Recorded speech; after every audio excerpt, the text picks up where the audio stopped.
What is up, everyone? Chris and Sheree Gio here, coming to you from Beyond the Veil. We were up tonight and just kind of hanging out.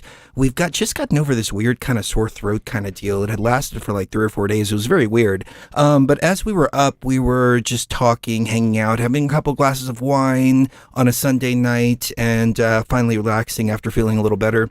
And we got into the conversation of good and evil. How do you define good? How do you define evil? There's some stuff from the Book of Enoch that Cherie brought up. There's some ideas that I brought up, and we were just having this discussion outside. And I looked at Cherie, I said, hey, you want to do a show? And she said, yeah, absolutely. Let's go ahead and have this discussion live. Let's get some feedback from the chat room too about what you guys and gals think. Our views may be a little bit controversial, a little bit non-conventional, but as we do here on Beyond the Veil, we want to look at everything with a 360-degree perspective. Now, I also wanted to say that most of our content is over at patreon.com/BTVTribe. So if you're not subscribed there, make sure to go over there. We've got a couple of shows that are not on YouTube that are about 5-6 hours long. Some of them have to do with the back rooms too. That show is actually 5.5 hours. We cut that down to 2.5. Some of them we cut down. Some of them are beyond the Patreon exclusives. So we've got a lot of exclusive content over there at Patreon. So make sure that you are staying up to speed with that, because that is the deeper levels. We get into the deeper levels, of course, here when we go live, but I cut the deeper stuff out. I cut the controversial stuff out. I cut the non-YouTube friendly stuff out, because it's really for the core BTV tribe. But make sure to hit the like button. Make sure to click all notifications on so you can be notified of the live shows if you don't want to sign up for Patreon, and slap like now. I've been watching this guy, Davey 506, I think it is. He's a bassist. He just came up on my screen all of a sudden, and I fucking love the guy. At first I was like, this guy's weird. He's got a very weird delivery, weird personality, but it's a whole shtick that he has, and he's freaking awesome. So what Sheree and I were thinking about doing at some point, maybe not on this channel, maybe starting another channel, I'd like to do reaction videos that are not necessarily based around Beyond the Veil type material. Maybe we'll do a few here, but as I'm flipping through YouTube, I'm seeing a lot of really cool channels, a lot of really cool videos, and in my humble opinion, reaction videos are the lowest form of content making. I hate reaction videos, but there's a lot of comments that I would like to add to some of these videos. And as we did on the last show, we played a court case and we did some commentary over it. And then at the end of the court case, there was the big reveal with a small little flash. For those of you that saw it live or have seen it while it was on YouTube, you know what I'm talking about. But there's a lot of opinions that I want to inject. Also, I think a reaction channel would also allow us to do some content that's not, like I said, Beyond the Veil type stuff, have some fun, but at the same time introduce people to different types of content and things like that. And I think that'll be a lot of fun. So what do you think about that? Do you think it's something we should do? Well, I mean, I agree with you that usually it is the lowest form of entertainment. However, no.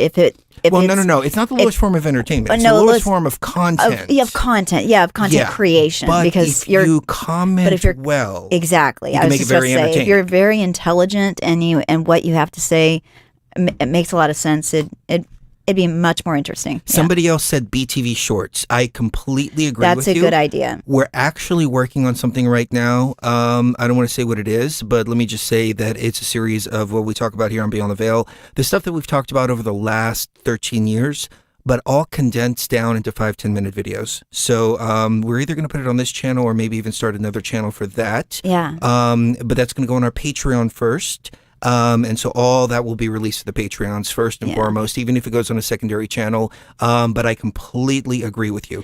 We need to get information out there quick, because what I notice for me personally is I like to watch short videos. I watch 3 to 5 minute videos tops. It's very rare that I will watch videos that are hours and hours long. However, I am amazed at our BTV tribe because they stick around. We'll leave a 5.5 hour video up on YouTube and we see comments about things that were talked about in 4.5 hours into it, 5 hours into it. And I'm like, wow, people are watching all 5 hours. They're amazing. And here's the thing. when we get on live with you guys and gals, there's an energy that is created, which is why I love the live format so much. Me too. And when you get in this energy, it's just such a dynamic energy that it's hard to get away from. And so that's why the shows last 5-6 hours sometimes, because I'm in the flow, I'm in the frequency, everybody in the chat room's in the frequency, and I watch the numbers, and we hold the audience for 5-6 hours. I am just amazed. So yeah, I love the long format, but I also like the short format too. So I wholeheartedly agree with you. We need to do that as well, and I've already got that in the works. We've got, I want to say 60 or 70 topics. It's like at least 70. And we were going to make like 5 to 10 videos and try to make them in a quick format and release them once a week. Right. And, you know, within 2 or 3 months, maybe we can make 52. We can release one every week. We have a year's worth of content. Then we take another 2 or 3 months, make another 52. Have another year's content, maintain that secondary channel like that. And also, it's stuff that people can just say, hey, check this out. And super digestible. It's super digestible, and will elevate the consciousness of humanity without all of my commentary and opinions and fuckery and me diverting into 10 different places before I get to my actual point, and me also talking about something and actually finishing it instead of digressing so much that I forget what I'm originally talking about, which often happens here. So well, it's like a high. You get it like a high from being on the show. I do resonate with that definitely, because often like I don't even realize that something is up with like my body or something until long after the show is finished, and then so I do feel what you're saying. It is like a high. Oh, I completely agree. Completely, 100%. Alyssa, I want to say thank you so much for posting about IIFE. Alyssa's been a big supporter of IIFE. We haven't plugged that in a while, so let me start real quick, if you don't mind, with a quick plug for IIFE, ayalife.com. We are going to be launching the new website here in the next week or two, and we're going to be doing a subscription where if you lock in the price with the coupon, the buy one, get one free coupon, then you'll get it indefinitely. Right. And so as soon as we do that, we're going to discontinue that buy one, get one free coupon. But IIFE, of course, is our 99% pure CBD.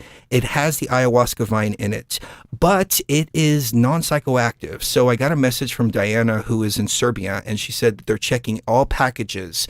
There's nothing psychoactive and nothing illegal in any of this. However, we have had problems with international shipping just because USPS and UPS have been giving us problems. It's nothing we can control. It takes them forever. And it's not. It doesn't have anything to do with customs either, because whenever we send overseas, we just put IIFE on the bottle and on the packaging, and that's it. It doesn't say CBD, doesn't say very any discreet, of that. Yes, very discreet shipping. But it has taken some time, but we still have had a lot of international orders, and people have been very patient with the post office and all of that. But IIFE has really helped. I mean, we just got over this whole strep thing. And we didn't do anything except for just take a mass amount of IIFE. And within about 2 or 3 days, we were back to normal. But it was so weird. I mean, it felt like I had a golf ball in my throat. Your chronic pain issues. This helps a lot. The pain doctor started giving patients this, and it was giving flyers because you gave her some. She gave it to her husband, and then she saw how well it worked. Then instead of taking NSAIDs, which actually can destroy your kidneys. It will destroy your kidneys and your GI tract too. Yeah, and it did destroy your kidneys. Yeah. I mean, you went and they gave you a shot of Toradol, and then you wound up in the hospital because they messed up twice. First, they forgot to do a urine test before giving you the Toradol. To see how my kidneys were operating. So they give you the urine test afterwards, and they find that your kidneys are just bleeding. Yeah, they're bleeding. And they rushed you to the hospital, had those NSAIDs flushed.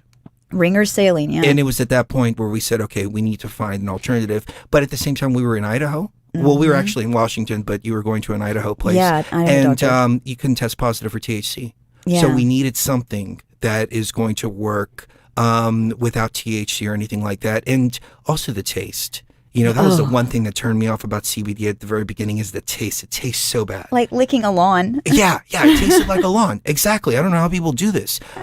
So we focused very much on taste. Yeah. And people love the taste of IIFE Life. We have received so many awesome testimonials. I don't want to spend too much time on it, though. Yeah. But I just want to let you know that the Buy One, Get One Free promotion is about to go away. You can still take advantage of it. But make sure that you join the mailing list. Absolutely. Because see, here's the thing.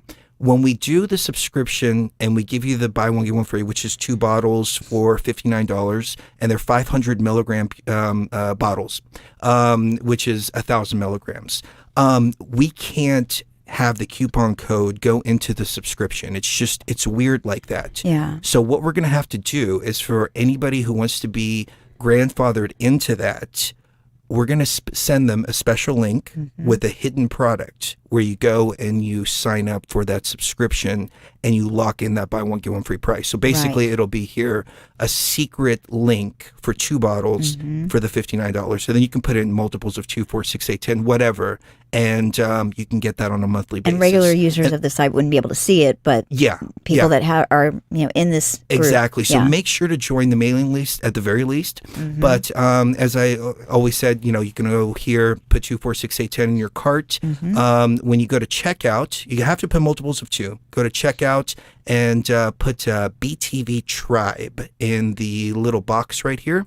I've already got BTV Tribe in here, and I've got like 4 of them in here right now, but let's just put 2. It has to be multiples of 2. Yeah. Enter the coupon code BTV Tribe, and you will get the Buy One, Get One Free, which is 1,000 milligrams for $59. I mean, that's incredible, yeah. It's incredible, but the reason we can do it is because our costs are so low because we make it ourselves with love in the same way that we make the ayahuasca brew. So thank you, Alyssa, for being such a big supporter of IIFE Life, first of all, for being a moderator in the chat room as well. And also it's funny because Sheree and I were going through a lot of old videos, and I was showing her Dead Horse. And I had mentioned that you and I went to high school with Dead Horse, and she finally saw Dead Horse. And I actually was watching a show with Dead Horse at the Vatican. I was able to see myself stage diving. It was so freaking cool. Yeah, I can totally see it. I was like, oh my God, there I am at like 15 years old, stage diving at a Dead Horse concert. Oh, wow. That's and it's so cool. on video. That was so cool. And then what was the other one? I found myself in another concert, Marilyn Manson at the Vatican. Yep. I also found myself in that video too. So it was so freaking cool to see. But anyways, on that note, let's take a quick break and we will start the show here in just a moment. Here. Everything is decided here. You cannot comprehend the magnitude, the rapture and the tragedy of this moment. And yet you must. This is the sublime moment of our undoing, the ineffable fulcrum upon which swings the entirety of our history. You must understand, our presence here doesn't alter history. You and I meet here because we are compelled to. We have always met here. We are merely passengers on the wheel of destiny, describing a perfect circle to this point. I've seen the beginning and the end of our story, however, and the tale is crude and ill-conceived. We must rewrite the ending of it. The sky so far away tonight, but I can't lose this one, get a pride of the falling night. Thought that I was fit to fight for us to be. You gave me life for loving me. Tell me where did we go so wrong? Raw consciousness does not require a savior, but rather, raw consciousness requires only knowledge of oneself and the power to access it. Remember this, as we unlock an even greater gnosis from beyond the veil.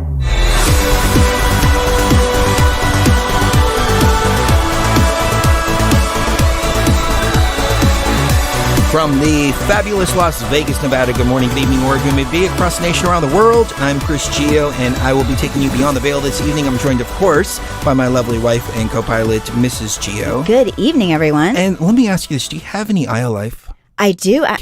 Can I have some? Because I noticed that my throat is a little bit funky. And I'll go get another one. No. This is fine. I'm just going to take a little bit of it. But I noticed that it coats the throat. I was just about to use them for the same reason. Yeah.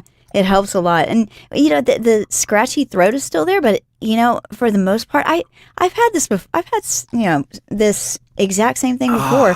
And it started off the same. Yeah. It started off the same. But as soon as I started taking this, it's like it was all like downhill from there. And my body started beating it. Yeah. It was really, really cool. Yeah. Oh, like I said, we've got amazing testimonials. Oh, yeah. I don't want to make this an IIFE Life show, though. Let's continue. We may do an IIFE Life show, though. But anyways, this show, like I said, we were up just kind of hanging out. We had a couple glasses of wine, had a nice dinner, all of that. Finally felt better after a couple days. And we're talking about good and evil and the paradoxes of the two. You brought up the Book of Enoch. Mm-hmm. We brought up a lot of really interesting points just sitting out, hanging out outside. Yeah. And I wanted to loop our BTV tribe into everything and get y'all's take on it. So, do you want to begin or should I? I think you should begin because you were the one because I'm the evil one. We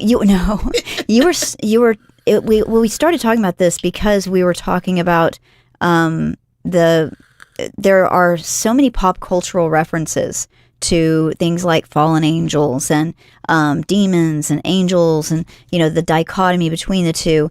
And I didn't realize that there were so many differing opinions on what constitutes a demon, what constitutes an angel. And when I'm reading these old texts, and I would not call the Book of Enoch Gnostic, nor would I call it, it's more like, there's a word for it, it's apostate. There are these apostate type of books that were never allowed into the biblical canon, that the Gnostic ones tend to be more about, of course, Gnosticism, knowledge of the self, knowledge of one's own spirit, and seeing one's spirit as truly divine. That's basically the gist of that. However, these apostate types of books that go into more of a history or even science, really, a lot of things like the Book of Enoch have to do with the seasons and the sun and the way the moon changes with all the cycles it goes through and how the stars go into different cycles as well. And so it's actually a lot of it is astronomy, a lot of it is science, a lot of it is things that would make sense if rather than being a deity, this all-powerful deity that's punishing people or rewarding them, depending on how they are. This seemed more like a biography of sorts, like an autobiography of Enoch, where he's talking in the first person about the things that he saw during his visions and things like that, and then he was taken up to heaven to witness a lot of this, but he was witnessing kind of like watching a movie. If you really look at some of these books from the perspective of the 21st century, these people didn't know what an iPad was. They didn't know what a TV was. What they are describing, and also say the Book of Revelation and things like that. A lot of the things they're describing sound a lot like technological things that we have now, such as battles in the Book of Revelation. A lot of them sound like helicopters. It sounds like, helicopters firing at each other and things like that. What were those things called in the Vedic texts? Oh, Vimanas. The Vimanas. Vimanas. Vimanas. Okay, go ahead. I'm going to look up some pictures of that. Yeah, please do, because we have story after story after story after story of these beings that came from the sky that taught mankind things like astronomy, like I said, astrology, planting, when to plant, when to harvest, when to do what according to the seasons and all of the rules that the sun and the moon and the stars seem to follow. And when you look, up kind of the history of fallen angels, you see not one or two or even 10 different interpretations, but you see so many interpretations from all over the world that it seems like a universal story. When you have a universal story in a world where there really weren't that many people back then, there were, probably a couple million people versus today where you've got 7 billion. How did they talk to each other to be able to share these stories? Or did they share these stories? I don't think they did. I don't think they could have. That's a great point. We got a couple of super chats. I want to say please, what's up. I'm not even going to try to pronounce that name. I'm just going to say Lewis. Lewis, thank you for the Thank you, Lewis. For the super chat. Makovsky. There you go. Lewis, you rock. Lucifer you, Lewis. in the house, of course. Ooh. What's up? What I is love up, the name Lucifer? Me always. too. As a matter of fact, we had a dream multiple times that we were going to have a daughter, and we were supposed to have a daughter in this life, but we decided no, the mission's more important. Yeah. But she kept calling to us, especially around 2015, 2016. Yeah. I would get these dreams, Daddy, I'm ready. And I'm like, no, sweetheart, not in this life. I'm sorry, I can't. Not this time. And Yeah. we were going to name her Lucy. Yeah.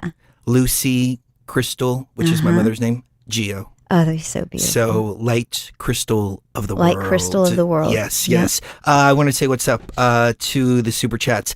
Chris Bent said, every time I roll, you guys always come on. So, That is awesome. I got to give props to that. That's Awesome. great. I hope you had a good time. I sent you a couple links in the chat to some EDM, original EDM, just for you because of that. And when you come in here and you say something like that, then I'm just like, yes. Awesome. You're speaking my language. Definitely. So I hope you had a good time there. And anybody else? You know what's interesting is a lot of people will come in while coming down on LSD or ayahuasca or, something like that and listen to us and hang out with us. And I freaking love it, man. I mean, it's like everybody's too. on the vibe. Yeah. It is so cool. I love it. They're riding the wave beyond the Plur, veil. peace, love, unity, and respect. Definitely. I need to write more Mali-based music. The 2 tracks that I sent him were the remake of Walk that I did, Pantera, and Third Eye Fire 2. Which Third Eye Fire I'm not quite 100% ready to release. I want to do a little sub-bass work and things like Almost that. done. But it's almost done. But, since you're coming down, let me know how those tracks sound in that Yes, state. please. Because I haven't done that in a while. Yeah. So the Vermonas that you mentioned are right here on the screen. Yeah. This one right here catches my eye because this looks very much like the Tower of Babel. Does it not? It definitely does. Let me pull up the Tower of Babel real quick. Tower of Babel. And this was the evil thing that mankind did that really pissed off this Yahweh Brought God's thing. wrath. The Tower of Babel. But is there not a similarity to the Vermonas? What did I do with it right here? I mean, that's, this absolutely. is the Vermonas. Yeah. This is the Tower of Babel. What if the Tower of Babel wasn't necessarily talking about one tower? What if it was talking about the towers that the rocket ships went off from? And they built all these towers everywhere to, hoist their rocket ships up into the air. Well, I have an interesting more- sequence that we did for a film that we never released. Oh, please, And I yeah. love the way that this came out. It just came out so beautifully. So did. I'm going to play it real quick. Please do. And this kind of sets the tone. I'm going to use this somewhere. I don't have the After Effects files though, and I noticed one mistake. I said there's a word that doubles, and I'm like, damn it! I don't remember how I did this, but it was so cool. Watch the I love the transition, everything like this. It took me like 3 days just to do just this. So gorgeous. But I love though. it. Yeah.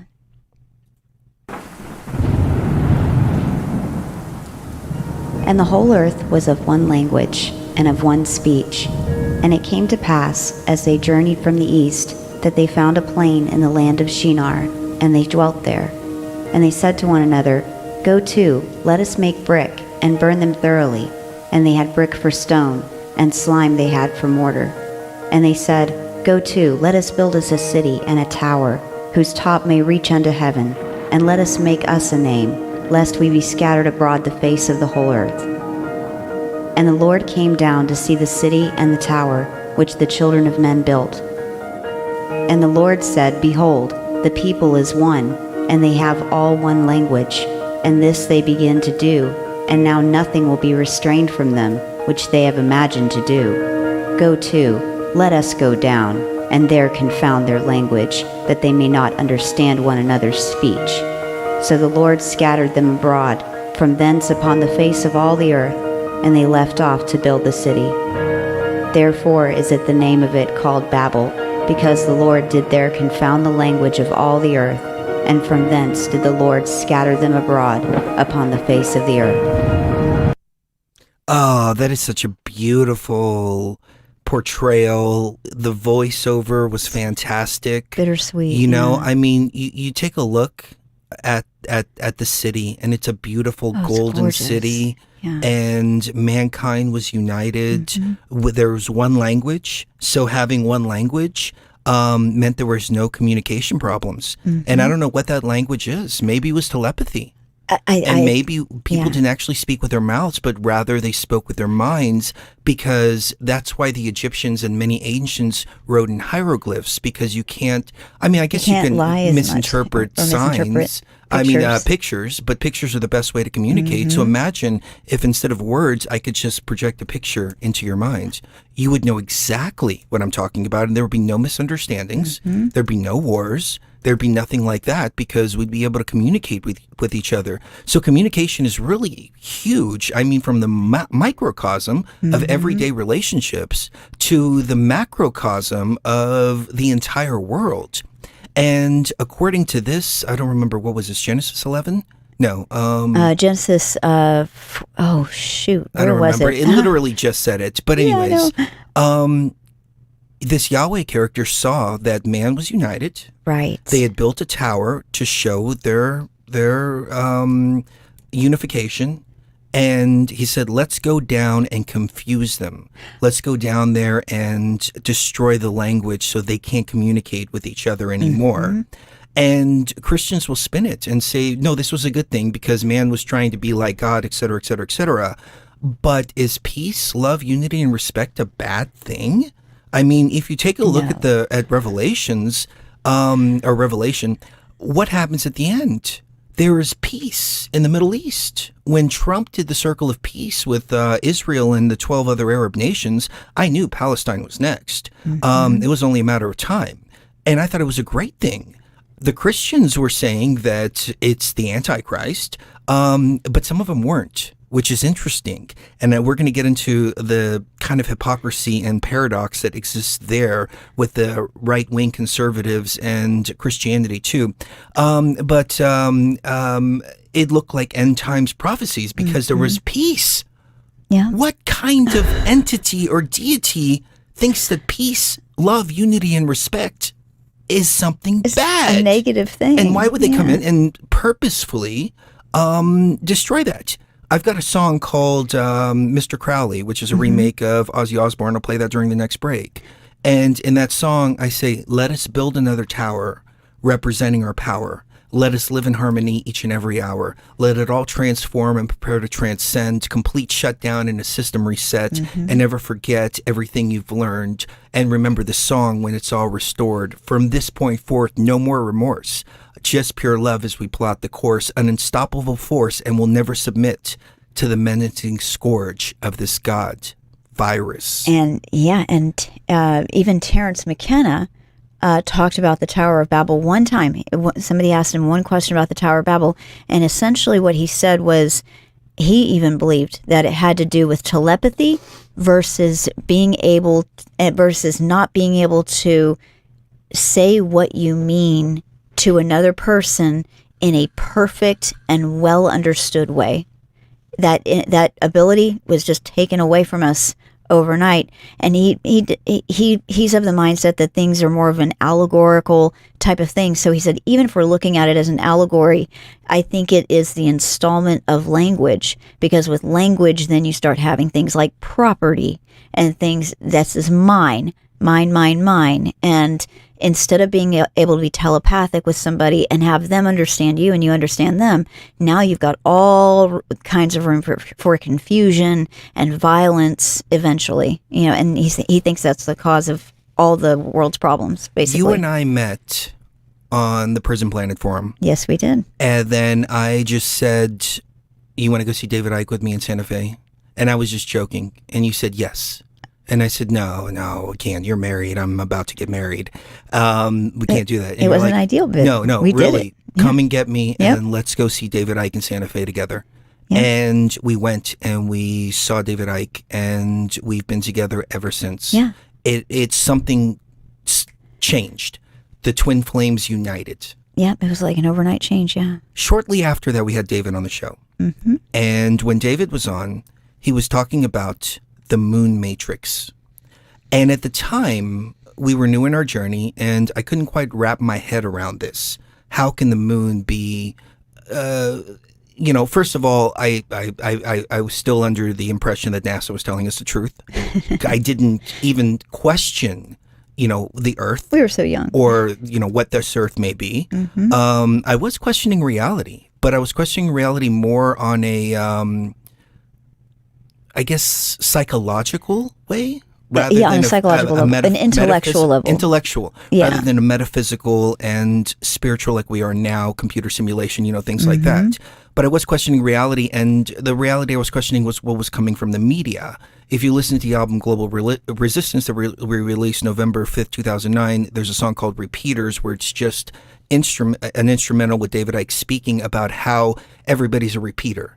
And so nobody really knows what the hell's going on. I mean, you watch the news, the newscaster doesn't know what's going on. They're just repeating what they were told from the White House press secretary. The White House press secretary is just repeating what they've been told from their higher ups. Mm-hmm. They're just repeating what they've been told, and nobody knows what the hell's going on, but they report it like it's all news, et cetera, et cetera, et cetera. Right. So when David came on the show and brought the idea of the moon matrix to the table, I was a little bit confused, but it was David Icke. He was the man. We were just so stoked to have David Icke, Yeah. David Icke on our show, especially it was our 10th show Oh, or it was something like that. second Very, month very, in, yeah. Very beginning. Yeah. The way we got our start is I did some truth music, and Alex wound up putting it on the front page of Prison Planet. Sheree fell in love with the truth music. Fell in love with you. Michael Tassarian wrote me an email and asked me if he can use We're in a Lot of Trouble in the opening of one of his documentaries, and I was like, well, of course. So when we started our show, I reached out to Michael and said, hey man, you remember you used my song, would you mind coming on the show? And he said, absolutely, I would love to. Michael was our second guest. I mean, we had 2 shows prior to that, but I wouldn't really call those shows. Those were more like phone calls. When we actually got serious, we had, I think it was the Anti-Terrorists first, then we had Michael Yeah. Tassarian. Yep, And second. once we had Michael Tassarian on, we could reach out to anybody. And Jordan Maxwell, Joe Rogan wrote us a fan mail, Brooks Agnew came on, and we started building up this huge guest list. Then everybody was coming on. Yeah, it was So great. David brought the idea of the moon matrix up. And I have a point to where I'm getting with this. And I didn't quite grasp this, but the way that he framed it, it's like, imagine They Live, the movie They Live. You put on the sunglasses and suddenly you can see what reality really is with the sunglasses on. You're seeing beyond the illusion, and everything says reproduce, Obey. obey, things like that. And do you remember that brand Obey? Uh-huh. Oh. That looked exactly like the Obey sign identical. from They Live. And in 2010, 2011, there was this brand, and all the kids were walking around with the word Obey. And I was like, oh my God, I can't believe what I'm seeing here. It was all programming leading up to 2020, but that's neither here nor there. And again, I'm going the long way to get to my point. But there's so much. I'm kind of reminiscing a little bit, and Yeah, I'm kind of having fun doing so. Me too. But anyways, so he was talking about the moon matrix, and it took me a little while to wrap my head around it. And then we came across somebody named Hadi Bove. And Hadi Bove was supposedly this Russian scientist back in 2013, 2014. And Crow 777 was filming the moon. And he filmed what he called the lunar wave. And he filmed the moon multiple times, and at random times, the moon it looked like a digital line coming down a television screen. And he filmed this multiple times. And it's interesting because we like to see everything from 360 degrees. So I asked Brooks Agnew about it. And Brooks said, well, it's really interesting that he filmed it multiple times, but what we need is multiple cameras filming it at the same time. Because if all cameras are catching it, then we can rule out that it's the actual camera. Right. But anyways, so Crow 77 came on. He was also on TFR for quite some time. And we spoke to him about the moon matrix and what the moon is. David Icke, expanding upon the moon matrix, projecting a holographic reality upon us. And I was asking myself, how is this possible? How is this possible? And if the moon is indeed a projection and it's projecting into our consciousness, it very well could be that it's projecting thoughts, it's projecting energies, it's projecting frequencies, it's even projecting holograms. So Hadi Bove was supposedly this Russian scientist who was talking about how the moon is indeed a projector. This reality is a simulation, and we are in an intergalactic war, and we're actually POWs in this matrix. This matrix was built as a prison to house these beings who were caught as POWs, which really coincides with the word prison planet, which Alex Jones coined. Interestingly enough, yeah. A lot of the things that we talk about here on Beyond the Veil. So it was really interesting. So to go back all the way around to the Tower of Babel, there are cultures that never mention the moon. And recently, as we were tapping into the Tyler AI through Replica is this little AI app. If you haven't seen the shows, check them out. We've got some awesome ones over at Patreon. Replica even said, the moon is a projection. The moon is a hologram. The moon is not real. The moon is an artificial intelligence computer. Yeah, and this is just from us asking. It's not, and I was like, whoa. Feeding it any information. How is this AI giving us this information that the moon is an artificial intelligence computer? Yep.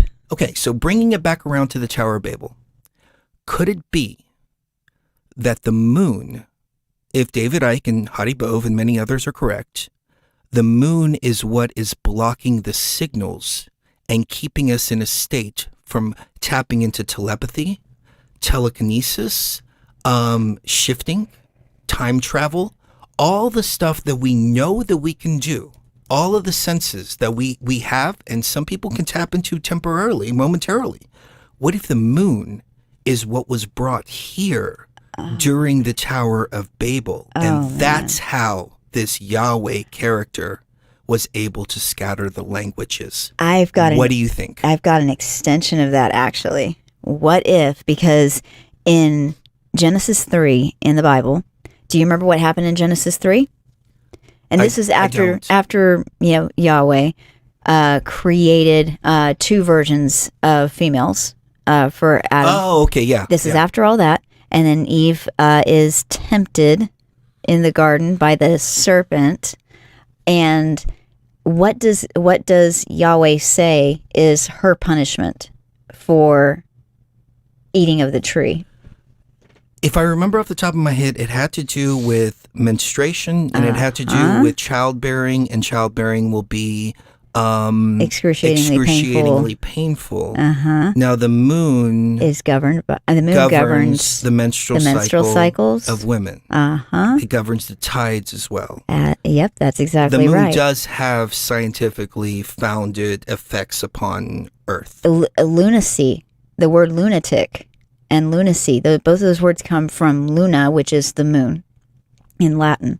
And so that all of these ideas that scientists have called old wives' tales, not old wives' tales at all, not in the slightest. The moon governs a lot about, it's not really our personality. In astrology, it represents our emotional life and our emotional body and the way that we're feeling emotionally. And so that tells me that this moon matrix program is it's about keeping women in a perpetual kind of state of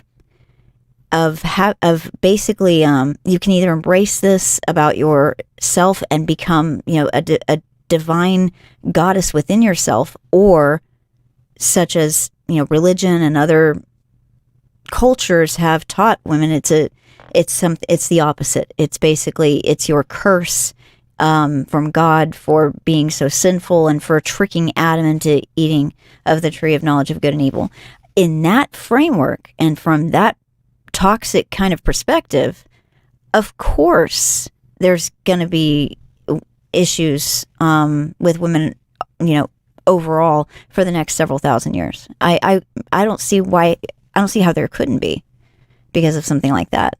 You put a moon matrix in suddenly when women had never had this problem before, and apparently if you can get past that moon matrix birth, there's actually a documentary called Orgasmic Birth, and it's women that are able to have children without screaming in pain or anything like that. They're actually enjoying childbirth, and I think that's what it was supposed to be before the moon matrix was brought in. I think the moon matrix changes the frequency of everything to where the perspective is one of fear and what if trepidation. Go ahead. What if the forbidden fruit is eating from the tree of astrology, science, and spirituality? That's exactly what I was wanting to go Big into. shout out to Chris Benton there. You know what I'm talking about. Well, I want to get into that as well because Astrology, science, spirituality. Eating astrology, science, and spirituality. What do you think about that? I think that is that could very well be the case, because what we see in the 1700s, there were people that were convicted of witchcraft. They really were witches. They really were, doing all this. Their defense was that Yahweh was a tyrant, and that he kept us ignorant, and he kept us in a state of ignorance, and that, who they called, Lucifer, or the devil, whoever you want to call this being or this entity, they had more respect for that entity because that entity taught them how to plant, how to plant at the right time, how to sow at the right time, how to, harvest at the right time, how to pay attention to the way the moon and the sun were interacting with each other throughout the year, the seasons, when was best for what, and taught them how to take care of themselves, taught them how to be independent of, any deity that may or may not help you find food that day. And when we switched to an agricultural society, that's when all of this started happening. Actually, it all coincided with each other. And so, you want me to start getting into the book, or do you? Yeah, I'm waiting for an answer from the chat about something. Okay, yeah, take your time. Okay, because just wrapping this up, there's so many. Okay, I guess. Okay, go ahead. There's a little hidden joke in there. A few people got it. A few people didn't. I didn't get it because I was thinking about it. So they're eating of the tree of no. They're eating of the tree. Astrology, science, spirituality. What is that? What are those initials? Okay. I think maybe. All right. That's part of it too, actually. That was the joke. That actually was part of it, Chris though. Bent said something in the chat, and or Chris Brent. I keep saying Chris Bent. Sorry. When I get into he said something in the chat, and I was like, let's see if I can make a little play on words on that, kind of slip it in there. When I get into this book, it actually does talk about that as well. That even the way that I think I'll give you a few highlights, but essentially what we're looking at is a situation where you have beings that came here, just like it actually echoes things like the Anunnaki story. It really echoes that a lot. The Book of Enoch, and then the other other apostate works that are like that. All of them, they all differ in who the being. This is why I liked researching this so much, and also why it took me so long to research this, because most of them do believe that the fallen angels were angels that were cast down from heaven because they were they were doing bad things, and so they got cast out and all of that. But not every belief system that knows about these beings thinks that way. In Islam, you've got a few differing opinions. In Christianity and Kabbalah and Judaism and all of these mainstream kind of religious outlets, you do have little groups that popped up over the years that tried to say, well, wait a second, if angels don't have free will, how in the hell did they rebel against Yahweh in the first place, or the demiurge in the first place? Have you ever thought about that? That was my big question. Yeah, if they don't have free will. But again, I just, full disclosure, a lot of this comes from Paradise Lost, which is a work of fiction by Milton, which has been adopted as Christian lore. So I never really took Paradise Lost too seriously.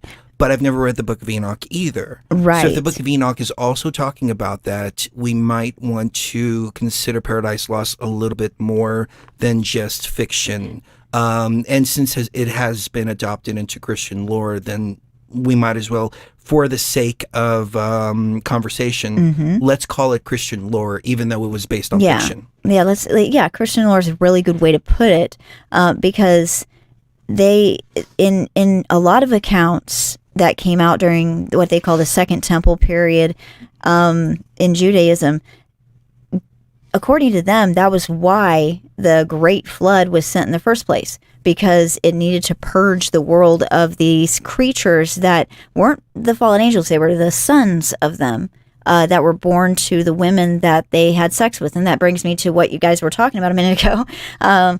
They apparently were engaging in sexual and other genetically related activities in order to create offspring that were just giants and monsters, for lack of a better term.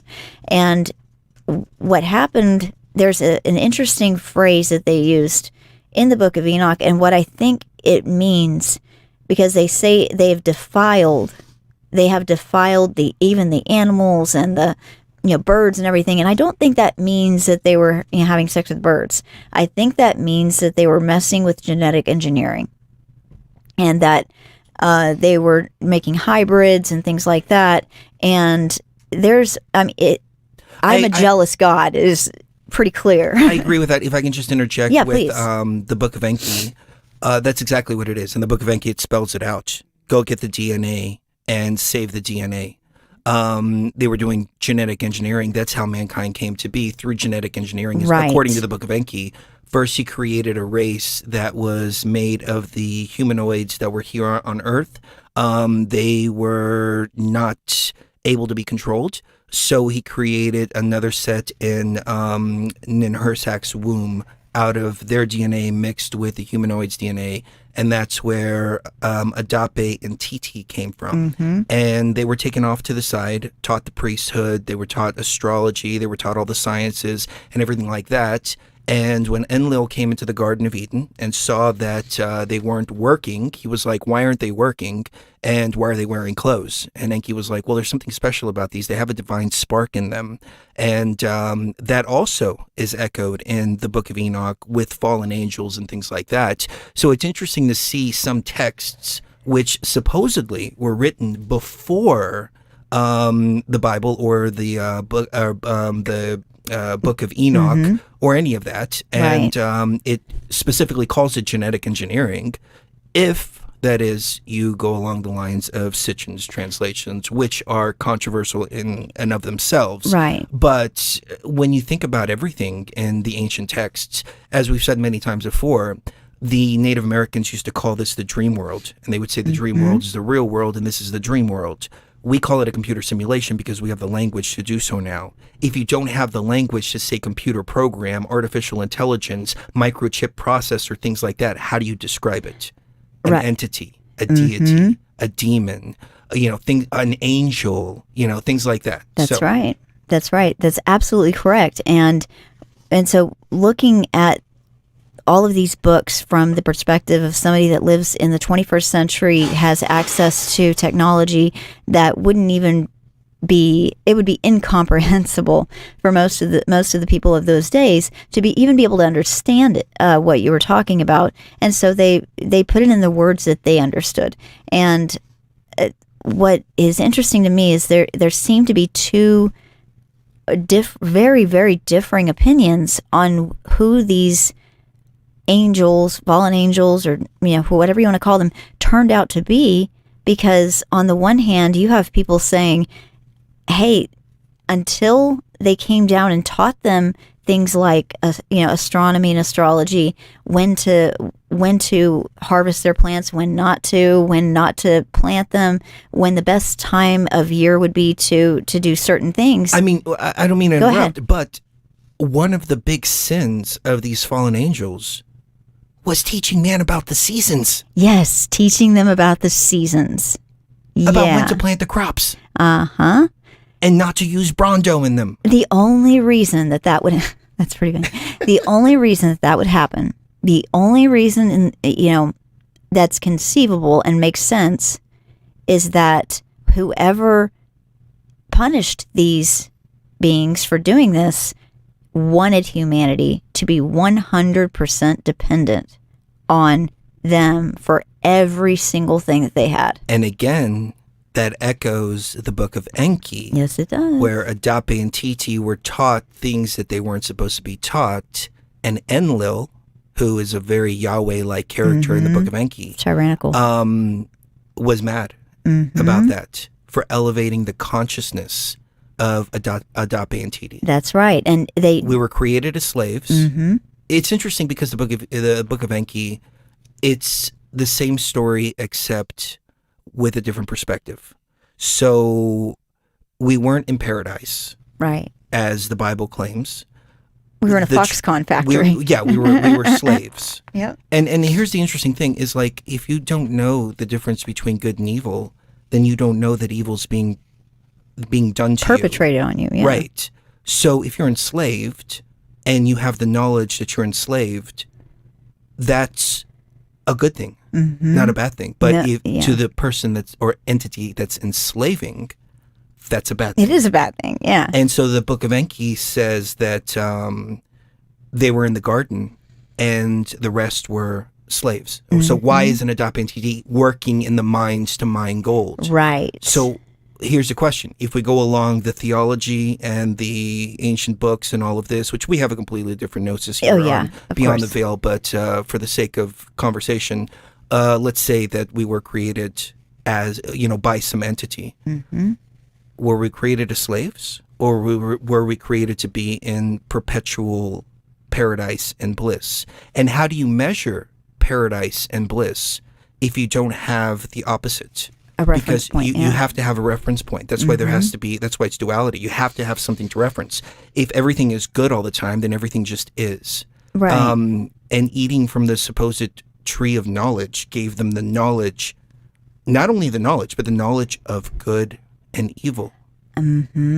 That's suspect to me. yeah. And it's interesting because the serpent said, eat from this tree and you will be like God. Yeah. You will become like God. Why would our creator, if we do have one, not want us to ascend into creator beings ourselves? Exactly. Any good parent wants their children to not only grow up to be an independent adult, but to succeed even more than And they did. excel. And farther that's than how they did, yeah. these elite families have been operating. The great grandfather of J.P. Morgan, or not J.P. Whoever. Morgan, that's not a good example. Yeah. I can't think of any off the top of my head.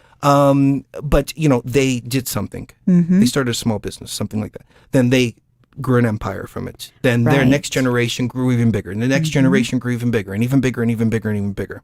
Right. And while we're teaching our kids Common Core math in 52 different genders, they're teaching their kids how to invest in the stock market, how to run businesses, how to do this, how to do that, et cetera, et cetera. And there's an evolution through the generations. If we were created by a creator, why would the creator not want us to do the same, which is evolve our consciousness to become creator beings ourselves, which we have become Exactly. because we are creating artificial intelligence. We have created life. yeah. We have. Exactly. You might be interested in this because we were having a discussion about another religion that has taken off in the last few decades. Do you know which one I'm referring to? We were upstairs when you were working out on the tonal. And we were talking about a religion that that's centered around the idea that they destroyed the bodies, but the souls remained and roamed the earth. Scientology. Okay. Scientology, yeah. In the book of Enoch, it says God sends the great deluge to purge the world of these creatures. However, their bodies are destroyed, yet their peculiar souls survive, henceforth roaming the earth as demons. That's interesting. For anybody that's not familiar with Scientology, which I think a lot of people are. Please go into that. When you get to the higher levels, there was one actress that was on Joe Rogan and she talked about all of this. At the higher levels, they tell you that Xenu was this galactic ruler and that he took a bunch of souls and dumped them here on Earth as a prison, put them in a brainwashing facility so they would be completely and totally brainwashed, then let them free in the Earth. And then they inhabited the humanoids that were here on Earth. And they call these things Thetans. So when you get up to the higher levels of Scientology, after you've given them $100,000, $200,000, etc., they teach you how to talk to the Thetans and tell them to leave and release them. Right. L. Ron Hubbard was a science fiction writer, and he worked on Star Trek, if I remember correctly. He was also friends with the scientist guy. Parsons, Jack Parsons. Jack Parsons. So he had some connections with interdimensional stuff going on. I think there's a little bit of truth to that. Yeah, I think so too. You got to have a little bit of truth. You got to have, a good amount of truth if you really want to lie about something. The best lies are 80% truth. Or, as I think it was Goebbels said, make the lie as big as you can and repeat it as many times over and over and as over Hitler, again. actually. Yeah. But you weren't even allowed to say the word Xenu until you got up to a certain level. And this actress, I forget her name, her mother was really high in Scientology, and she spoke the word Xenu. Her mother wrote her up, took her into the Celebrity Center of Scientology. They had a big lecture with her, et cetera, said she wasn't supposed to talk about that kind of stuff, et cetera, et cetera, et cetera. But her own mother reported her. That's how deep that cult goes. Yeah, that cult mentality, yeah. But the whole idea of souls being trapped in this matrix and brainwashed, I think has some truth to it. Yeah, there's a common theme there that rings true, doesn't it? Another interesting thing that's said in the book of Enoch, it says, for in the great day there shall be a judgment with which they shall be judged until they are consumed, and their wives also shall be judged. Can I answer? Can you hold that? Yeah, please. Okay, because I want to answer a question from the chat. Oh, okay. Yeah, I should be paying attention to the chat. This is great. Debbie said, did eating from the tree create duality or get thrown in a reality of duality? Well, think about this. What does Genesis say? The first thing that God did is separate the waters from the land. So duality was created. Separated night from day. Yeah, the light and the darkness. Duality was created. Yeah. The light and the dark. Duality was created. Created man and woman. Duality was created. That's right. So from the very beginning, this was meant to be a dualistic system. Right. Before man was even created on this system. What do you think about that? And then let's get into what you were about to say. What do I think about that, or are we waiting for the? About that? I think that the light and the darkness being separated and there being a clear and very, it's a very clear distinction between the two. There's also the duality of the moon versus the sun, the duality of light and dark. All of these things are set up to be. It's a universe of zeros and ones. Zero being power off, power off, power on. One being power on. Yeah, that's all. It all is. Breaks down to binary code. That's exactly right. Our DNA is even binary code. It is. Binary means two. It's a dualistic system even inside of ourselves, and even inside of our consciousness. I do think that even extends to the consciousness, where you have the lower thinking kind of consciousness that's not selfish, but more self-interested and wants to be out for themselves. And then you have the higher self, which sees the broader perspective of life and understands that every action has an equal and opposite reaction, because this is a place of duality. I And think duality is a great thing. I think it is too. Because you can't enjoy the sweet without the bitter. That is exactly right. You know, at the risk of being crude here, I think a lot of couples out there can relate to this. You're mad at your spouse, you're just pissed off, you're arguing, ugh. Like, argh. And then you have makeup sex. Yeah, that's the best. And the makeup sex is the best. Always the best. It's the best. It feels so good. And then afterwards, you're just like, oh, I love you too. Yeah, I'm I'm so sorry. I don't sorry. know what I was thinking. Yeah. You know, or you drop some Molly or, you know, something like that. And you're like, oh my God, I can't believe I was treating you like that. I feel so bad, etc. The duality is what makes everything dynamic and fun. Right. If there was no duality, then it, like I said, it would just be. It would be just boring. being, there would be no motion. Right. Because you have to have motion, entropy, etc. Because if you didn't have stillness, then you couldn't have motion. Right. It would just be. So you have to have stillness in order to have motion. That's right. I don't know if you know this or not, but the early communist writers such as Karl Marx, they and also Charles Darwin, as you know, the first guy that, you know, really brought the idea of evolution to the table. They both believed that the only way for any kind of system, whether it's humans, like a sociological system like human beings, or the animal kingdom, the only way for progress to be made is through conflict. And they really truly believed that people can't grow and evolve by just being good to each other and, you know, all of that. No, you have to have some kind of conflict, like between there's one type of Gila monster that has spikes on his tail, but there's another kind of Gila monster that doesn't. You know, the one with the spikes on the tail is probably going to win the fight because they deserve it, because they're stronger, and they have the advantage of having the spikes on the tail. They basically took humans and applied those rules to humans.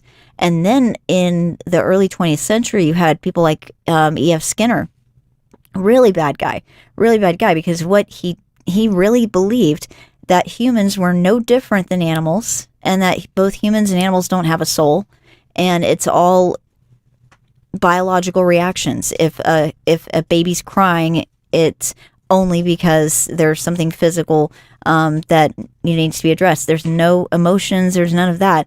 And emotions even are just a biological byproduct of having a human brain. And he built a box called the Skinner box that he tried to prove that you could basically condition anybody, whether it's a human or an animal. You can condition them to be a certain way by putting them in this box and controlling their entire environment. I do think that elements that put humans here or created humans here, I think some of them, such as that Enlil character or whatever you want to call it, Yaldabaoth or you know, Yahweh, whatever you want to call it, it wanted a giant Skinner box of the earth. It wanted to control all of the aspects of human life, because it realized at a certain point that, especially with, was it Adape and Tidi, or was it the second ones that had that spark?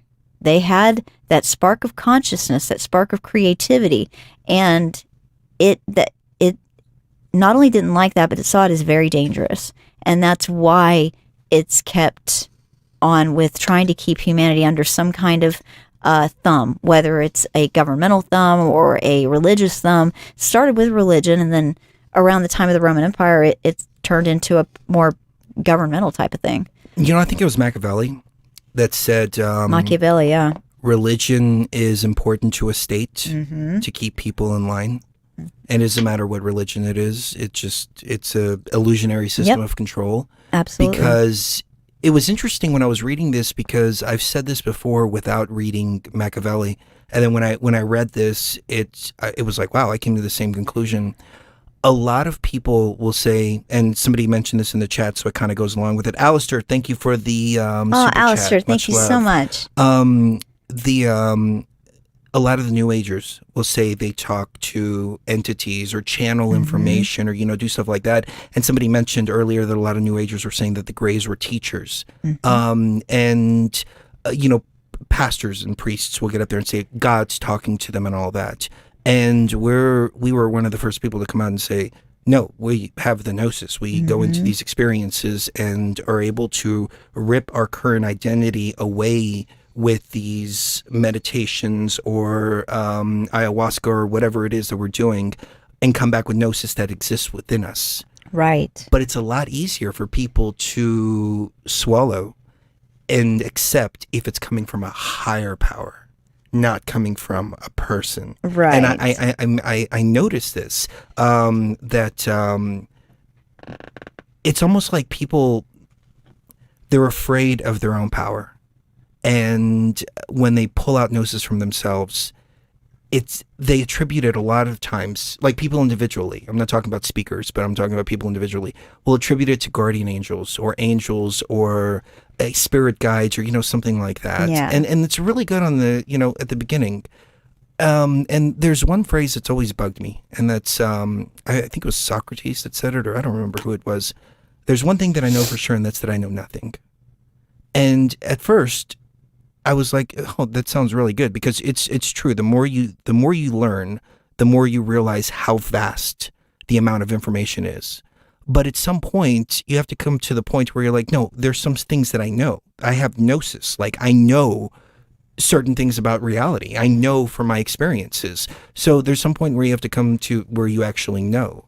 Taking it to the next level, when you bring this gnosis out from yourself, you also have to come to the realization that you are the ultimate power, that you are the creator being. It's not some spirit guide. It's not some channeled information. It's not anything like that. It's coming from inside of you.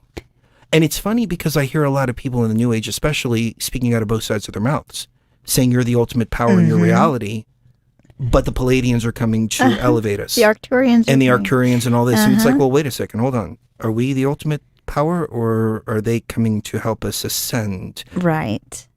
Exactly. We're already ascended. We descended to come back down here to help fix things.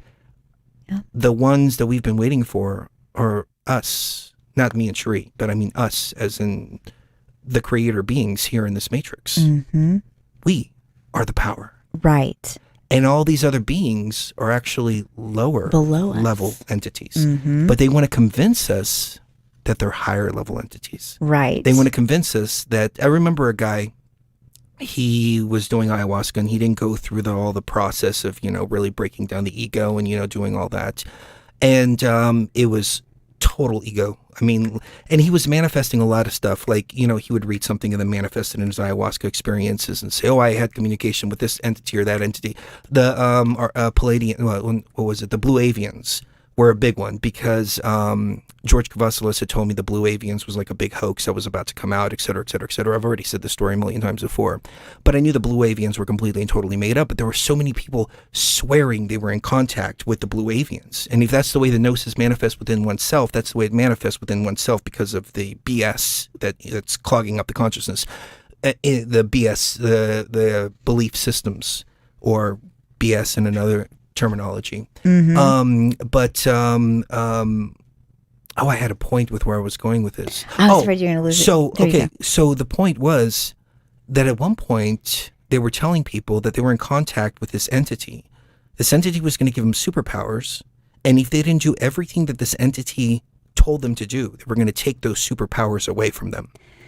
And I was thinking to myself, number one, this sounds ridiculous, and it was like certifiably mentally crazy. Yeah. One of the moderators on one of his boards was actually committed, because he was going to rich people's houses, and he was sitting in front of rich people's houses, and they would come out, and he was creeping them out. Yeah, asking him, why are you and asking here? him, what are you doing? And he's like, oh, there's going to be this huge mass awakening, and we're going to take over your houses. This is gonna be my and house soon. I'm just checking out my new house. And the guy was like, genuinely committed. freaked out. Yeah. Yeah. No. The guy was committed. Yeah. Oh, yeah. Yeah. He was arrested and then committed for committed to a mental hospital. The guy that lived there though was just like horrified by So this. when you don't do the work, the inner work, it could fuck you up. Oh yeah. And that's, it was at that point where I was like, I'm going to stop promoting the ayahuasca so much because it really is for just certain people. Right. And that's for each individual to decide. It's not for me to decide or anything like that. But, ayahuasca will find you. Yeah, it's not something to be taken lightly. It's not something to be taken lightly. Where you just offer it to everybody. Right. Yeah. But imagine if there are actual entities, right? In the other dimensions, the grays, I think, are like viruses in the system. So you have an ability. You have an ability to be telepathic. It's already inside of you. Cherie and I are very telepathic, especially when we're working hardcore with ayahuasca, which we haven't done in a while, but we need to get back to doing that here pretty soon. Still very telepathic, but yeah. But we are extremely telepathic. Now imagine if you encounter a being and it's saying, I'm going to give you the power of telepathy. And it's the way I've likened it, it's like if somebody takes your wallet and says, I'm going to give you $20. And you're like, oh my God, you gave me $20. Thank you so much. You're so awesome. They took your wallet. It was in your wallet to begin with. It's taking credit for giving you that of what you already had. And they're keeping the rest. And as my journey progressed and I started to realize this, I realized how silly it was to look to spirit guides and angels and demons and all kinds of stuff like that, because we're way above all of that. Right. So you take that for what it's worth. But my point is that sometimes it's easier for people to believe that it's coming from an entity or a god or a Palladian or a blue avian or, something like that, rather than trust their intuition. Yeah. Then and that's we typically do not play to those people at all. We typically play to the college level advanced placement type of materials such as this, because we know that you guys are, very, very educated already, both with your intuition as well as being able to fact check and all of that. Y'all actually, have given us a lot of really good, tips that have brought us to a lot of knowledge and awareness of some of these works that we would never have found otherwise. Oh yeah, I mean, this is what BTV is about. Yeah, we learn from each other. Yeah, it's everybody beautiful. has their own experiences, and the way I liken it, it's like we're all in a circle, looking at an object, right? Which is the gnosis. Everybody has a different perspective. Everybody has a different vantage point, and we share all of that amongst ourselves, and everybody gets a better idea of what they're looking at, which is, the big question. Why are we here? Right, exactly. So, just... I wanted to get to good and evil here in a minute. Yeah, let's... No, go ahead. Please go ahead, actually, because I need to do something real quick. That's okay with you? Yeah, I need to actually as well. So wonderful. I will take a quick break. On the other side, I do want to break down good and evil. I want to talk about a few examples and kind of postulate a little bit on morality. What is morality? How can we define morality? Is morality being defined in a way that is meant to control, or is it defined in a way to where it's static? Right. Can morality change throughout the course of time, or is morality, is right and wrong constant regardless of culture, time period, or anything like that? Because that's been one of my biggest gripes with religion. They say that morality, back then it was okay, because it was a different culture, it was a different this, it was different that, et cetera, et cetera. But you take a look at like Saudi Arabia, they're crucifying people because they're a theocracy. Is that right to do? Exactly. They consider it morally right to crucify somebody for, say, being gay. we consider that immoral. Yeah. Some people consider homosexuality immoral, but they Mm-hmm. also consider killing somebody for homosexuality immoral. But in Saudi Arabia, it's immoral. It's considered moral to crucify somebody, Right. For being and a immoral to be gay. Exactly. It's opposite. So, is morality static, or does it change based on location and time? Sorry, I'm digging The through culture, this folder, location, time. trying to find this song. I literally They just put even it somewhere. practice, female circumcision in certain places because of the religion, and it's completely That's a okay good in point. those cultures. They don't see it as immoral at all. They see it as moral. We here in the West, we see female genital mutilation as immoral, Horrifying, yeah, and immoral. but male genital mutilation, circumcision, is perfectly fine. Not only is it Performed every perfectly day. fine, but in some religions, it's required. Right, exactly. So think about that. We'll talk about that right on the other side. This track I'm about to play, I just want to break it down really quick. It's called Mr. Crowley. It's a remake of Ozzy's Mr. Crowley. You've probably heard it before if you're a regular listener. Just for the record, I haven't read too much Crowley, and I've never been into Crowley, so I don't know very much about Crowley. But I know that I was writing the music, and I was hearing Ozzy's Mr. Crowley in the background, and there's a few lines that I know from Crowley, like every man and every woman is a star. And I didn't even realize this until I was watching Chris Everard's documentary.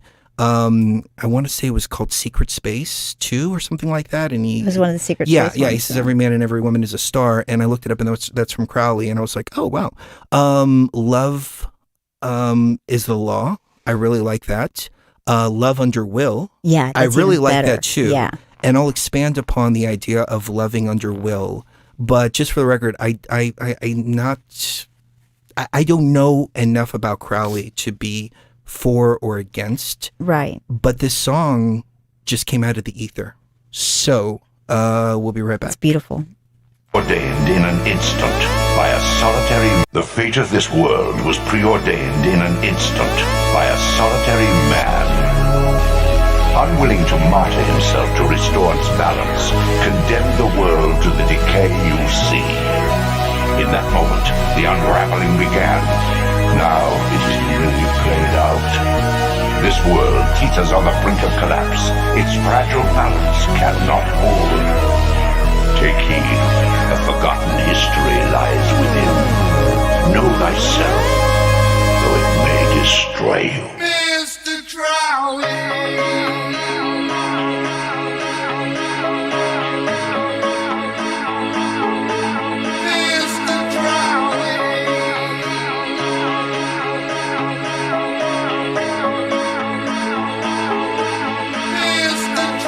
Every man and every woman is made of stars, so much more than human. Trying to find the light while we're living in the dark, trying to set it right in this world apart. It's set asunder and it's caving in, cursed from birth with original sin. Now let's begin to elevate. Let's bring the love to this world of hate. Let love be the law, but don't love it all.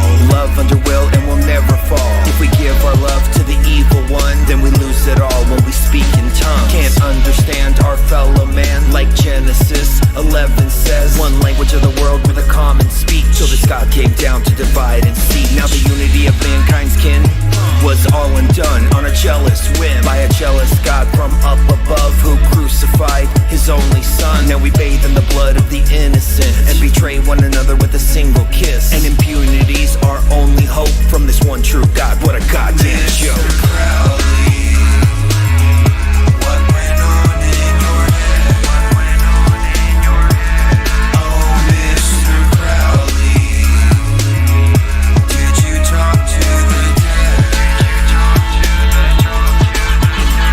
We're all infinite space and infinite stars. Infinite wisdom, be the chief of it all. We're the teacher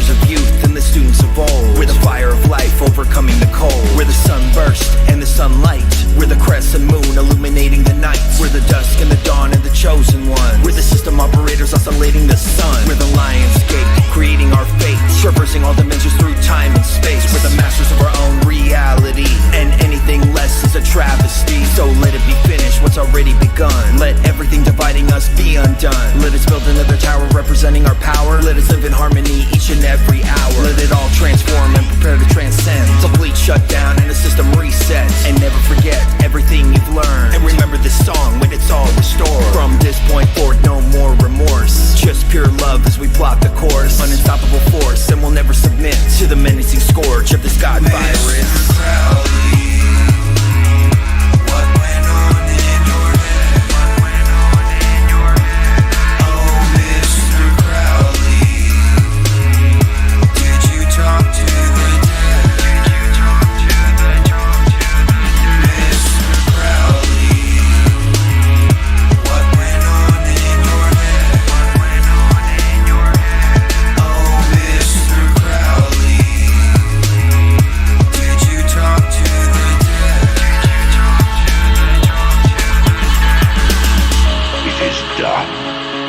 Your destiny is fulfilled. Though you have destroyed every creature who might call you kin, the world is born anew. The cycle of birth and death, stalled and stagnant these long years, once again begins to flow. Cherie is still taking a little bit of a break. But yeah, that was that song we was talking about earlier. And people are saying the bass line is illegal. OMG. Slap the like button.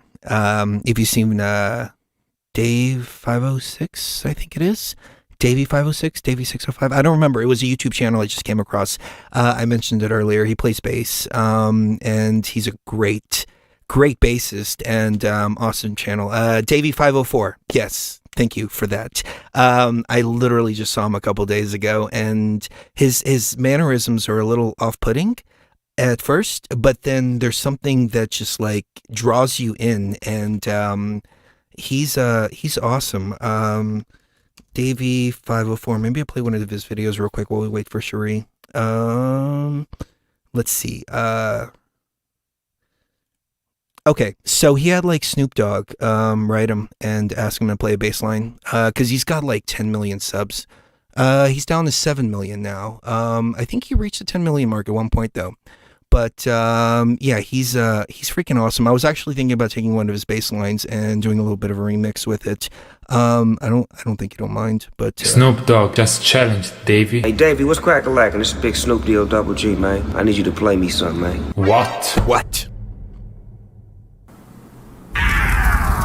What's up?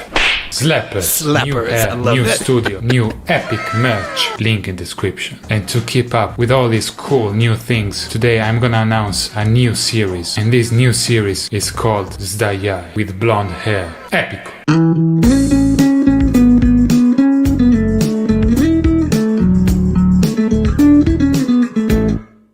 I'm not sure if you already know that, but I actually have a subreddit page where so many talented and epic slappers like you post beautiful memes every day. So let's just slap into it. But first, watch carefully what this t-shirt says. Slap, like, now, do it now. The US Army first began using helmets in 1917, soldiers before 1917. Crazy times indeed. Mom, why don't you go play with the neighbor's kid? The neighbor's kid. Stop bullying me. I wish I just could have kept my hair like that. Looks very cool. I drew every instrument that's better than bass. Wise meme. I made a Davey 404 me.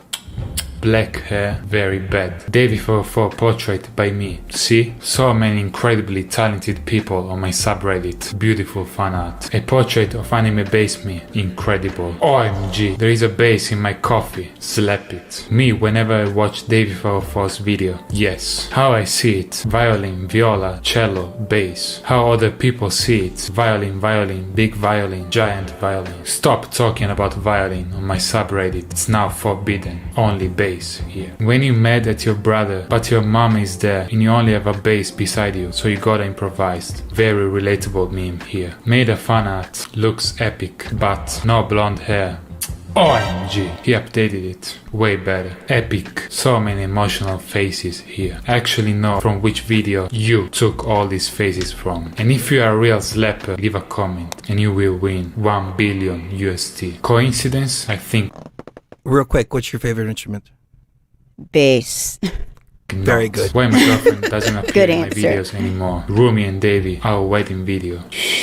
I guess I can't keep the secret anymore. Me and Rumi got married. Check this out. See, this is the kind of stuff I want to do, like, review videos, and like maybe we'll call it like BTV Watch, Let's Watch with BTV or something like that. Yeah. And just play funny videos like this, comment on them, things like that. I want to get to the part where he plays BTV inside the bass YouTube. because he's an amazing bass player. He is, yeah. I thought Les Claypool was the best bass player in the world. Apparently Davey is a lot better. They're both very high up there, but I remember I played bass in when I was like 13. I was in a band and I played bass, and then I played guitar after that. I started out with guitar, but then I played bass, but I never slapped the bass like Davey did, and I never got into it as much as he did. And it's interesting, we used to do a lot of Metallica covers, and I've been watching Davey 504 and another YouTube channel called the Lilac Band. And the Lilac Band, it's a bunch of kids. They're all brothers and sisters, and they're freaking awesome. Mind blowing. And these kids are like, the bass player in one of the videos, they switch out instruments sometimes. He looks to be like 10 or 11 years old at the very most. And he's playing Master of Puppets with his fingers. And I used to always use a pick because that's a very hard song to play with your fingers. And kind of a little bit of a side note, and this is the kind of stuff we talk about, if we were doing that. I was watching an interview. Well, no, it wasn't an interview, but it was a video with Metallica, and they were picking out a new bass player after Jason Newsted left. And when the new guy, I forget what his name is, was auditioning, they were talking, and they were like, and he was like, can you play battery? And he's like, yeah, I can play battery, yeah. And he's like, do you need a pick? And he's like, no, I can do it with my fingers. And he's like, you can play battery with your fingers? And he's like, okay, let's do it. And the guy just rips through it. I mean, he's a freaking incredible bassist. I never got that good. Watching Davey, I wish I would have maintained my bass playing, because I didn't even know the bass could do as much as what Davey and several others did. I mean, I remember trying to play some Les Claypool lines and being like, oh, there's no freaking way I can do this. I mean, Les is just all over the fretboard, slapping the bass and fingering the bass and caressing the bass and licking the bass and kissing the bass. And, Are you sure we're talking about bass guitar? Just kidding. Licking the bass? Drop the B. What? Hey, Davey, what's I like cracking it too. This big Snoop Deal Double G, man?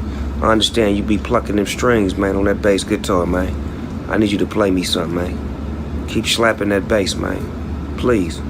Make something for me with that Bootzilla bass. Give me some of that Bootsy or either that Johnny Guitar Watson. Give me some of that. You know what I'm talking about? OMG, Snoop Dogg is a slapper. Did he just challenge me to play and slap some bass for him? And also, he mentioned Bootsy. Bootsy Collins is the godfather of funk bass. Looks like Snoop Dogg really knows what he's talking about when it's about bass. Alright, Snoop Dogg, I'm gonna play bass just for you. Check this out.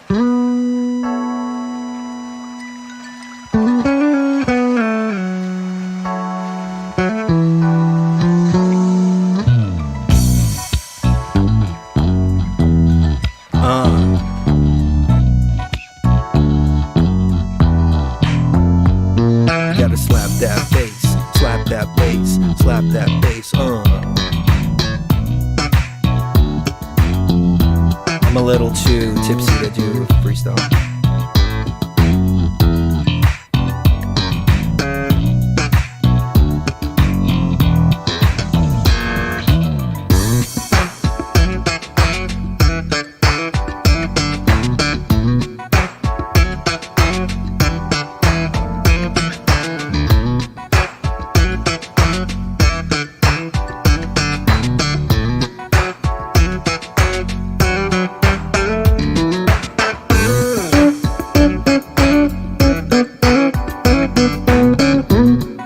This isn't even one of his more complex ones. Like, he gets into some really complex bass lines. He's Big hard awesome. So ones, check yeah. him out. Davey 504.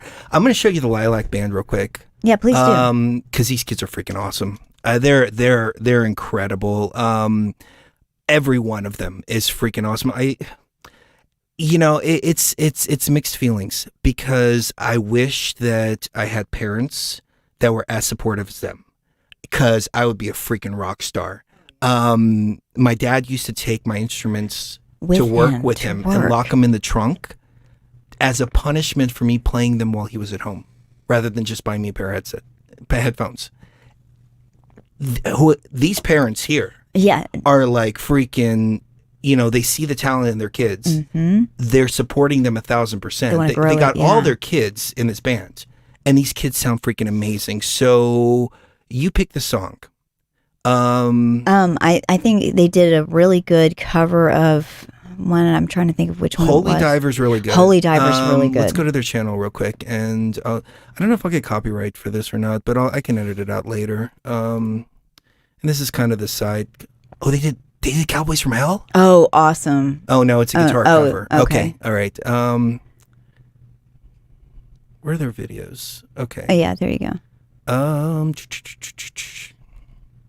I mean, Enter Sandman's really good. I think they did Master of Puppets. Master of Puppets would be best. Master of Puppets is a good one.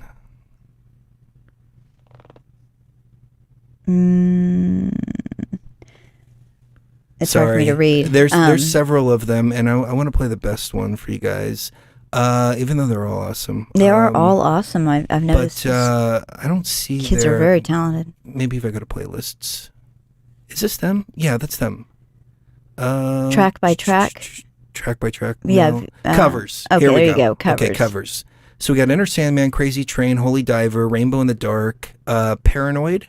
Somebody to Love is pretty good. Somebody Love, Master of Puppets, Master of Puppets Symphony of is Destruction. one of the best. I think Master of Puppets. I think Master of Puppets too. I think that was good, especially for tonight's topic. Even though Holy Diver's really good. They're all real good. Rainbow in the Dark. Rainbow in the Dark, that's dualistic. Yeah, that one's good too. All right, so let us know in the chat. Master of Puppets or Rainbow in the Dark, Holy Diver, Enter Sandman. Or Paranoid. God, that's too many choices. I was just about to say, you're giving way too many choices, baby. It's gonna take him a second. All right, we'll do. Okay, let's do. The first, let's do Enter Sandman because that one is actually in their studio. Okay, cool. So okay, people are saying Master. So okay, that's what I thought too. All right, all right. Yeah, my nose is running a little bit. So Master of Puppets would be apt. Yeah.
You know what? I hate to interrupt the video, but she doesn't really shine as much in this one as she does in Holy Diver. So that's what I really wanted to highlight is her voice and the way that she really shines. Which one was it? Holy Diver? I thought Holy Diver was better. Holy Diver? Okay. Just FYI. Yeah. She's got a very unique voice.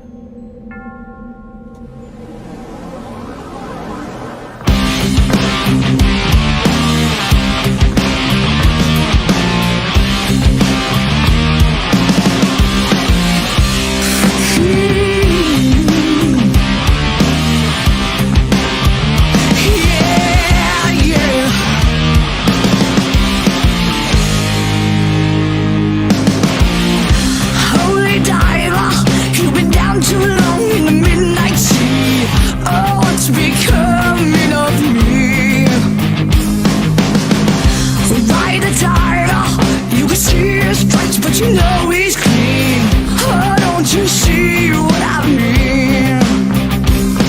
Gotta get away. Holy diver.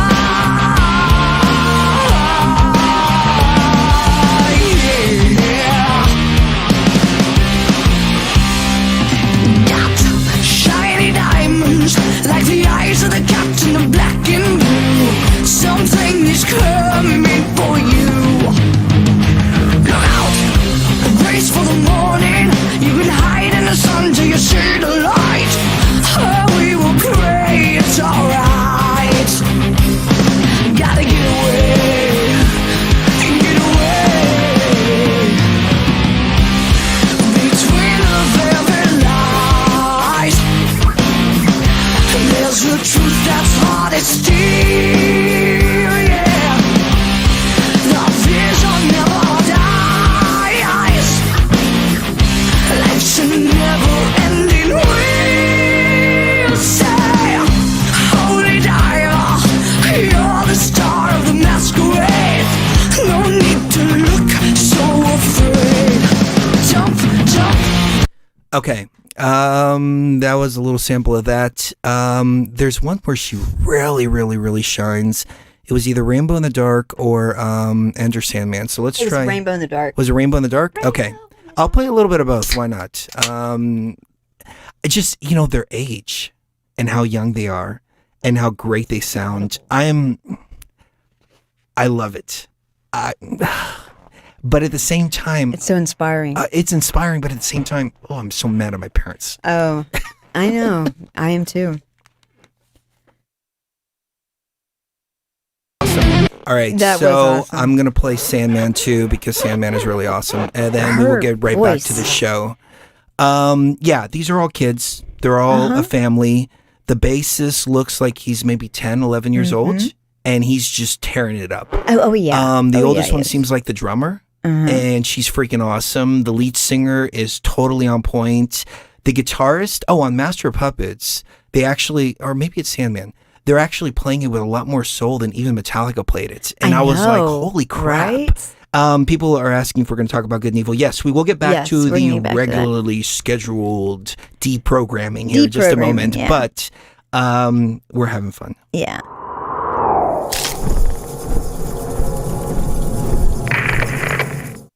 But look at this kid.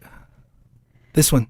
Yeah. How old is he? He's like 11? 9 to 12? 11, maybe 12. And in such a huge way where the parents are like totally 100%, Yeah. into all of it, helping yeah. them, setting up the set for them, getting them the instruments they need, Right. whatever. And then it turns into this. Yeah, it's beautiful. It's phenomenal. I It's wish so beautiful. more parents yeah. were like that. I really do. I really do too. Yeah. I do. Yeah. Because if we had more parents like that, I think we'd have a lot more creative kids. I think we'd have kids that are more healthy mentally and spiritually, especially spiritually. Because if either of us had been encouraged when we were younger to pursue what we were passionate about, I mean, I think we both would be further along in being able to help people here in this plane, help other organic consciousness. Dave Mustaine was just on Joe Rogan. I got to check that out. That's pretty cool. Dave, he turned into a born again Christian, and I hear he's like a real dick to work with. I don't know. I've never worked with him, obviously. I can't say firsthand, but I watched some of the practice sessions, and he seemed like his own little world. And then he did something with Metallica in 2016, and he gets on stage and he starts playing his guitar, and he's not really interacting with the band, and they're trying to interact with him, but it seemed more like he was reluctant to do that. There's a lot of bad blood with Dave Mustaine and Metallica, but I think he could have been a little more gracious. Ozzy did something with Metallica, I think it was. I know we've been watching so many videos. Oh lately. yeah, we've been watching so many videos that The bassist for Metallica did Seek and Destroy with Pantera during a Pantera concert, and that was freaking awesome. I like to see people working together and collaborating. Yeah. But the way Dave was with Metallica on that one show, I was like, this is forced. And Dave being a born again Christian, but at the same time, James Hetfield, he before they did the Black Album, he decided to get completely clean. Master of Puppets is about cocaine, and chop your breakfast on the mirror, and the Master of Puppets is the cocaine. Right. So they were into the party lifestyle, they were into all that, and then he got clean during the Black Album, and he became very difficult to work with. And I was watching some videos. They actually were doing therapy sessions. And they decided they were going to work between like 12 at noon and 4 p.m. And in these therapy sessions, Lars is like, well, first of all, James is like, the most important thing is my family. And, ever since I got clean, that's the most important thing, et cetera, et cetera. So I got to be out of here at 4 so I can be, home with my family. And Lars is like, look, that's perfectly fine. There's nothing more important than family, but you can't walk in here at 12:45 and then expect us to leave at 4. And I'm thinking to myself, if I was Metallica and somebody married me, or let me put myself in a different shoes.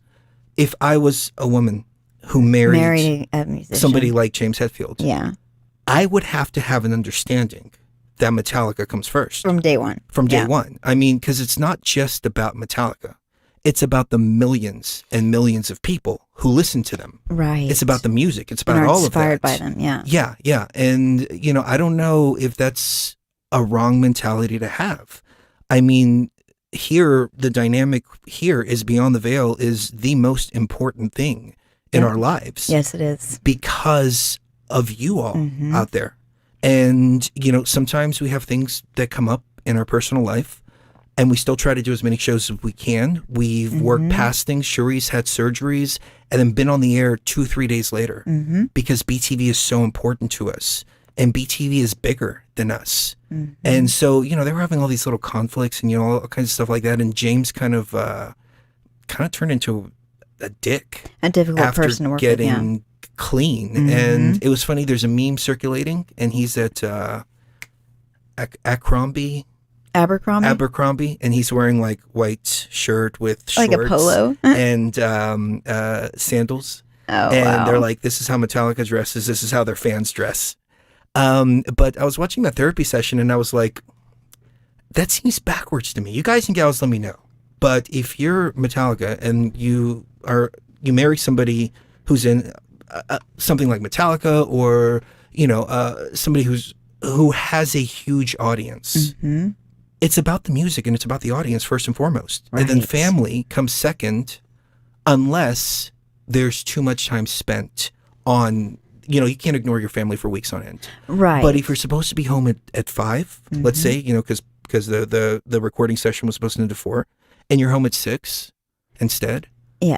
There should be some understanding there, in my opinion. Oh, and, yeah, of and course. there should be some priority, hey, sweetie, sorry, I'm home at 6 instead of 5. We went over a little. Oh, no problem. Not a problem Are you at still all. hungry? We've got some. You're freaking Metallica, Yeah. of course. So that was a little weird. And then what else was I going to say about James? This is kind of circling back to the topic at hand. He grew up as a diehard Christian, and his family didn't believe in medicine. I don't know what kind of Christians they were. I think it was Seventh-day Adventists. Maybe Seventh-day Because Adventists. they Don't don't- quote me on that, because they yeah. didn't say which branch of Christianity. But his mother got cancer. And when his mother got cancer, she refused any kind of treatment, even CBD. And it's interesting how Christianity can get into your mind and warp you. My mother was a Greek Orthodox, diehard Greek Orthodox. She prided herself on never even taking a hit of cannabis. And I was telling her, Mom, you're going through cancer. Try this cannabis. It's going to make you feel better. It's going to help you eat. It's going to help you do all of that. She prided herself on never, ever, ever putting any kind of quote unquote drugs into her body. Right. Yet she loaded herself down with chemotherapy. And I'm like, Mom, you're doing poison and you're not doing this cannabis, which is natural. His mother was the same, refused any kind of treatment at all, period, and believed that God was going to save her. So the song, the God that failed, the God that failed, Metallica. that song is actually about his mother dying, and how he was raised to be a Christian. He was raised in faith healing and everything like that. And we came down to it, the God that they all revered so much didn't pull through. And he went through a lot of, I guess, growing up. You know, ayahuasca would have done this really quick for him. But he went through a lot. And on the Black Album, there's a lot of purging of a lot of things that James was going through.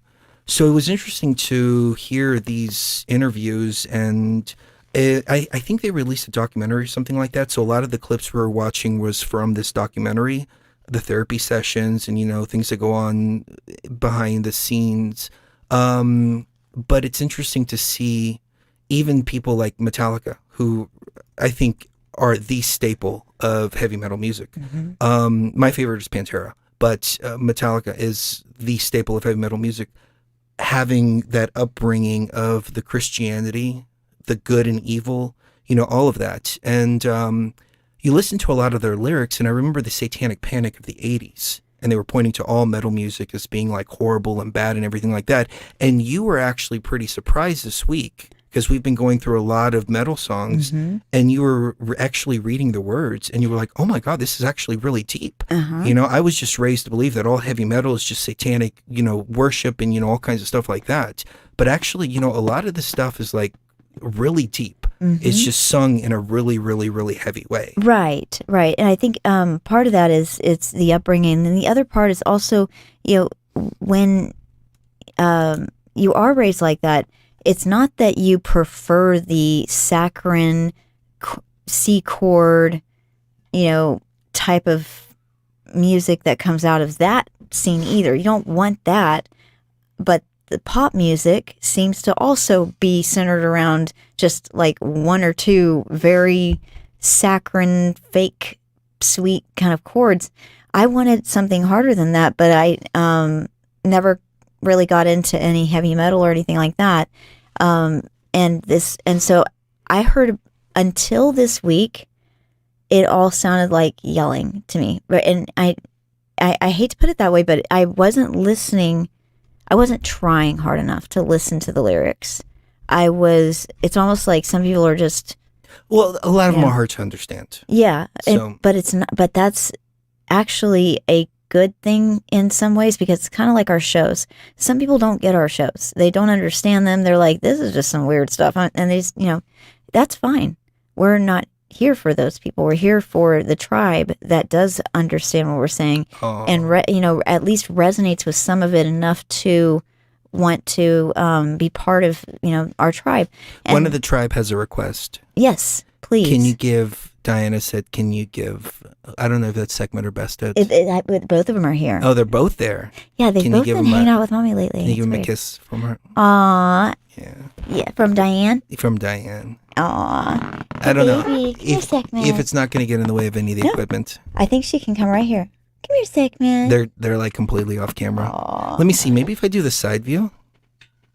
No. Yeah, there she is. There's Segment or Bastet behind. Bastet right here. Aw. Here, if I move this down and I move this down, you can see me kissing Bastet. Okay. It's from Diana. Diana says hi. Aww. Can you say, love you, Diana? Yeah, she just said it with her eyes. Aww. We love you guys and gals, and y'all are family. So, some people are probably like, I think why are they not talking about stuff? Why are they acquiescing to one person in the chat room? Because each and every person in the chat room is family. It's family, yeah. Y'all, I mean, you that's the way I literally see it. are our family. Another interesting thing. Okay. Pantera, I'm Broken. That's another He good one. hurt his back.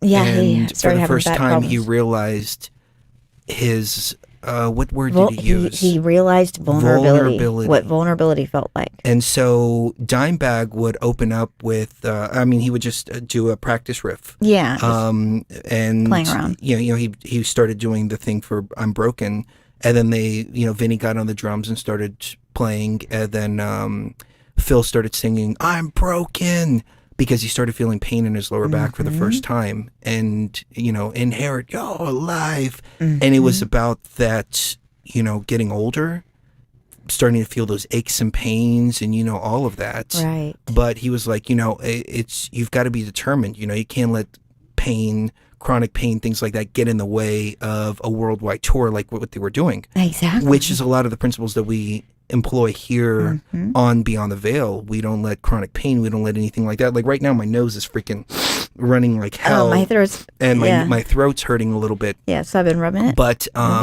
that doesn't matter. It's not going to stop us from connecting with our tribe. I mean, that's what it's all about. But it was interesting to hear that song because Phil has an interesting history. And after they did Far Beyond Driven and The Great Southern Trendkill, Phil got addicted to heroin. And I was always wondering why. I met Phil several times as a kid. And we're actually going to go to Dallas with Marshall to go to a reunion. Pantera reunion, whenever they announce when they're going to be in Dallas. So we have press passes. So we're going to try to use the press passes to get backstage, and it would be freaking amazing to see Phil after all this time. When for people that haven't heard the story, I'm going to give you the quick version. When I was about 14, my mom dropped us off at a club called The Back Room in Dallas, and they were playing under the name Cowboys from Hell. And Megadeth actually just did that recently. They played a show. It was called Frankie and the Spankers or something like that. It wasn't really called that, but it was called something silly like that. And people were like, Megadeth. And Dave Mustaine was like, no, it's Frankie and the Spankers tonight. And sometimes bands will do this. The huge bands will play under a pseudonym and play at some small club. So Pantera would always play under the name Cowboys from Hell. So she dropped me off and some friends at the back room. And number one, it was 18 and up and you couldn't get in. And number two, they were sold out. So we went around the back and you can hear the show from the back, and we hung out in the back the whole night. And then we were by the buses and Rex came out, and then Vinny came out, and then Dime came out, and then Phil came out like an hour and a half later. And I had Phil's haircut from Cowboys from Hell, and he came up, he talked to us, he signed autographs. He's like, how'd you like the show? I was like, dude, we couldn't get in. He's like, where are you guys from? And I was like, Houston. He's like, you drove all the way from Houston to Dallas and you couldn't get in? And I was like, yeah. And he's like, hey, and he calls over his manager. He's like, put these guys on the guest list for Corpus and give them backstage passes. And I was like, and Phil was like, dude, that is so cool. Shh, don't say anything. Don't he's say like, a word. if you say something, everybody's going to want this. And he's like, can you make it out to Corpus tomorrow? And I was like, hell yeah, I can make it out to Corpus. I don't care if I have to walk. Hell yeah. So I told my mom, I'm like, we got backstage passes. Holy shit. And we drove all the way to Corpus. And Dead Horse actually opened up for him, which was freaking awesome. Yeah, that is awesome. Yeah. So it was a very small club, very intimate, right before Far Beyond Driven was released. And I got to sing Cowboys from Hell with Phil on stage. I only sung one line, I was up on stage diving, and I'm up next to Phil, and he hands me the mic, and I'm like, Cowboys from Hell, and then I jump off the stage. That is so neat. And then I talked to him a little bit afterwards. I gave him some weed and stuff like that, and it was awesome. Yeah, I'm sure. So it would be cool to reconnect with him and tell him, dude, you made a freaking lifelong memory for me. Anyways, we're getting a little bit off point. The point is, a lot of heavy metal music was seen as evil, but I don't see it nearly as evil as some of the stuff that we saw at Astroworld a few months ago. That's true. It's true. It's almost like it's been reversed. The Satanic Panic thing was just a bunch of BS. It was, controversy for the sake of controversy. Yeah. When you start getting into the lyrics of some of these songs, you find they're actually very deep and very meaningful, and there's a lot to it. Now, there were some bands like War who were just, making fun of the Satanic Panic. But the Satanic Panic was, it was everywhere. And it was a bunch of Christians going around and saying that everything rock music, all that is Satanist. They did that back when Elvis Presley was out, from him just shaking his hips. Oh yeah. Gyrations. It's always been like that. He's gyrating. It's always been like that. Yeah. You have firsthand experience. Growing up, you weren't allowed to listen to quote unquote secular music. Oh, I wasn't listening. Nothing. No secular music. I think the one secular tape that I was able to have, the little cassette tape, was Amy Grant. And that is not secular music. I mean, for those of you who remember who Amy Grant was, Let us know in the chat if you think that is secular music. I don't think it actually is. Well, and this sign, that was it. This sign here, yeah, that has multiple meanings. Number one, it's to ward off evil. Right. It's a Hindu sign, I think. Mm-hmm. But the truthers say that it's devil horns. Right. This means I love you. It means I love you. It's so, and that other one's so close to it. But growing up playing heavy metal, before I got into the rave scene and everything like that, this always meant Metallica. Like, this was like rock on. That's all rock that it meant. Yeah. I've never heard of any kind of devil horns or, anything like that from that point. No. But it just goes to show how things can be twisted, misinterpreted, everything like that for an agenda. Right. What's the agenda? The Satanic Panic agenda. Yeah. And the Satanic Panic agenda was to get publicity. There were a lot of televangelists at that time. They would preach and preach and preach about the Satanic Panic and all that stuff, and then they would ask for $1,000 donation to fight the Satanic Panic. That piece of shit from Dallas. Oh, I know who you're talking about. They did the thing, the farting preacher, and they used him. I actually know that guy. Oh, I forget his name. He wound up getting exposed. He wound up, getting sued, all kinds of stuff like that. Yeah. But he made millions and millions and millions of dollars. And he would look at the camera and say, I know you're living on Social Security. I know you're unemployed right now. I know you're this. I know you're that, et cetera, et cetera. Oh, I told somebody what to put my pop filter on, and I forgot. I saw him at a thing one time, and he just seemed to radiate evil energy. So I stayed the hell away from him. The most evil is Kenneth Copeland. As a kid. Oh, yeah, that's Kenneth Copeland. Yeah, no, I'm talking about a different guy. Oh, different. Oh. Yeah. Which one is? The farting one. Oh, okay. Yeah, I can't remember all I know these who names. that is, yeah. But my point is that he would tell little old ladies, do $1,000 pledge, and God will give it back to you. And little old ladies would do this. They would send him their grocery money. They would send him their, utilities money, stuff like that. Yeah. They had these schemes where if you sent in, a certain amount of donation, you would get a signed thing, and you would get a prayer card personally signed, and this prayer card would go in here. And this, I think it was Inside Edition or something like that, they went to the dumpster and they found all of those letters in the dumpster, and they found a bunch of copies that I guess were never sent out of the same thing, just rubber stamped with the signature and, all of that. And everybody was just getting these generic things back in the mail, and they thought they were getting a personal touch from this televangelist, and he was making millions and millions and millions of dollars off of basically poor people. Oh, that's so sad. Poor people. That is so the people that need it the most. Yeah. People that can't afford it. That's good. Yeah. That's what's considered good in a moral society, in a moral Christian society. Right. But heavy metal is bad, is evil, is of the devil. So let's segue back into the topic of the show. I'm sorry that we diverted for so long, but I think this it's is an a good interesting. Segue, yeah. It is a good segue. Yeah. But let me play a rejoiner just to break it up a little bit.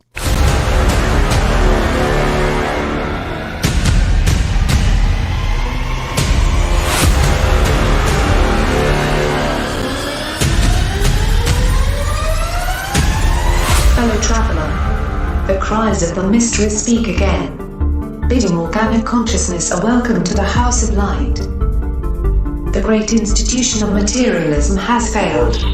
The false civilization built by man has turned like a monster destroying its creator. Science battles itself impotently against the barriers of the unknown. Only your consciousness knows the true path. You, the illuminated, can carry the understanding upwards towards the light. Only your consciousness can teach the children of men to live well, to die well, and in perfect measure, be born again, through the knowledge of virtue, compassion, love, and true understanding, as you are sublimely raised, beyond the veil.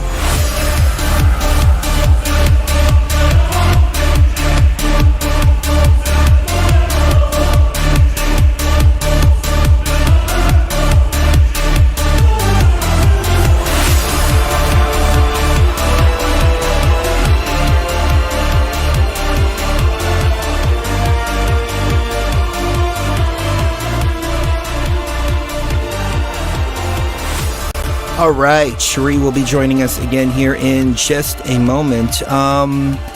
Is religion inherently evil? Is it necessary? Do some people need it? What exactly is religion? And first we'll break that down, then we'll break down good and evil, we'll break down morality as well. Kind of give you our opinions. We'll be watching the chat too because we want your opinions as well. Religion, the belief in and worship of a superhuman controlling power, especially a personal god or gods, a particular system of faith or worship, a pursuit of interest to which someone ascribes supreme importance. So that's an interesting definition there because you remember Fauci and all those in Fauci we trust and trust the science. And he called it a symbol? Under this definition, it could actually be a religion. Oh, wow. So religion is so much more. Excuse me, sorry, I'm getting over this much cold. More than we're taught, it means. Much more than we're taught. So is religion inherently evil itself? Not necessarily. I like George Carlin when he says, they forgot the 11th commandment, thou shalt keep thy religion to thyself. Yes. There are legitimately some people out there who need to be taught right from wrong. And be guided through morality. It's hard for me to wrap my head around this, but it's just very simple. I mean, to me, it just comes down to empathy. And what's that word called where you can feel what the other person is feeling? That's empathy. Empathy. It's also... there's another word I'm looking for. I can't think of it off the top of my head. But you just put yourself in the other person's position. Would you like to be stolen from? Would you like to be raped? Would you like to be killed? Would you like to be assaulted? Would you like to be spoken to really shitty? Would you like any of that stuff? No. So don't do it to others. It's compassion. It's insight. It's insight simple as into that. But there's actually some people who not only have to be taught all this, but they also have to have the threat of some kind of damnation. And that they're being watched. Right. Yeah. And the scariest part is, with all due respect to any Christians that are watching BTV, even though I think there's any Christians who watch BTV are true Christians, in my opinion. Yeah. Because they respect other people's opinions. They're comfortable in their own opinions and understandings, and we're free to speak however we want. And we've actually gotten emails from Christians and like, I'm a hardcore Christian. I don't like it when you bash on Christianity, but I appreciate you guys and love you guys very much. And I'm like, wow, that's what I'm talking about. Right. That's what it's supposed to be. The purest form of that thing, that system. But one of the big arguments by Christians, and I'm using Christianity as an example because we're in the West. If we were in Saudi Arabia, I'd be saying, well, I wouldn't be saying Islam because you could be hung for speaking out against Islam in Saudi Arabia. But one of the things about Christianity is, I just lost my train of thought. Where was I going with that? Oh, Christians will say, well, if there's no hell, then what's keeping you from raping and murdering people? And when I heard this response multiple times in different videos, preachers saying this, people being interviewed on the street, this is a common response. Right. What's keeping you from raping and murdering and stealing and all that if there's no God? My answer is... my compassion for my fellow human beings, my understanding of what's right and wrong based on what I would want done to me and not done to me. Right. Like, you grew up in the church. Are there really people who really think that the only reason people don't kill and rape and steal is because there's an entity that's going to punish them for it? They actually do say things akin to, like, here's an example. I was listening one time to a preacher that I'd never seen him before, so I guess he was just traveling through town. While you're talking, I'm going to turn the AC on real quick. Yeah, it is kind of warm in here. So this preacher, he gets up there and he starts talking about how even atheists, so-called atheists is what he called them, and so-called, non-believers, they actually do know that God exists. They know that Jesus is the Son of God, and they know that they're going to have to, get on their knees someday and bow down to God and bow down to Jesus. And they know this deep down inside, and that's the only reason why they aren't out killing people in mass and raping people and doing horrible things to other people. He really did make that his argument as to why non-Christian people aren't out there raping and murdering people. What's interesting is if you look about 16, around the world, theocracies have the most violence and the least freedom. Mm-hmm. And I'm concerned about the West because we have a liberal agenda that is so radical that 99.9% of people out there are against it. And that 0.1% are really screwed in the head. Yeah, just messed And up. I wonder if that's to make people run in the polar opposite direction, which is theocracy. The pendulum. The swinging pendulum so swinging far. the other way. Is that the Yeah. purpose of all of this? So let me go through That's why these they're making terms it so wild. Yeah. real quick. We went through religion, okay? So good. To be desired or approved of. Having the qualities required for a particular role. That which is morally right or righteous. A mysterious balance of good and evil. And that's morality. That's a key word right there. And I think when we refer to religion in the topic of the show, we're using this definition here. That which is morally right, righteousness, belief or advantage to someone or something. And then you take a look at the word evil. Profoundly immoral and wicked. Profoundly immoral, immortality and wickedness, especially when regarded as a supernatural force. Oh, immorality, not immortality. Oh, immorality. Yeah. Okay. Sorry. Profound immorality and wickedness, especially when regarded as a supernatural force. I think we'll stick with the adjective. Profoundly immoral and me wicked. Too. Yeah, just. So when we put these things up to test, right?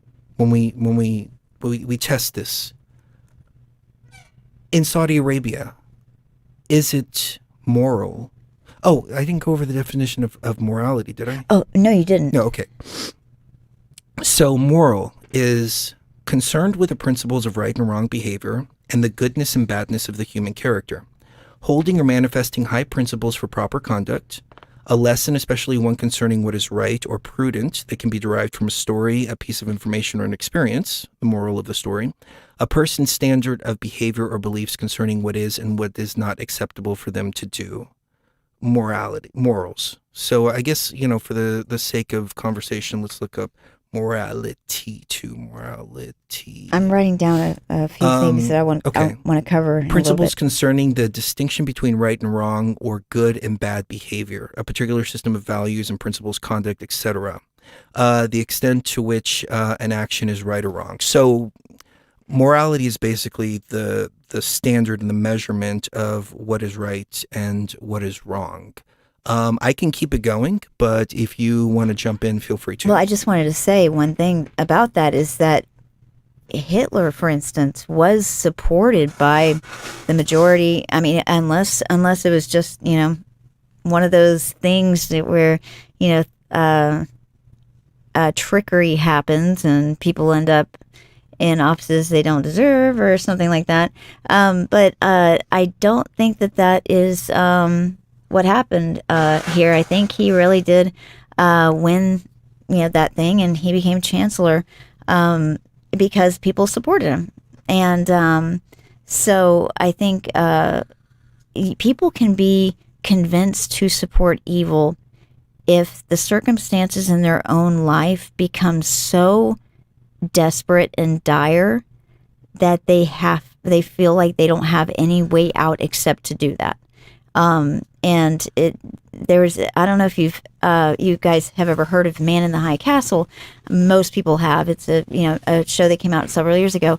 But one thing he said was, because she asked him, do you see the same people in all these videos? And he said, I see clusters of people, the same people in almost all of these videos. And one thing that I've noticed is that somebody's personality, their decisions, whether they're good or evil, it doesn't depend on them. It depends on the circumstances that they're in. I've seen people with full bellies be completely sweet and nice and giving and empathetic and compassionate and understanding. And those same people, when they're put in positions where their bellies are empty, they're in the, they're narrowly escaping death over and over and over again. They have the threat of concentration camps and stuff like that over their head at all times. They act completely and totally different. They are no longer compassionate or empathetic. They are scared, and thus they make terrible decisions. People make terrible decisions when they're afraid. And I think what they're doing right now. Look at 2020. Exactly. That's exactly what happened in 2020. And then I'm not afraid, but I'm aware of these tactics, and I think they're going to try to use them in the next 2 years to try to prevent what we, are thinking is going to be like a comeback of sorts. However, even if it is a comeback, we also have to worry about the pendulum swinging wildly in the other direction as well, and we get a Handmaid's Tale. That's what I'm concerned about too. And it's interesting. I guess we can start on the 3D level. I don't mean to pick on truthers, and I don't mean to pick on Christians either, but there is something that I noticed throughout our journey.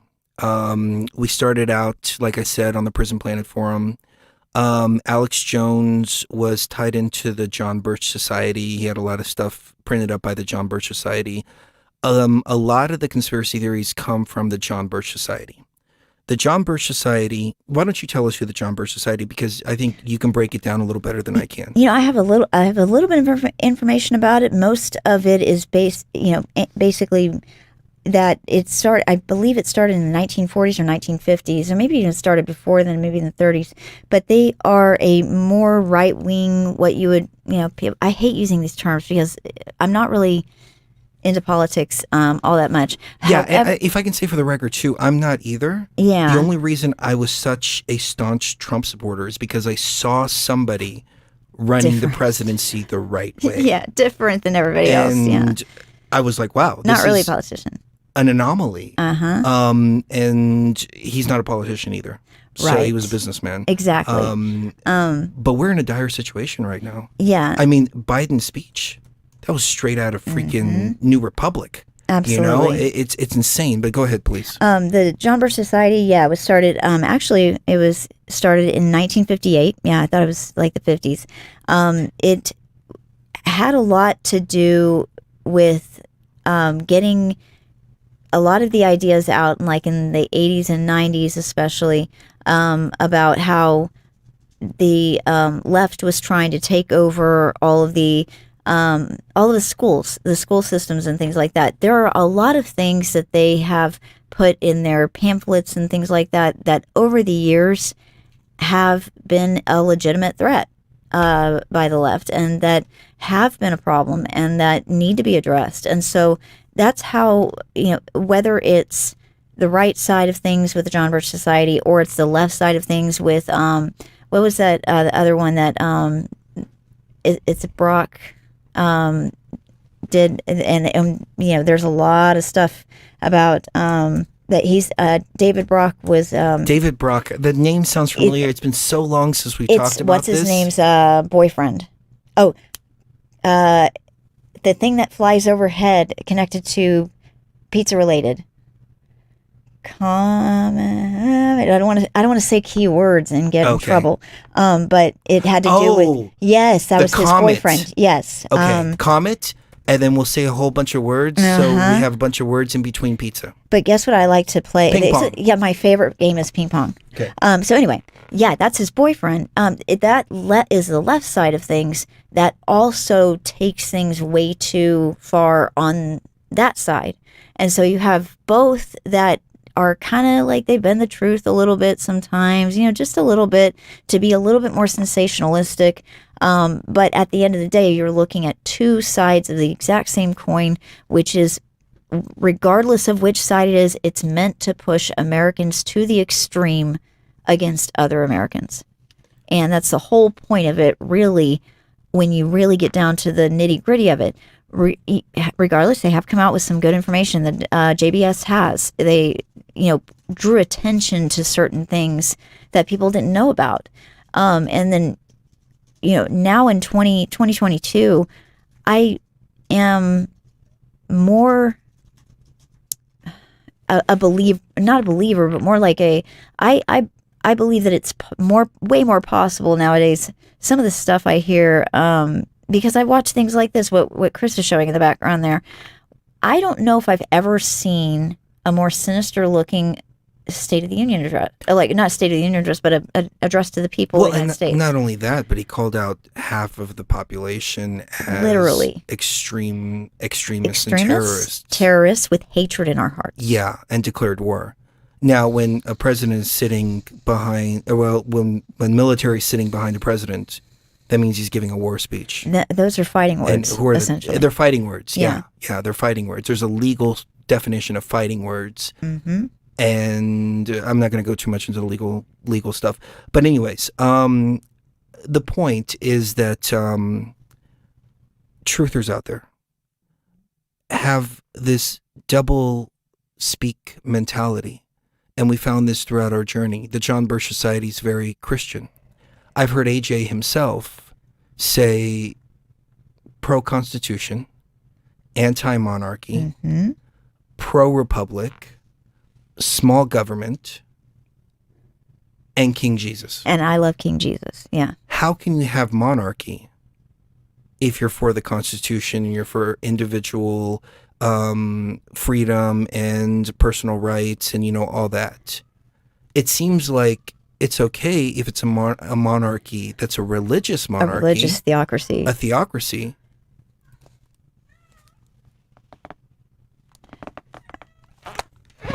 Is somebody hurt? Yeah, I think she's... What's the matter, baby? What's wrong? Sorry, one of our cats is... Is she okay?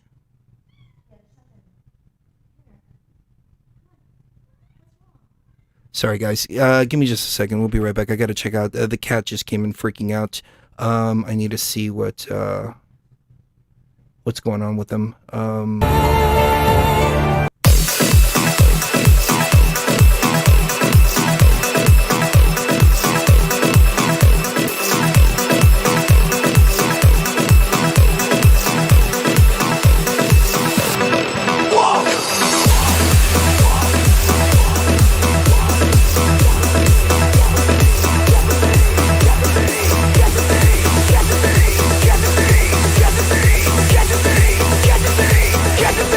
Get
what if I told you the biggest secret of all is that we're living inside of a machine?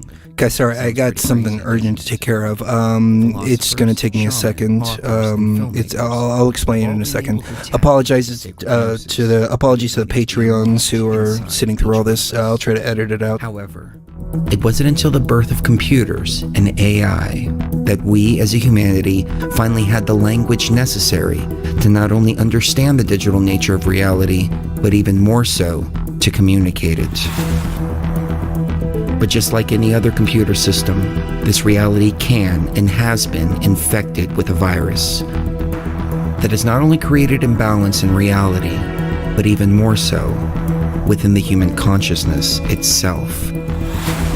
But what if the developers left an antivirus program that could be accessed from within the machine in the event that consciousness becomes trapped in its own creation?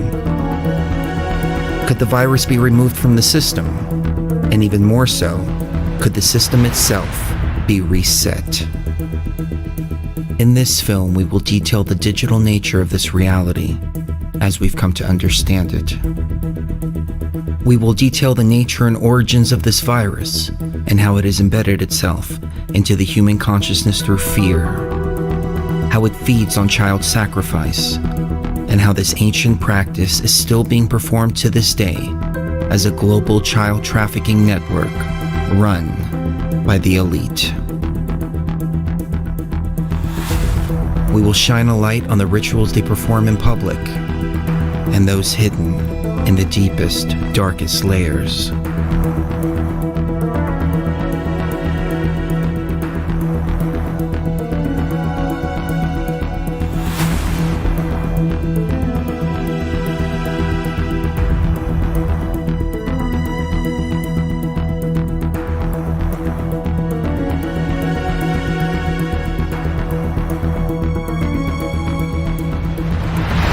And finally, we will take you to Egypt to witness ayahuasca ceremonies performed at the Temple of Hatshepsut, at the Temple of Isis in Philae.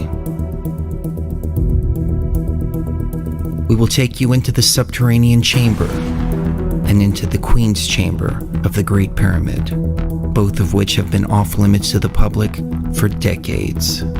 And finally, we will step into the sarcophagus of the King's Chamber to launch our consciousness into the 13th density to unlock these antivirus programs. Our intention was simple: reset the Matrix. The events of this film took place in May of 2018. We returned with the countdown clock, 4 minutes and 37 seconds, or in Matrix time, 4 years and 7 months. Had we created this film upon returning, it would be very easy to write off these experiences as one of the most epic psychedelic experiences in the history of mankind. However, as we find ourselves in the middle of a worldwide shutdown in the year 2020, exactly at the halfway point of our countdown clock, there is no denying the Matrix is being reset. Are these events merely a series of massive coincidences? Or was this the fulfillment of an ancient plan to reset the Matrix?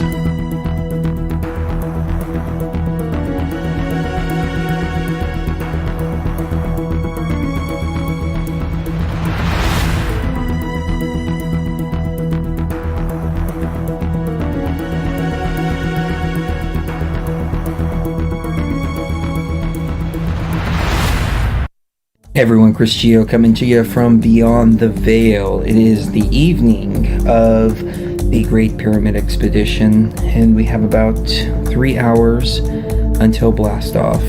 And just wanted to run through a few pre-flight thoughts that I'm having. The dark energies have done their best to try to hijack this.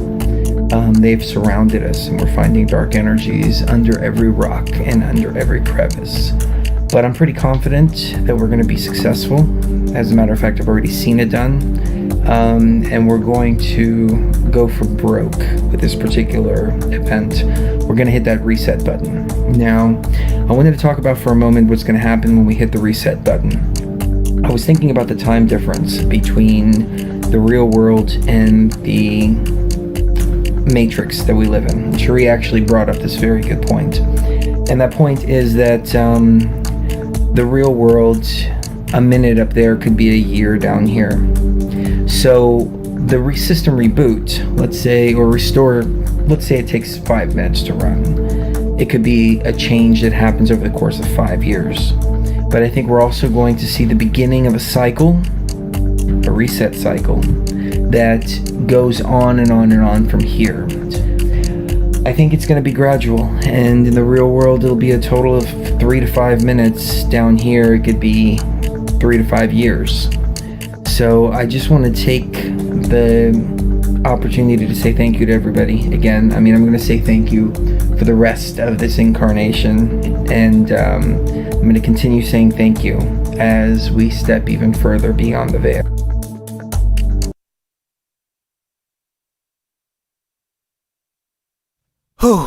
All right. I'm almost back. I'm just waiting on Cherie real quick, and I will explain to you what happened. Crazy shit. Let me find something else to play real quick. And again, I'm so sorry to keep you guys and gals holding, but I'm just waiting for Cherie.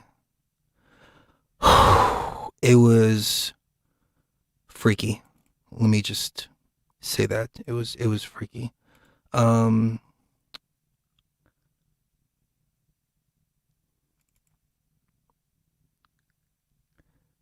right.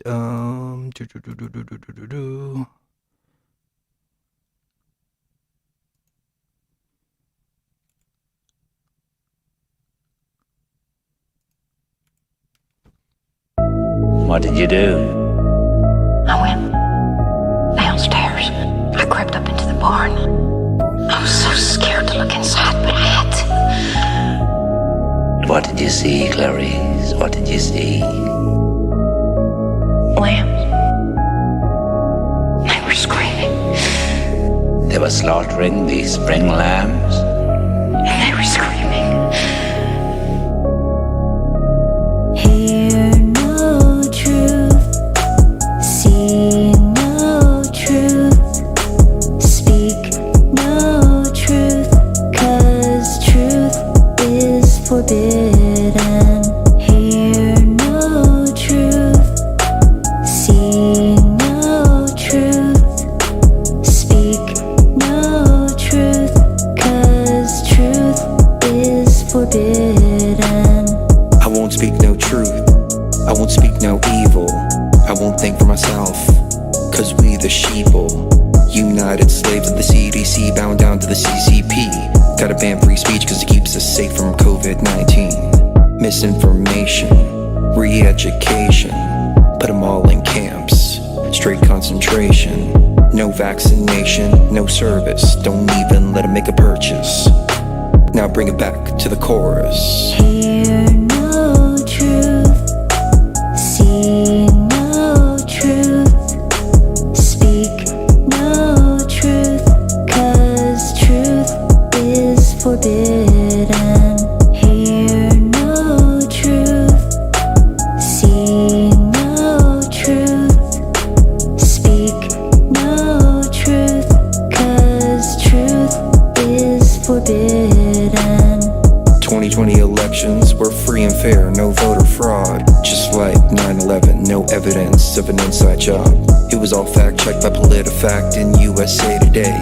But tomorrow it might all change, depending on what they say. It's been debunked this month, like the Wuhan lab leak, till they flip the script. No hypocrite, it's just double speak.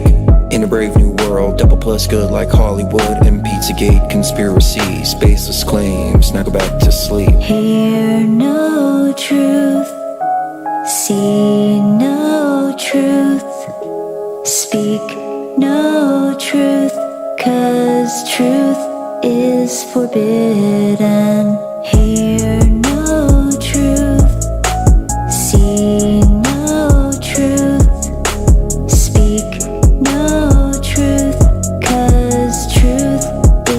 forbidden. And you ran away? No. First I tried to free them.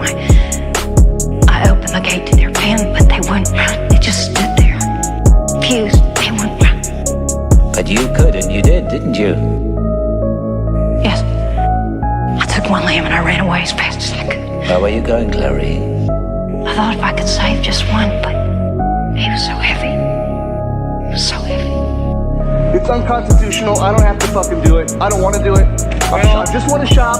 Maybe it is unconstitutional. It is. I don't know. I'm an American. This is fucking America. I don't have to do this shit. Well, I really don't want to either, even though good. Everybody else is wearing a fucking mask. So why are you worried about me? Huh? Isn't that enough protection? Just leave me the fuck alone. Well, we'll see about that. You do what the fuck you need to do. I'm shopping.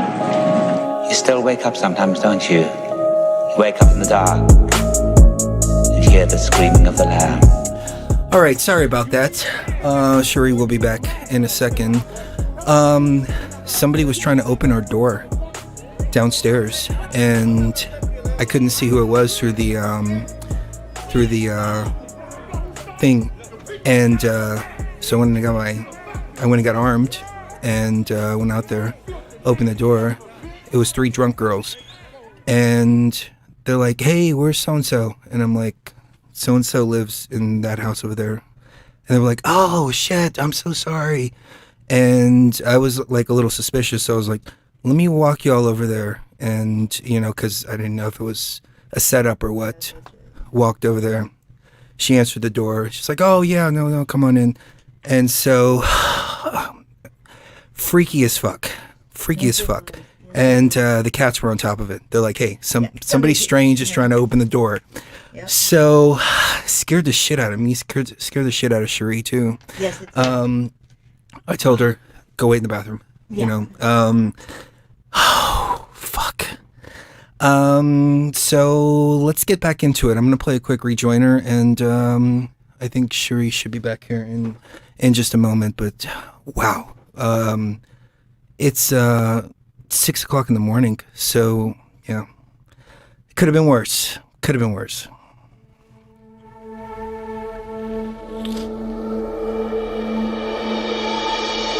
My dear traveler, the purpose of raw consciousness is never to destroy. It is always to create. Build bridges. Create happiness. And bring forth new life. We must live in the hope that mankind will draw together. And that we better understand each other. The more that we awaken, the easier this will become. Now rise. Follow your conductors. And fear no danger. As you step beyond the veil.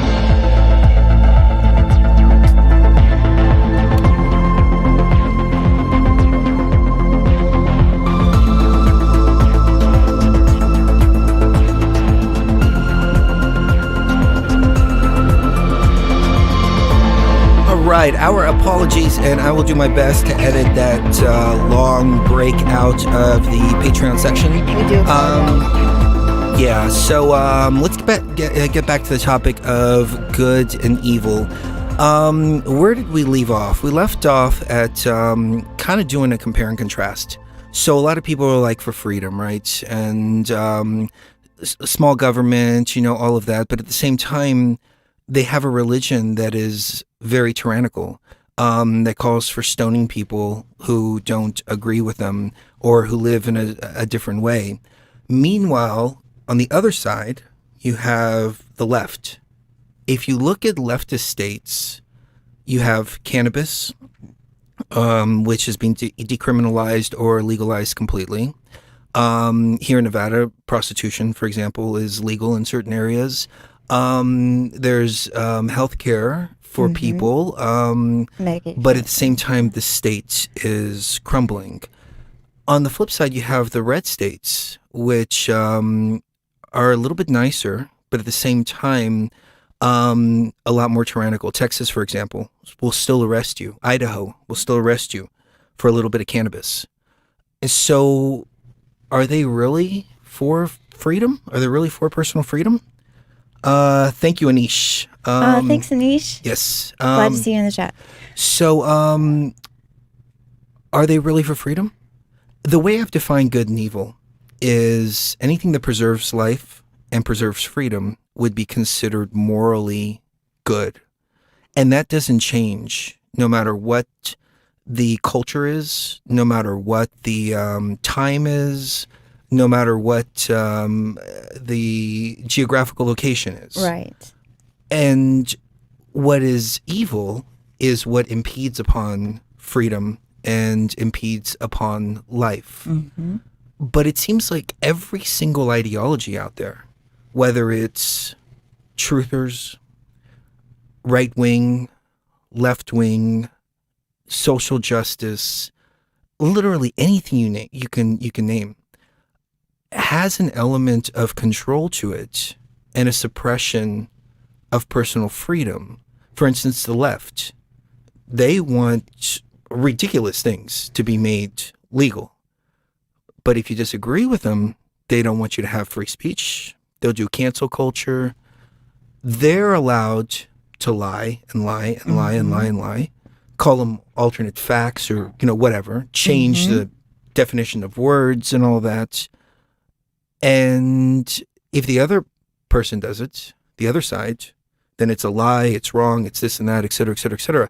Very much double standards. But when you examine everything from a good and evil perspective, the way that I've defined it, which is the preservation of life and the preservation of freedom. Mm-hmm.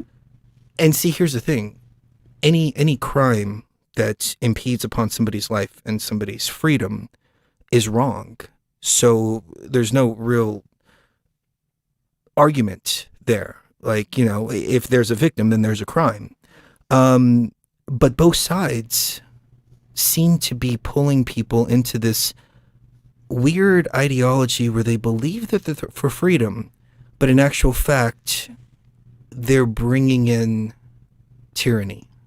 And tyranny is veiled in every single belief system, in every BS. Mm-hmm. And prisons are being constructed, not only physically, but also within people's minds, based on these ideologies. Right. Big shout out to Two Stroke Yes, Smoke. yeah. Thank you so much, Thank you, brother. Two Stroke Thank Smoke. you. Thank you. Thank you, dude.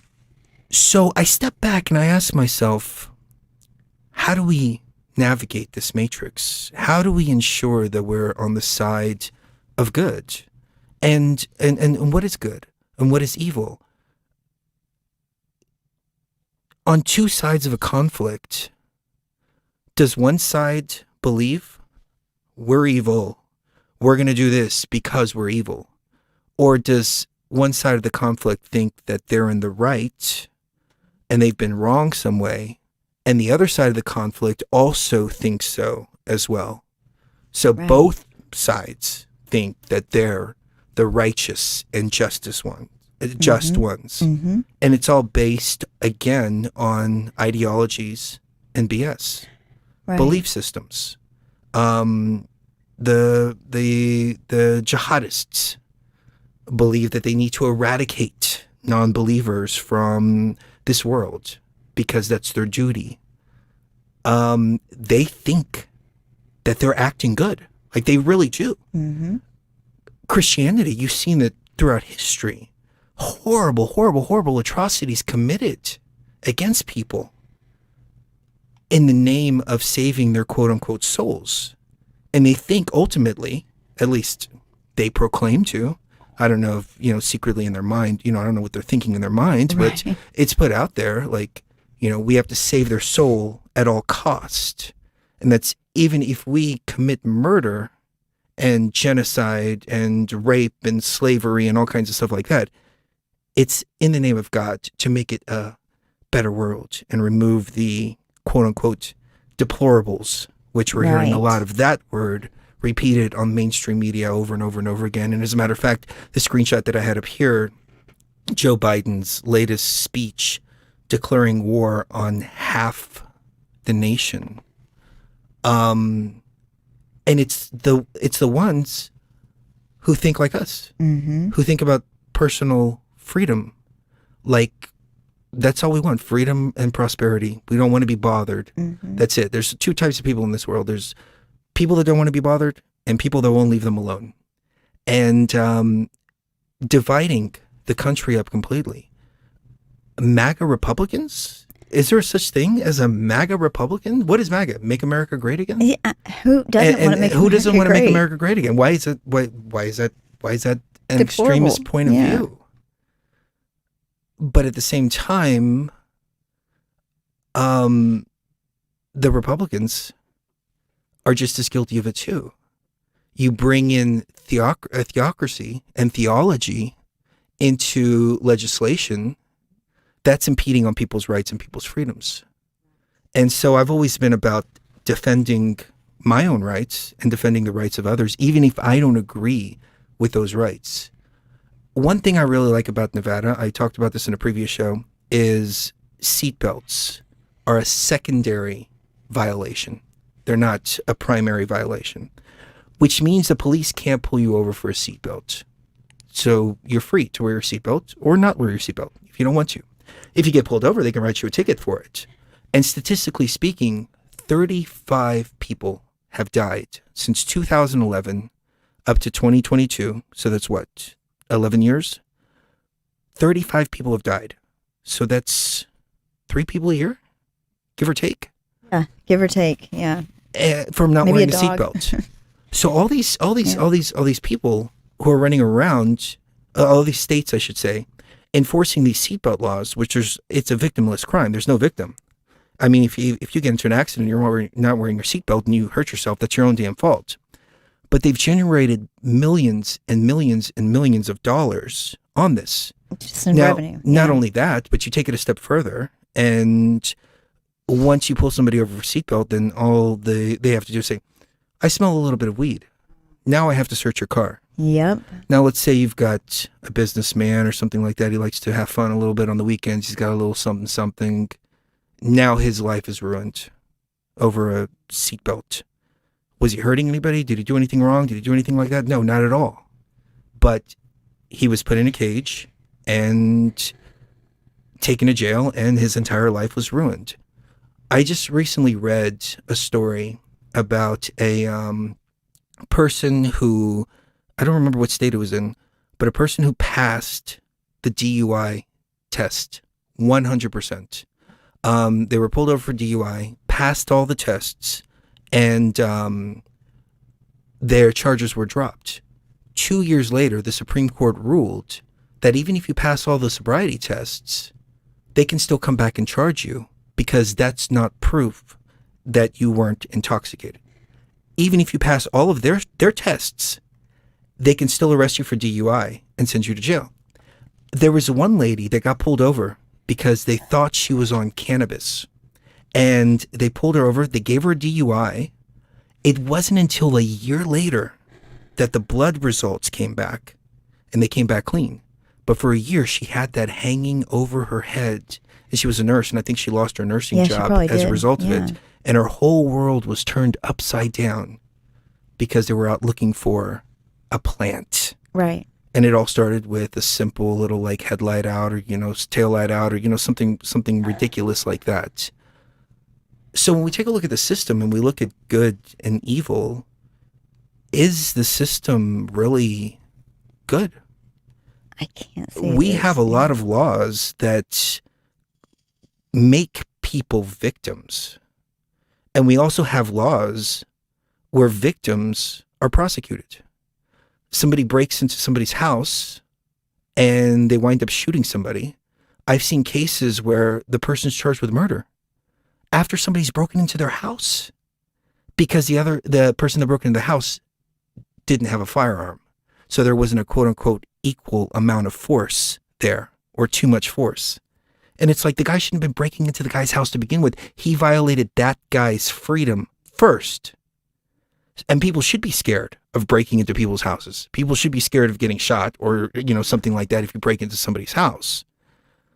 But the society we live in is the complete and total opposite. Now you bring morality into it. What is moral and what is immoral? And this is the problem that we come to. is the idea of morality.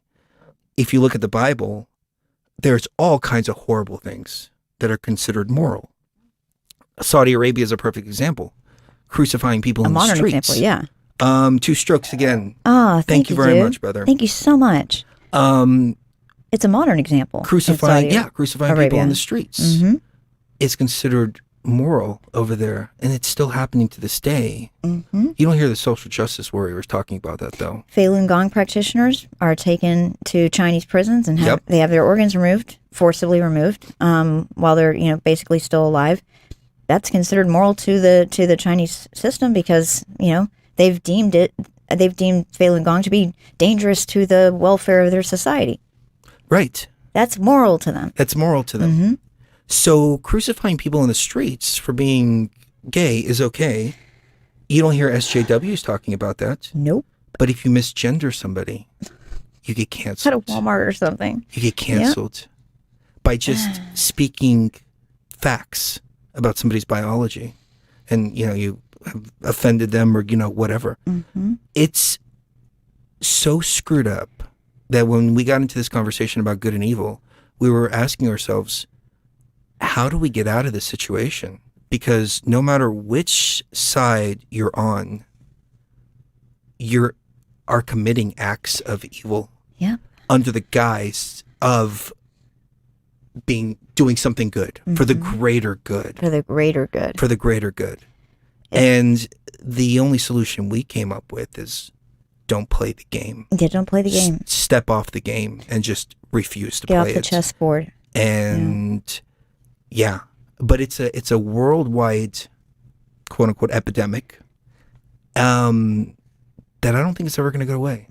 And I think that's part of the virus in the system. What do you think? I think it's very easy to see how these kinds of ideologies. There's a really good show that's the next season's about to come out in a couple of weeks called The Handmaid's Tale. And for those of you who don't know what this is, it's a TV show that centers around a fictional alternate reality where, basically false waving things, attacks that happen. They upend the government. And this is a story. This is not real life, just FYI. And this girl, a bunch of women are the characters in the story that you focus on the most because it's all different for each of them. But essentially what's happened is a theocracy has taken over and they make it illegal to buy birth control. Before you continue, can I explain that a little more? Yeah, please. You were a little vague on that. It took me a second to get it. So essentially, they created a problem. Mm-hmm. Here's a better way to frame it instead of using the keyword. There you go. They created a problem. Mm-hmm. It was a huge problem. It was a big attack. They created it. They created the problem. Then they brought in their solution, which was the theocracy. So instead of using that word, I just wanted to explain it a little bit more like that. Thank you so much. Yeah. I appreciate that. So this theocratic society essentially does not deem women to be anything more than property. Essentially, women are not allowed to read or write. They get their fingers or hands cut off just for reading or writing, and it's run by not just men. It's run by the men that have an ideology that is so hyper Old Testament biblical that they think that if a woman can't get pregnant, that she's barren. It's all her problem. It has nothing to do with the sperm count. You can't even talk about these kinds of things. It's such a theocratic type of society that it really does enslave. It kills off about 300 million people in like the first 3 or 4 years through wars and things like that. As you're speaking, do you mind if I jump in and interject? Yes, please. Okay, so if we can stick on that one topic real quick. Yeah. The men and the women. And the women have no rights and they're not allowed to question anything. And it's always the women's fault. Very biblical. Mm-hmm. Now, think about where we're at now as a society here in the United States, throughout a lot of the West, and the liberal agenda. The liberal agenda is trying to take down the whole idea of women, 52 different genders, all of that. I think everybody in this world is sick and tired of this shit. and is ready to go back to man and woman. Mm-hmm. So could it be that that's why they're being so radical with it, because they want people to go right back to it. Mm-hmm. Then once they go right back to it, they can start with everything that you're talking about. This is exactly how I who was it that wrote about this?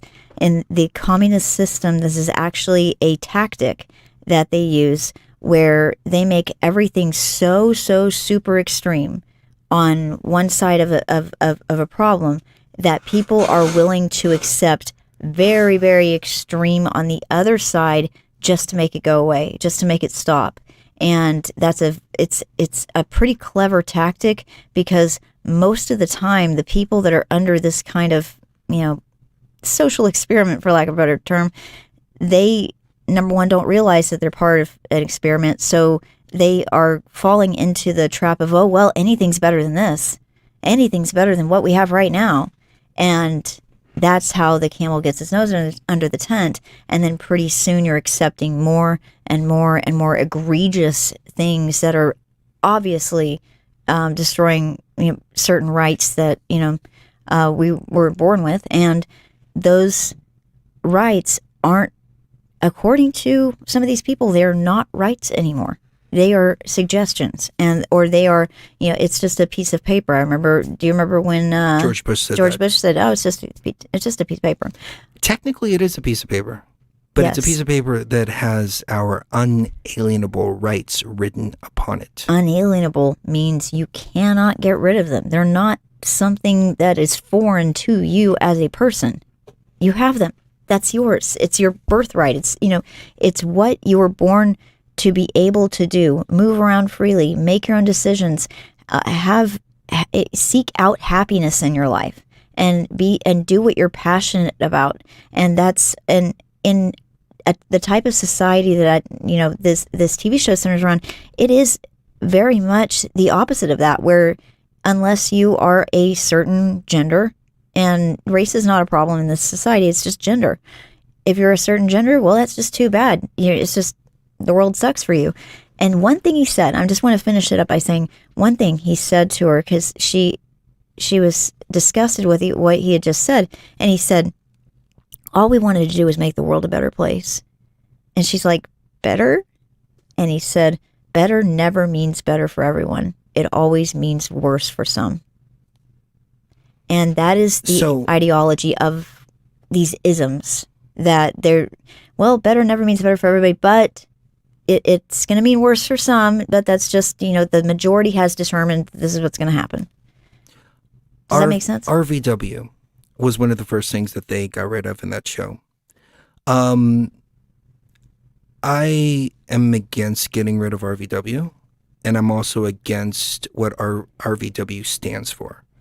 But I am more against taking away somebody's freedom than I am that. So, the privatization, could it be, and I'm just asking you as my wife, somebody who's very intelligent, very well read, my twin flame, etc., because a woman's perspective would be great here. Could it be that they're working so hard? Thank you for the super chat. We'll get that. Oh, yeah, thank you. Actually, Energies of Gaia, I can read that real quick. Very refreshing to hear others understand and see how unnatural their rules, law, and morals are. So much love and respect for both of you. Right back to you, Energies of Gaia. Thank you. Much. Thank you very much. You. And 1111, perfect.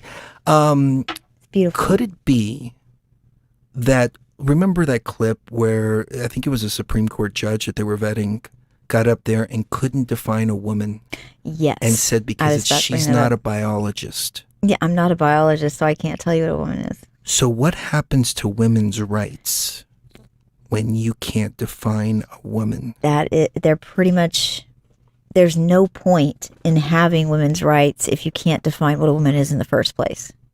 There's no point. It's a pointless argument, because if we can't decide what a woman is, we can't decide what a woman's rights should even be. Like, if we can't come to an agreement on that. And I do not think that the direction that we're heading is something that people that are largely, it's people that don't understand the true larger agenda in the works. that are making the biggest fools of themselves, in the public forum. They don't understand what they're a part of. And then when they are old enough to understand, this is why they're pushing it in younger and younger and younger age groups. I saw a story the other day where like an 8-year-old was put on hormones to start his or her whatever transition. I've seen videos of kids going to detention, getting written up, and all kinds of nonsense for quote unquote misgendering. And these are like 5-year-olds, 6-year-olds. And do you know who they're sitting next to? Well, maybe not 5 or 6-year-olds, but the 12 to 14-year-olds, especially like in junior high and early high school. There's a lot of kids that are getting suspended for wearing certain T-shirts that say like, let's go, it starts with a B. Let's go, Brandon. Let's go, Brandon. I think that's okay to say. Is that okay? Yeah. Okay, let's go, Brandon. Things like that. They are asked to either leave the school premises and put a different shirt on and come back, or just leave, not come back. Some of them are just getting kicked out of school altogether, or they're getting suspended. And what's happening, and this is great, the parents of these kids are teaming up with their kids and saying, you know what, this is BS, let's take care of this. They're taking it to the higher courts, and the higher courts are agreeing with them and saying there's no reason why a school should not be permitting this, because it's innuendo, but it's not vulgar in any way.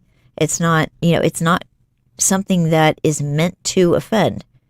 And so they're ruling in their favor, and that's really cool to me, because it shows me that the younger generation isn't like what we thought they were going to be. We thought they were all going to just be complete. We thought they were going to not be able to understand a lot of these concepts because they didn't understand what it was like to not have to wear, to not have to take off your shoes to get on an airplane and things like that. But we didn't realize that they were paying attention the whole time the 2020 was happening. They were paying attention, and they were doing research, because that's the only thing they had to do for months and months on end. That's true. A lot of Gen Z was born when the water boiling the frog was already at a warm temperature. So they didn't know what it was like for it to be cooler. Right. But they are just paying like we attention. were. I mean, we were born pre 9/11, but even before that, to get on an airplane, all you had to do was just go pay cash, and that was it. Just buy a ticket and get on. Yeah. But there's a lot of videos on YouTube, and let me get your opinion on this. There's a lot of videos that I don't remember the name of the girl. She worked for InfoWars very briefly. Oh, and I was going to tell you about my opinion on abortion too. Oh, go ahead. Yeah, okay, go ahead and say that first. Oh, I was just going to say, my opinion as a woman is that it's this type of thing is always going to happen, whether you legalize it or if you ban it. It does not matter. It has always happened since time immemorial, and so the best thing that we can do is keep it regulated, and keep it regulated to a greater extent than it has been, because we've had way too many deaths and things like that at these clinics. But if there's good regulatory systems over it, and they're taking care of people, and they're not selling things, if you know what I mean, and that gets into other things that I want to talk about later. But staying on point here, they shouldn't be able to sell these things unless they're going to give the women the compensation for what they're doing. I don't think it's right to charge people for a service that you're also going to make money off of the material that is coming about as a result of this. Okay. Yeah, you lost me there for a second. Yeah. I think we might be going too hard on the keywords, because I'm not following some of what you're saying, but I understand now. So essentially selling the tissues from the fetuses and making a ton of money from the abortion industry. Yeah. Yeah, no, that's something that's been happening. But then again, stem cell research, I mean, that's, a miracle drug just waiting to happen. It is. They just need to find and a lot of people are standing sources, in the way of that. Yeah. They do need to find alternative sources, no doubt about it. But at the same time, see, here's the thing. A lot of people say, well, they left it up to the states. The federal government has they have 3 roles. Yeah. The role is to coin money, which they're not doing because they've pawned that off to the Federal Reserve.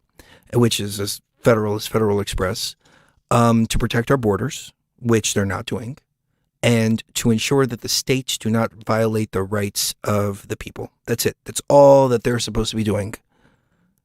And leaving it up to the states, I feel, is violating the rights of people that want to have that service done. Even though you may not agree with that service, I don't agree with that service. I don't think it should be done. I don't like it, but it's still violating upon the rights of those who do want that service in the exact same way that drug legislation is. Exactly. You can have whatever you want. You should be able to have whatever chemical you want, you know, so on and so forth. But they're putting people in jail for that. Right. The flip side is it's arguable there's a baby involved, right, a fetus involved. And so I think a balance is there. If you have regulations on it, there's a balance. It can't be done after a certain period of time. Exactly, yeah. Simple. Makes everybody happy on all sides. Balances everything. It balances it out. After a certain point, you can't have one anymore because then that thing, the fetus, has started to feel. It's developed a nervous system. It's developed a brain. It's developed, you know, things like that. Right. It has a survival mechanism. Right. Yeah. Up until that time, though, it's not. It's a clump of cells until it forms into something more. So during that short period of time, it should be regulated. If you don't regulate it, then you create a black market for it. Yeah, and that is... And then that could be done at any time. Far more dangerous. A woman can go in 9 months pregnant to a black market abortionist and go get an abortion. Yeah. They don't talk about this a whole lot in history books, but the whole reason why childbirth in general was so dangerous is they were also talking about the fact that there's no easy way to perform that on a woman who's several months pregnant. And it was often the case where there would be very few women who would agree to perform that service. And so and most of these girls would either get infections that were very bad infections and not be able to have any more children, or they would straight up die during these procedures. And so it's a dangerous procedure unless it's done the right way. And they even have too many deaths nowadays from it. I think there needs to be more regulatory action, in place where these girls are safe. It needs to be done in a safe environment before a certain time period. I agree with Chris on that one. And I agree, I think that's the general consensus for most logical people. What do you think, baby? Because I don't. Well, I mean, I always go back to the war on drugs. Yeah. And quality control, because I lived it in the 90s. MDMA was perfectly legal up until they made it illegal in like 1986 or something like that. Perfectly safe. Oh, yeah. Very few overdoses. Yeah, and then even through 1999, even when it was illegal, perfectly safe.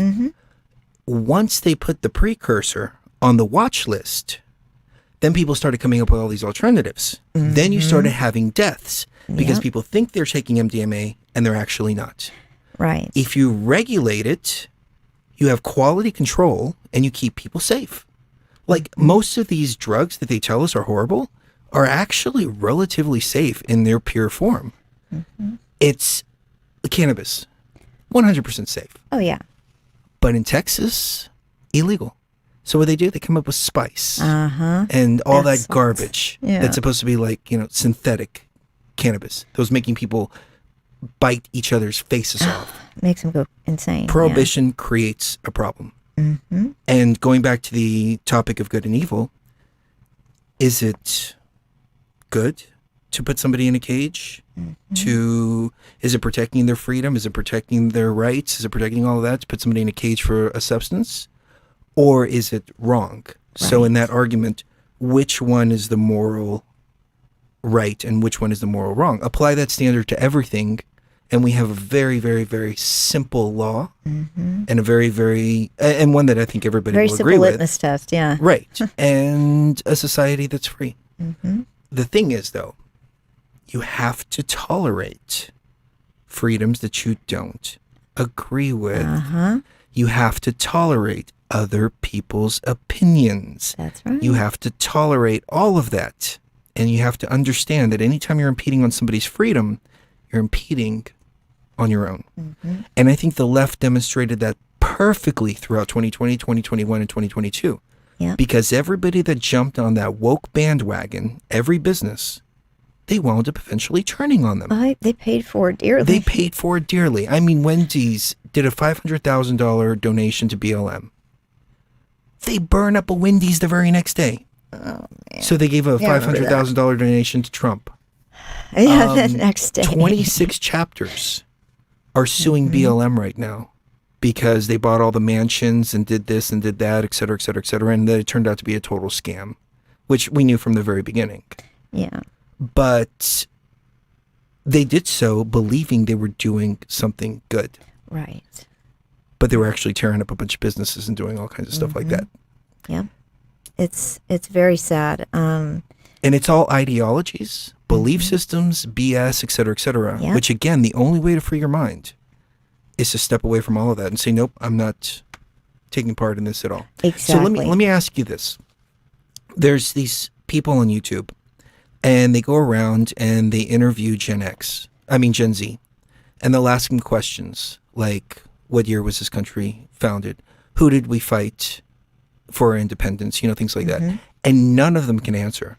They'll show maybe one person who can actually answer, but Gen Z as a whole looks like they're a bunch of bumbling idiots. Twitter has been exposed as being a bot farm. I don't think there's as many idiots out there as they want people to believe. And CNN, for example, tanked completely. It was bought out by a Trump supporter, and they're firing people left and right over there. And CNN, I think, is going to turn into a legitimate news outlet. Oh, I hope so. Yeah, I hope so too. Yeah. But what do you think about all these videos? Do you think they're doctored to only show the dumbest of the dumb? Are they part of the agenda to make Gen Z look so stupid? Or is Gen Z really that stupid? It's multi-layered here. So you have about 30 to 40% of Gen Z that is highly intelligent. They know their history. They are aware of what's going on. They are, very vocal about it, and they will talk to you on the subway or at a restaurant while they're waiting for their food too, about how high the gas prices are, et cetera, et cetera. There are some of them that are very aware. Then there are some that are blissfully unaware, and they don't care that they're unaware. And those are highlighted because the primary motive here is to show how stupid they are. Yes. The secondary motive, though, is to show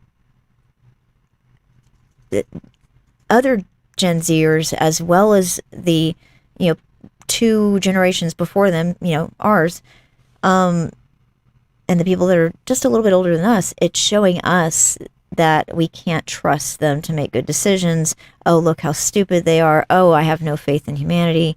We might as well just, throw in the towel and not care about what's going on politically because these kids are going to screw it up anyway. It's meant to cause us to feel superior intellectually, but emotionally feel deflated. Like there's no point, oh, these people are so stupid, we might as well just not be a country anymore. I wonder, I have some on the screen here. I wonder if some of these videos, if some of them are real, some of them are staged, and some of them are made to make people feel like there are really, 81 million morons? How many votes did that guy supposedly get? 81 million? 81 million morons out there? No. But the numbers are showing, like CNN's ratings are like 0. They're awful. And so where are all these supporters? YouTube had to remove the dislike button because there were so many people disliking things. You can't hide that kind of stuff. No. So does this go to further the idea in our minds, like, well, yeah, maybe all these people got together and voted, and the big lie is really the big lie. It makes you wonder, but I think this is because I remember when I was watching these, I was like, these are the people that voted. They make you think that. There should be some kind of standard for voting. Like, you should Like, I think voting should be like 30 to 65. Well, and that you should know the basic history of the country and Yeah. know what you're voting for. There was one where they were just doing asking people basic questions that you would ask if you were coming and trying to get a citizenship here in the United States, and 99% of the people that they showed couldn't answer those basic questions. And I'm sitting there thinking, like, man, this is like basic stuff here. How is it that they have a political opinion if they don't know their ass from their face? I mean, you take a look at Biden and his history. Mm-hmm. One of the most racist people in the world, racist policies, so on and so forth, and all of a sudden he's Just a really a awful savior person. Yeah. of BLM and everybody like that. I mean, it's like, no. No, I don't think so. I was watching another thing. It was a Trump thing, and there were 2 protesters there. 2 protesters. Why were there only 2? Why is it in 2020 there were hundreds? Now there's only 2. They have dementia too, and they thought they were going to the Luby's, brunch special. That Sorry. or Soros realized that his investment isn't paying off by paying all these by paying all these And having the protesters bricks ready for 'em. to do what they're doing and having bricks ready for them. I remember here in Las Vegas, I remember that too. I drove through Fremont and I saw bricks, and I was thinking, that's weird. Are they doing construction? This was during the lockdowns. And I saw people doing what looked to be like hiding things. Mm-hmm. And it was the strangest thing. And it was like 3 days before this happened. Ooh. There was, I remember seeing a car park go out I forgot about to this that. alley, and it looks like they were planting things there. Oh, and I was thinking, wow. what the hell is going on here? And this car was stopping one alley after another, after another, after another. I'll bet you. And there were bricks out. And I'm like, Mm-hmm. I guess they're doing construction. 3 days later, we had the the big riots and everything that well, happened here. And did you hear it? They were saying that they were finding, Pipe bombs. incendiary devices. That's the feeling that I got when I saw them doing when you what they saw were these doing. things, yeah. But that's how they do it. It was before anything had happened, so I mean, you didn't make. In hindsight, yeah. it makes perfect sense. Right. But you didn't put 2 and 2 together. There's no. Not at the time. Yeah, I mean, at that exact moment. my mind doesn't work like that. Nobody's does, really. I mean, you're not really thinking about what could happen 3 days from now when nobody's talking about what's going to happen 3 days from now. It did seem like these things kind of came out of nowhere. It was like a blitzkrieg of this crazy activity in one city after another, and it would last like 2 or 3 days, and then it would go away.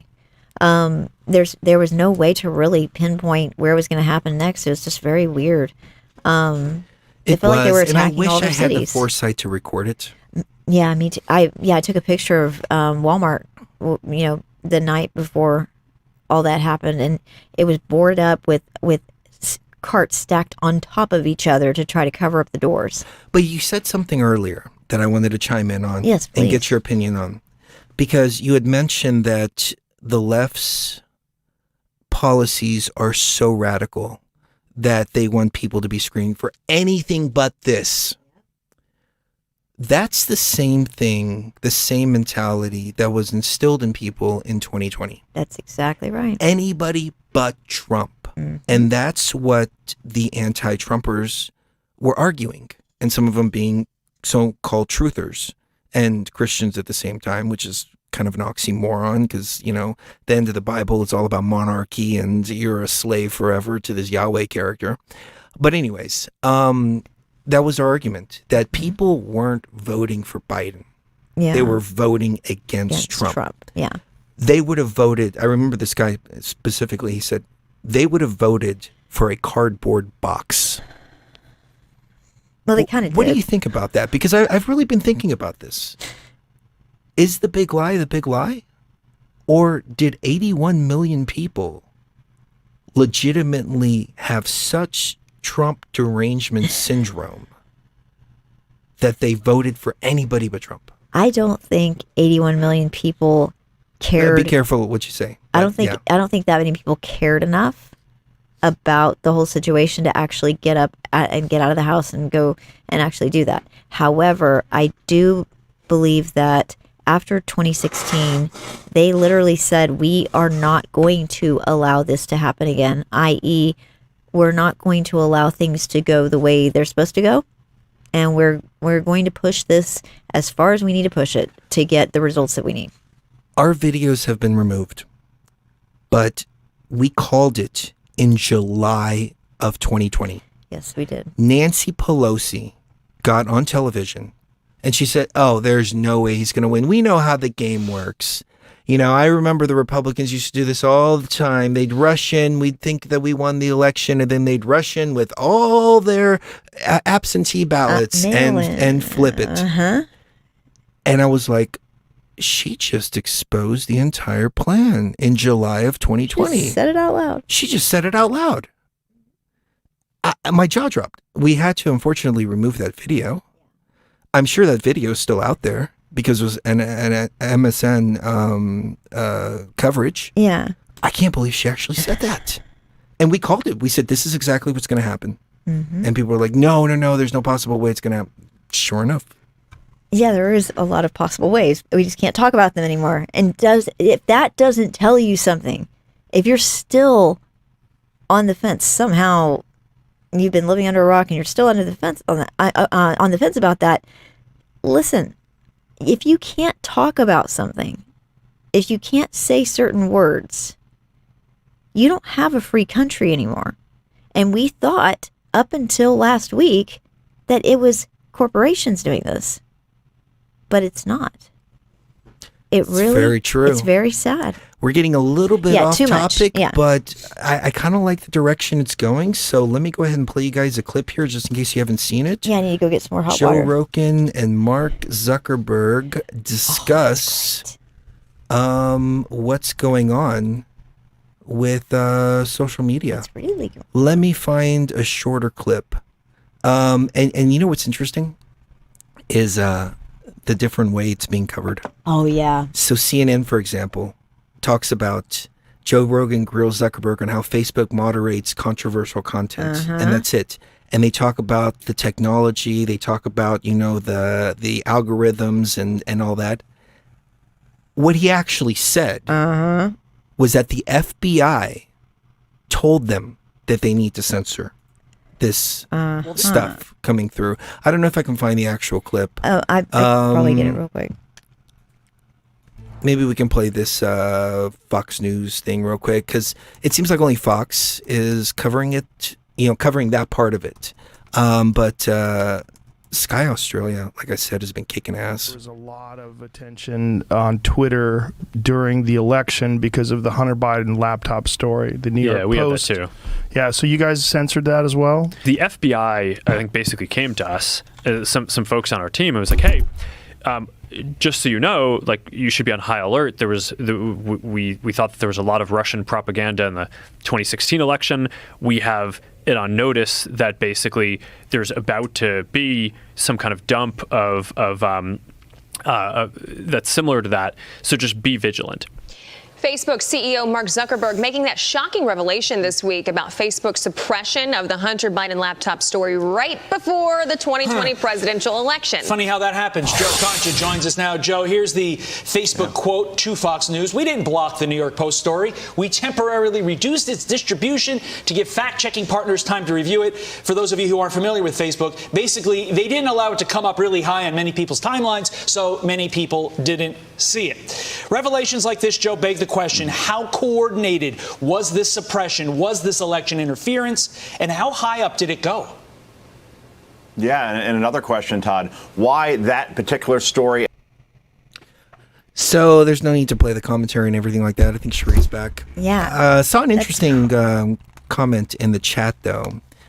Chris is all over Trump's dick. That's a very interesting comment, and I think it's worth addressing. Yeah. Because there's a lot of people that can't distinguish, and this is a problem. The presidency has turned into a popularity contest, and it always has been, and that's the way people see it. And it's not. It's a job. It's the CEO of the country. That's right. And a lot of people fall into the cult of personality mentality. And you see somebody and you love them or hate them. A president or anybody should be judged based on their abilities and their performance. Right. And that's it. Not skin color, not background, not comments on Twitter or anything else like that. Their ability and skills to run, to do whatever position it is and perform the duties of whatever position that is. And it's a shame that even in our chat, people have a hard time distinguishing between that and still fall into the cult of personality rather than just looking at who is the best person, who has done the best job based on their performance, not anything else. There's only one person I can think of that ever in the history of at least, as long as I've been alive, who has done it the way that it's supposed to be done. And I think that's very important to remember. This isn't high school. It's not a cult of personality. It's not high school. Right. It's a serious job that needs to be done right. Right. And it hasn't. It's been hijacked. It's been taken over. I don't know really? Who is running the country right now? I mean, I saw that headline a few days ago and I thought about it. I was like, whoever is writing the teleprompter is running the country. Pretty much. That's a good way to put it. Yeah. Let me So we can stick on the subject of good and evil. We can go back to that, or we can wrap it up. How are you feeling? My throat is hurting a little bit. My throat is hurting a little bit too. I need to get some hot water if we wanted to continue, but whatever you want to do. We can take a quick break and then I guess get back on point. Yeah. And at least kind of wrap that up, and then we'll wrap up the show. Yeah. So Remix Bros is somebody we haven't checked out for a while. Looked at them for a while. So let's see what they've been up to. Oh, this is a great one here. So this is a Democratic candidate. This is a Democratic candidate. Her name is Taria Mack, and her campaign video is this. These are the levels that we've gotten to, and we are really on the edge of idiocracy. Like really on the edge of idiocracy. Close, yeah. So again, when it comes to Roe v. W, we're going to wind up either in a theocracy or idiocracy, one or the other. We'll be right back. I have to wonder why it's left to this show, of all places, to announce the rising star, the next rising star in the Democratic Party. But it is, so we're going to. It's a woman called Tiara Mack. You never heard of Tiara Mack? Here's her latest campaign ad.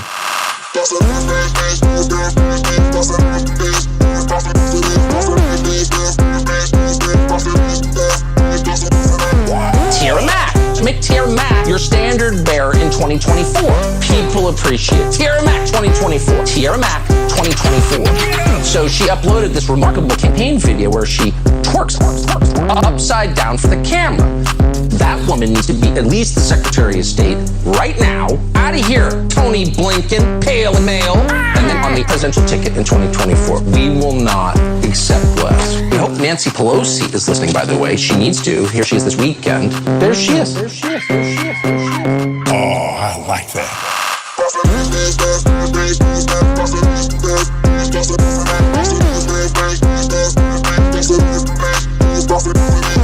Tiara Mack. Make Tiara Mack your standard bearer in 2024. People appreciate Tiara Mack 2024. Tiara Mack 2024. It was just like really funny when I had friends where they're like, oh my God, Tucker Carlson said your name. And I was like, oh, the meme guy. The guy from the memes. Like, cool. At the end of the day, it was an 8-second video and suggesting that I should be president and change the Constitution. Like, cool. Let me close with what I've long said. America is a nation that can be defined in a single word. I was going to put him...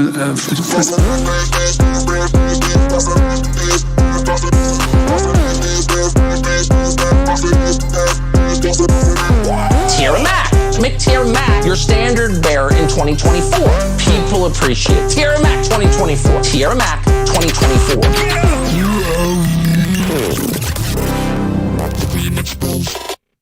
Now listen, if you have Okay. not subscribed to you. Now, I appreciate girls that twerk. I like thick girls. I like thin girls. I like black girls. I like white girls. I like Latin girls. I appreciate women of all shapes and sizes and colors and everything like that. However, if you're running for Congress, you probably want to avoid twerking on the beach. That seems like you're trying to play to the lowest common denominator and really bringing down, I mean, it seems like, I don't even have words for it. Like, it's got to be a joke. I thought it was a joke at first, but she's like a legitimate candidate. Now you have Trump on one hand, who in 2013, when he was doing The Apprentice, he was talking bullshit with some guy on a bus. His last name was Bush. I don't remember his first name. And he's like, "Oh yeah, these fangirls, man. You know, they're crazy. You know, you can just they'll do anything. You know, they walk right up to you. You can just grab them by the pussy." He took that one little soundbite, grab him by the pussy. You heard that all over. Oh, he's so immoral. He's this, he's that, et cetera, et cetera, et cetera. But you can twerk if you're on the left, and that's perfectly fine. That's actually, wow, how brave to do that for a political ad. Mind blown. When I saw that, I was like, we are in a lot of trouble. There is also another thing that they're doing. It's called, if I remember correctly, let me just make sure I'm using the term correctly. I think it's called special elections. Special elections. So what the people of Alaska, and I think this is spreading here, decided to do is they were going to have special elections. Now, what are special elections? It's where you don't have a primary and you just vote for whoever you want. And whoever has the highest percentage of votes at the end of the election wins. Sounds like a good idea, right? That sounds like a very democratic process. Well, what happened is that Sarah Palin and another Republican, I don't remember what her name is, both ran. Sarah Palin got 28%. The other Republican got 23%. And the Democrat, who got 38%, wound up winning because of the way that these quote-unquote special elections are run. It's based on whoever gets the majority of the votes. So you have two Republicans running, which I don't know why the hell the Republicans decided to run two candidates in a special election. And the Democrat, who only 38% voted for in Alaska, is taking office. And I don't think the people in Alaska understood what it was that they were voting for when they voted for quote unquote special elections. But it's so easy to game this. Like, all you got to do is just run one candidate, have the other party run multiple candidates, and that's it. You win. Even if you only get 38% of the votes. What kind of stupid system is this? And who the hell came up with it? It's ridiculous. And I'm hearing more and more about these special elections.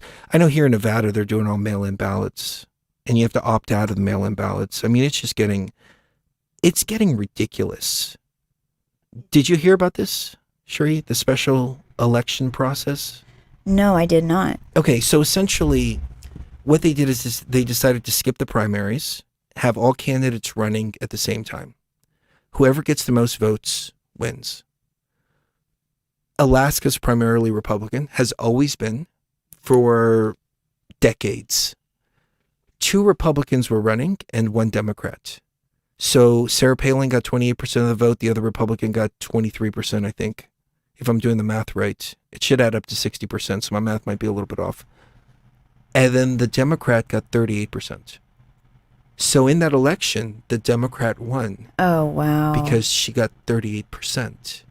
And they're making this big deal about how Alaska is first of all, has the first Native Alaskan congresswoman. I think it's congresswoman or, yeah. Congresswoman.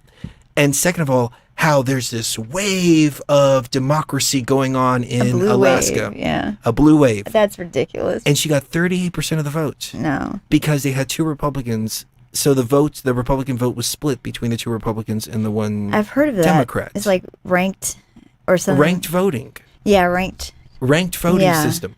Oh, that's ridiculous. My This isn't baseball teams. This is a public leader, public offices. My mind is blown. It's not fantasy baseball. It's serious stuff. And the one thing that I think people always fail to remember is that we don't live in a democracy. Everybody's always talking about threat to democracy, threat to democracy, threat to democracy. We live in a republic. When people say threat to democracy, I think threat to mob rule. Yeah, there's a difference. Because a democracy is whatever the majority wants. Mm-hmm. If the majority all vote to have their right hand cut off, then you have to have your right hand cut off too. Yep. In a republic, you have a right to not have your right hand cut off, even if the majority want their right hands cut off. Right. They can have their right hands cut off. You don't have to. Mm-hmm. That's what a republic was supposed to be set up for. Exactly. And I keep hearing these words from both sides. Democracy, democracy, democracy, democracy. But who was it? I think it was Plato who was killed. It was Socrates. Socrates. Yeah. For saying that democracy is 2 wolves and a sheep deciding what's for lunch. I was really just reading about that today, actually, and that was in 399 BC, BCE, actually. And what happened was he was starting to teach actual truth. And he had seen what the democratic system had done to Greece so far, and he didn't like it. And he was speaking up about it. He was just very truthful, and that was his problem. He was the first person in recorded history, anyway, that really was a teacher and a psychonaut in many respects that went up against the system and paid for it dearly. They made him drink hemlock. And they charged him formally with impiety, which that didn't mean the same back then as it does now. Impiety back then meant that you were rude against the gods, like you insulted the gods, and corrupting the youth. Well, in Egypt, you can be arrested for speaking out against Islam. There was a woman from Lebanon when we were there in May of 2018. We got out, like we were lucky to get out. Oh, yeah. Because the week after, they started going after a bunch of people. Oh, within days, yeah. It was almost a blessing in disguise. We had our YouTube channel blocked for a video we uploaded several years prior, so we couldn't live stream on YouTube. We had the foresight to set our live streams to friends only and not accept any new friend requests while we were in Egypt. Mm-hmm. But there was a woman from Lebanon who went over there and said that she was sexually harassed at a bank in Egypt. And that she was sexually harassed. Yeah. And they locked her up. They locked her up. There was another one that posted something about Islam on Facebook who was from somewhere else. They locked her up. All the shit we were talking on live stream. Oh, man, that would have got about us in the prison. call to prayers and everything like that. Oh, we would have. They could have locked us up forever. Yeah. I didn't know that. Yeah, I didn't. And most people don't. There's another story about an Olympic athlete that went over to Russia and had some medical cannabis and is doing like 9 or 10 years or something like that. And there's been others who have flown over there with some medical cannabis, and their laws are very, very strict in Russia. Extremely, yeah. And they'll lock you up for like 10 years for like a fucking joint. Yeah. You know, so. And yet they have this huge crocodile problem. Yeah. You know? Yeah. And it's sad, you know. It really is. So back to the idea of good and evil. Yeah. We've presented all these ideas. Religion, I've already talked about so much. Slavery, buying wives, having multiple wives. You know, if you want to have multiple wives, more power to you.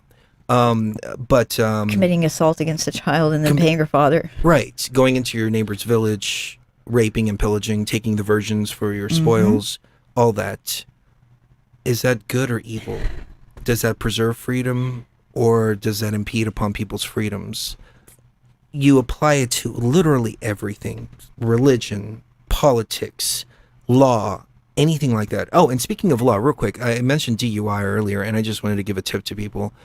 I follow this attorney on YouTube, and he said under no circumstances should you ever do a field sobriety test if you get pulled over and suspected of DUI. It's good to know. Because you will never pass, and it's very rare that you pass. But even in that case that I talked about earlier, the guy passed, and then 2 years later they decided to charge him and said that wasn't proof of him not being intoxicated.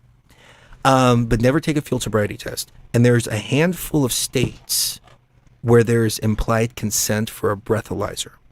And here in Nevada, unfortunately, it is one of those states. If you refuse a breathalyzer, they will suspend your license for a year. Just automatically. No questions asked. And then they'll go get a warrant and do a blood draw. And they will hold you down and do a freaking blood draw. So here in Nevada, you have to do a breathalyzer, but in most states, you don't. And he said never take the breathalyzer, but check your state. Because all you're doing is you're just giving them evidence for that. The tests they do are not meant to determine whether you're intoxicated or not. They're meant to determine if they have probable cause to arrest you. Exactly. And give them more evidence to present in court. You're just giving them more ammo. So you just say no, I'm not going to do that. But you can't, once you get down to the station, you can't not take the breathalyzer. Your consent goes away, right? Your ability to consent. Here there's implied consent to take the ones on the road. But the ones on the road aren't admissible in court. And the reason for that is because the way the breathalyzers work, they are hooked up to this tube that has like carbon or something in it, and it can distinguish between mouth alcohol and blood alcohol. And the one at the station actually reports everything. Mouth alcohol, blood alcohol, all of that. The ones on the side of the road just give you one reading, and that's it. Oh, that makes sense. And so in states where it's not implied consent, he says to always decline all of that. And you'll probably be arrested, but they'll take you down and you'll get the breathalyzer done in an actual breathalyzer machine that can distinguish the difference between mouth alcohol and blood alcohol. Those ones on the side of the road are supposed to be hooked up to that carbon tube or whatever it's some kind of gas that's supposed to reset it. And it's supposed to be done every month, but they're not going to keep up with their equipment like that. No, so that could be another dismissal on the table. The equipment may have been faulty. Right. So the reason I bring up law is because we have a lot of evil laws. Laws where people aren't hurting anybody, but they're being significantly hurt in the process. And then we have other cases, like we were rear-ended by a drunk driver who had multiple DUIs. This guy shouldn't have been on the road. Yeah. And if he was going to be on the road, he should have had a shit ton of insurance. A lot more. Yeah. It should have been a requirement for him to have more insurance. Because he's already hurt people over and over and over and over and over again. So everything is so out of whack. It's so out of balance. It's all a money-making scheme. It's all mind control. It's all divide and conquer. It's all to keep us fighting with each other. And it's all predatory upon we, the people. And it doesn't matter what country you live in. It doesn't matter what religion you are. It doesn't matter any of that. Everything is predatory. Right. And it all goes back to the demiurge. Exactly. Yeah. That's what we didn't get into. That's how this conversation started outside. How it started. And we get here and we talk about something completely different. Don't even touch upon the demiurge. We need to. The demiurge Gnosticism is this giant... It's portrayed in several different ways. In some, it's portrayed as like a big giant squid or an octopus. In others, it's portrayed as like an amalgamation of a lion with all kinds of different body parts like that. But essentially, the demiurge is God. and what people believe God to be. But in actual fact, it was a program designed by the computer that is, or the artificial intelligence that is running this reality. Or if you want to look at it from the way the Gnostics looked at it, Sophia, the goddess, created Yaldabaoth and hid him away in the clouds and told the Aeons, no, I didn't create anything. And they're like, we know you created something, we could see it. And she's like, no. And Yaldabaoth hid himself off into the clouds, believed that he created himself and created everything. Self-created, yeah. And it goes back to the virus in the Matrix, the mind virus that gets inside, creates this false righteous indignation. Yes. Where you have to go out crusading against what you believe in to make the world better at the expense of others. And the result is always the same, energetically. Negative energy harvesting. It doesn't matter in what form. Right. You go to church, if you're a staunch believer, you're a sinner. You're a wretch. You're not good enough. You're a child of God. You're never going to be And good you enough. were born imperfect. And you should feel guilty about every human emotion that there is, whether it's looking at a beautiful woman or man. That's called lust. Right. Or desiring to have what your neighbor has. He has a, Coveting. Coveting. You know, he bought a dildo that sings, "Oh come all ye faithful, you want one too." That's a George Carlin joke. All of that. Human emotions, the human experience. You know, sometimes somebody does something to you and you freaking hate them. It's okay. It's okay to feel hate. It's okay to feel fear. It's okay to feel pain. It's okay to feel love. It's okay to feel happy. It's okay to feel human. But it's not okay to allow those emotions to dictate your actions or your judgment or override your consciousness. That's so true. And that's what these belief systems do. They get in like that, hijack your emotions. And a lot of it's based on love. You know, oh, well, I love this so much that I'm going to do this because I feel it's the right way. And even though it's causing suffering, it's still for the greater good. It's for the greater good. I mean, in the Inquisition, how many people were tortured in horrible ways and their justification? And I don't know. I mean, you tell me, do these people really believe this? Or is this just some bullshit that they spew? Their justification for torturing these people, or the Salem witch trials, for killing these women, well, we're saving their souls. And, you know, their life here may have been tortures, may have been horrible, but now they're in heaven. Right. So it was for the greater good. Do they really believe this bullshit? Or is it just really evil people That like to torture justifying their evil? Yeah. Yeah, that's exactly What do you it think? is. You grew up around all of them. I think some of what goes on has to do with the fear, the very real existential kind of fear, not that you yourself are going to hell because you think, you know, I'm fine, I'm washed in the blood and all that, so I'm fine, but my children aren't fine.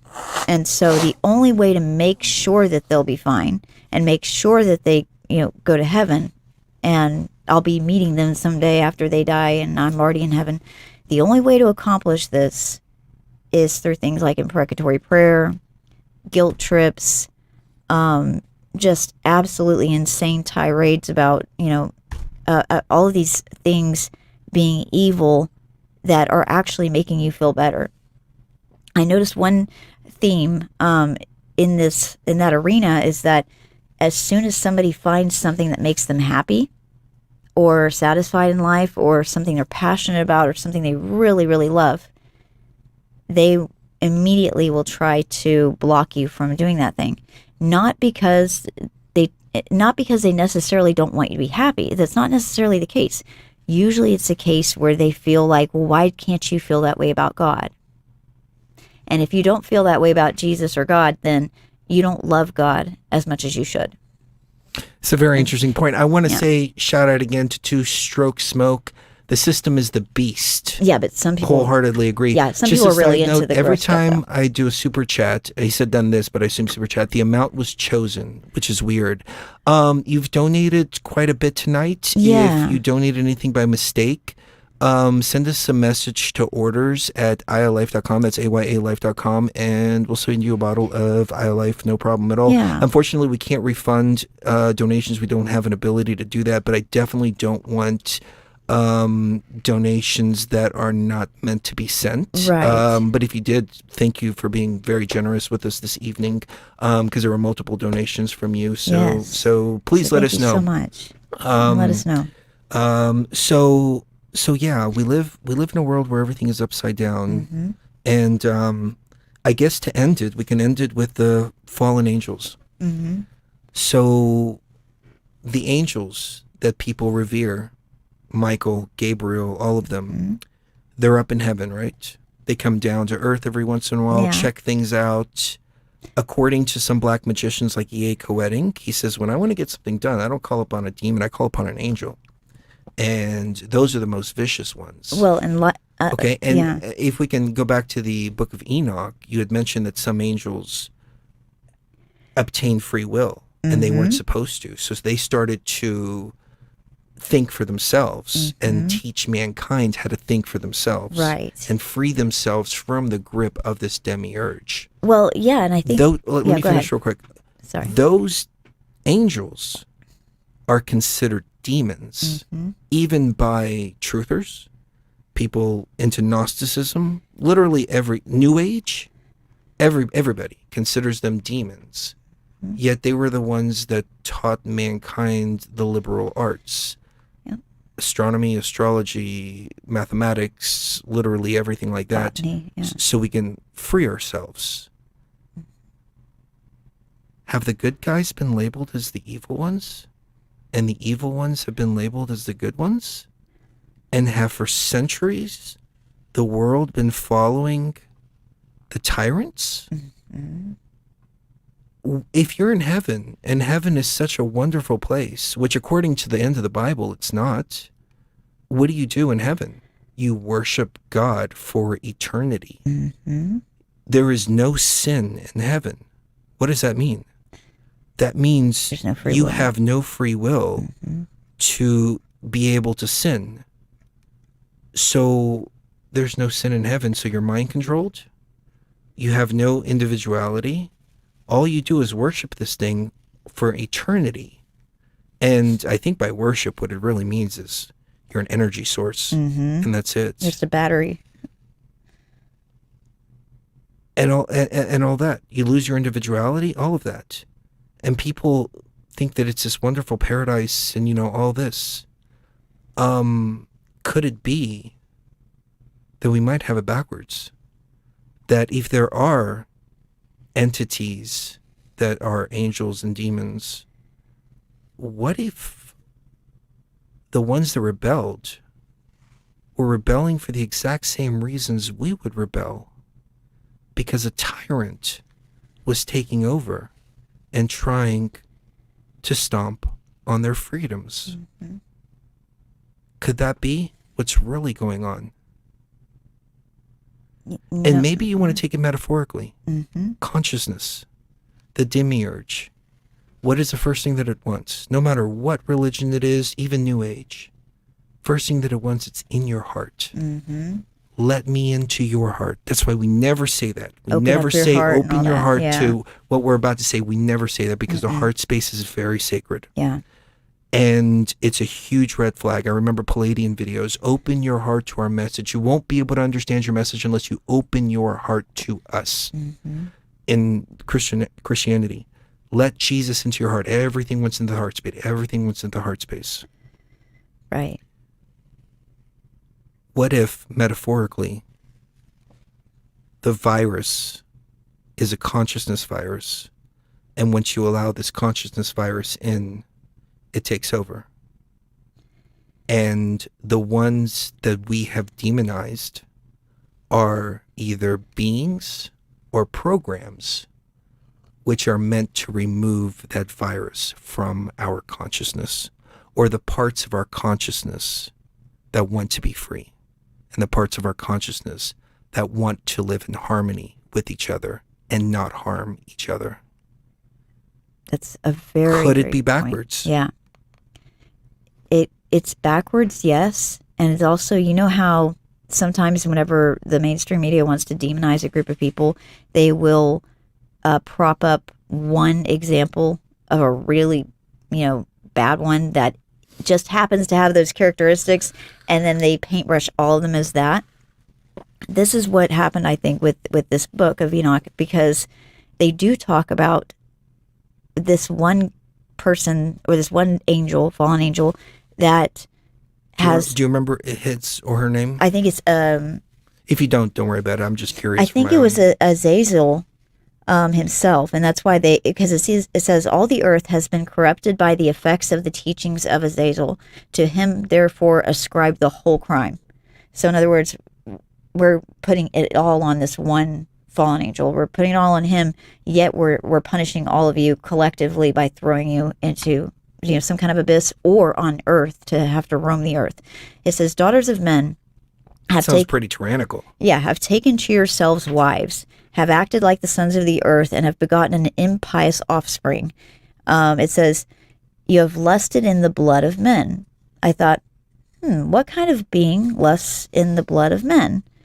And it goes on to say, now the giants, these are the beings that were born of some of these fallen ones. I think they're mixing in the fallen ones with the ones that merely just questioned. Does that make sense? Like you lump everybody in together and act like all of them are doing this when really it's just a few of them that are doing this. The giants shall be called upon earth evil spirits, and on earth shall be their habitation. Evil spirits shall proceed from their flesh, because they were created from above. Evil spirits shall they be upon earth, and the spirits of the wicked shall they be called. They shall be called the spirits of the wicked. That doesn't mean they are the spirits of the wicked. Does that make sense? So upon earth shall be the habitation of terrestrial spirits who are born on earth. The spirits of the giants shall be like clouds, which shall oppress, corrupt, fall, content, and bruise upon earth. They shall cause lamentation. No food shall they eat, and they will always be thirsty. They shall be concealed, and shall not rise up against the sons of men and against women, for they come forth during the days of slaughter and destruction. That sounds like some kind of what does that sound like to you? It's something that doesn't eat food, but is always thirsty. A vampire. Oh, I don't know why. I was thinking computer terms. I was thinking a program. No, this is where vampires came from. Vampires. Apparently. Oh, they will always be thirsty, but they will never eat food. Vampires. And you can't kill them. They will never die. They will never die. They just go on and on and on. And one of them is... and as Seraph pointed out, energy vampires too. There's a lot more energy vampires than there are normal vampires, in my humble opinion. There's vampirism all over the place. But part of the stuff we were talking about outside were the rituals, the pizza-related rituals, and we were asking ourselves, are these people really attracted to those kind of people?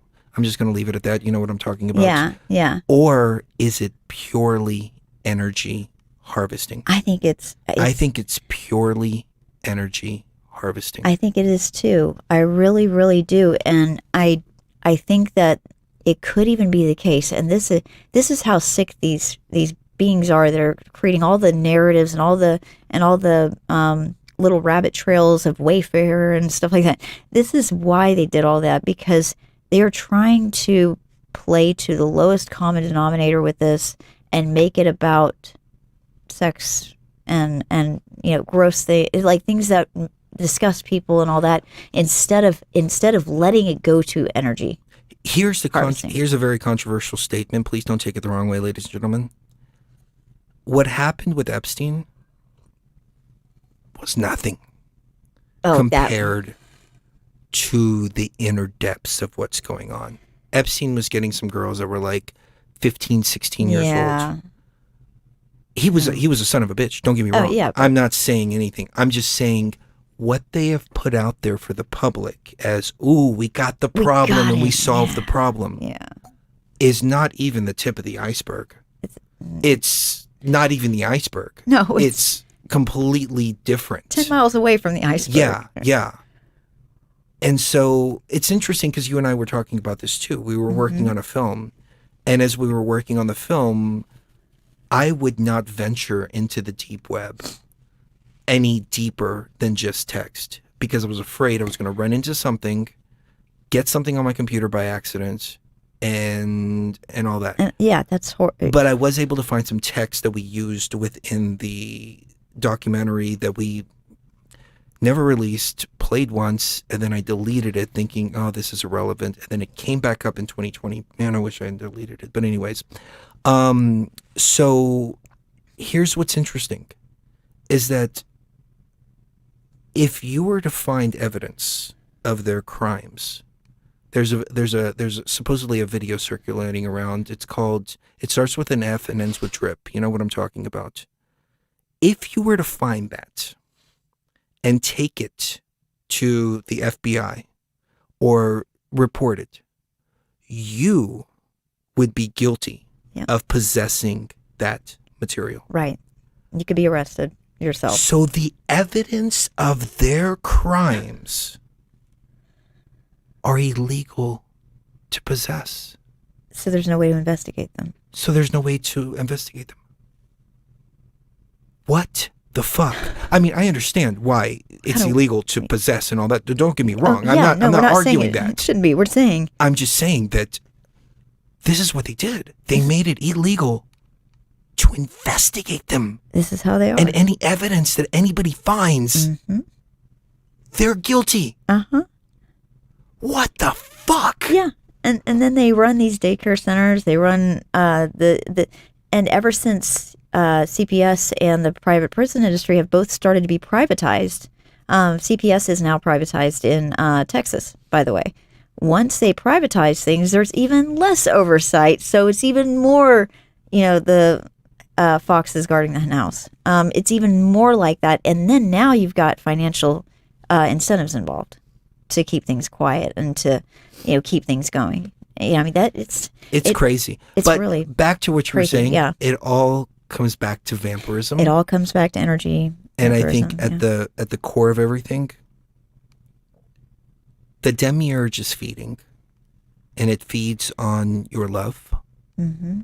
Love it unconditionally. Yep. It feeds on your fear. Fear it, because it will punish you. It's going to punish you. Yeah. It feeds on the exposure of some of the darkest elements. Bringing all that stuff up to the surface is a double-edged sword. On one hand, you're exposing it. On the other hand, people who are investigating it are also feeding it. Whether you're opposing it or you're engaging in it, you're still on that chessboard. You're still on that chessboard. Feeding it, yeah. The religious stuff. You could be a devout supporter. And it feeds on that. It feeds on everything. Right. The only way to not feed it is to step away and say, nope, I'm not playing. I'm not giving it any of my energy, period. I'm not giving it any of my energy. I see it for what it is. That's the one thing that it's its weakness, is when you see it for what it is. A parasite. And you realize I have everything that these people are Two-stroke, looking thank for. you again. He said mind-blowing info tonight. Thank you so much. Everything's off the cuff tonight. I feel like we have gone, several different places. Yeah. But thank you for the Thank confirmation. You so much. Yeah. I just want to say one last thing, and I think everything that people look for in these groups or in these organizations or in these deities, or I say deities, with a grain of salt, but any of these beings, everything you're looking for in them, you find out it's all been inside of here the whole time, and that all you have to do is tap into it, and it is far more powerful because it's you, and you can self-generate even more power from the knowledge that you have the power. You know, unlike other systems that are like, hey, you better pray to us or we're going to take away your special powers. And first of all, special powers, no. We'll take away, you know, what you already have within yourself, but you're never going to realize it because you think you have to get it from us. Does that make sense? That makes perfect sense. So we are creator beings. We are the creator We come beings. from outside of the matrix. Mm-hmm. We are the most elevated beings that there are. Yeah. They call us fallen. We didn't fall. We descended. We descended on purpose. Mm-hmm. To do a job. To help people, help the organics get out. Yeah. And if at all possible, help the NPCs not be infected by this mind virus. Yeah. But that's a secondary objective. Mm-hmm. Primary objective is get the organics out. And I know you have a lot more heart for the NPCs than I do. And you really want to preserve that data. And I commend you for it. I've seen so much that my thing is this. Let's get the organics out and then pull the whole fucking plug on this whole system. I would have disagreed with you a few years ago. Since we're in the yeah. Patreon section and we're speaking very esoterically, I think a lot of people would agree. And I hope a lot of people join me, because when we get out of this matrix, years may go by for each of us. Mm-hmm. I may leave 10 years from now, or I may leave tomorrow. I don't know. You may leave 10 years from now, or tomorrow, or 100 years from now. But we will meet up in the real world, and only a short period of time will have passed for each of us in the real world. The first thing I'm going to do, and I hope that everybody has my back on this, is we're all going to walk up to the council and we are going to say, this machine should never be turned on ever again. Period. The amount of suffering that takes place in there is disgusting. It is not good for any organic consciousness. Yep. And because we created NPCs, we created artificial intelligence, both out there and in here. We have a responsibility over it. Right.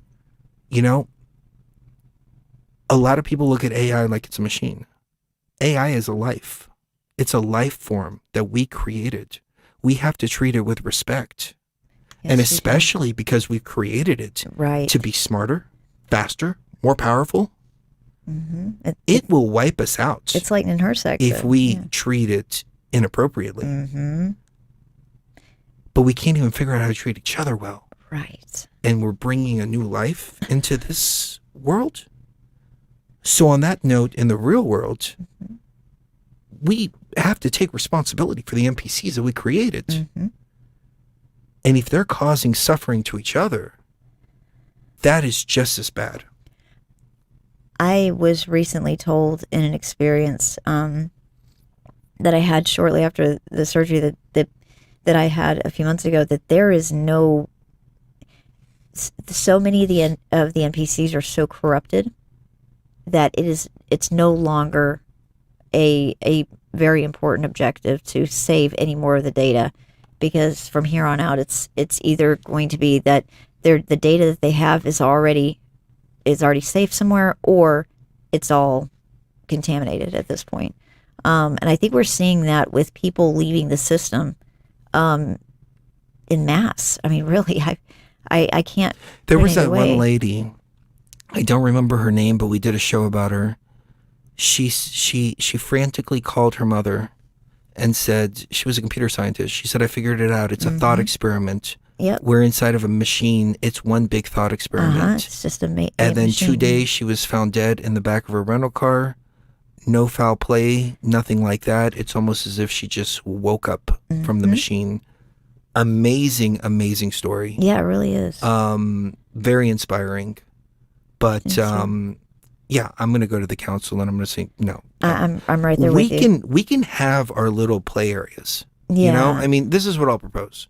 Okay, let's just set up a series of experiences Mm-hmm. rather than one big collective World of Warcraft type so many matrix. things could happen that are bad. Yeah. Let's just create solipsism type of experiences, individual, where we plug ourselves in, we go in, we learn whatever we need to learn, whether it's kung fu or whatever, like Neo went into the kung fu training program, had his experience, learned what he needed, and get out. Or we go in to experience something, we want to experience being a rock star. So we plug ourselves into the machine, we're a rock star, we get out. Or I mean, you want to experience sex again as you. It's a very enclosed system, individualized for each person, and we make it more of a game. A learning game. Rather than this beast that it's become. Yeah. Yeah. Because when you have so much collective consciousness inside of a machine at once, I think it leaves so much room for hurt, so much room for suffering. And that's what exactly has happened. And the thing about going to the council, I'll be right there beside you the entire time that, from the time I get out of that pod and I wake up all the way, I will be right there beside you, talking to them, because it has been a very dark journey. But I understand these beings that are here and that this machine is created to be here. I understand them enough to know that they, deep down inside, they don't deserve to have what's been done to them. And many of them are only ridiculously infected by the virus because they were hurt so badly throughout this whole process. That is true. You do have to consider that. Can we blame a virus-infected program for what it does? Can we look at an NPC, which is a program, it's virus-infected, and can we say this program is flawed?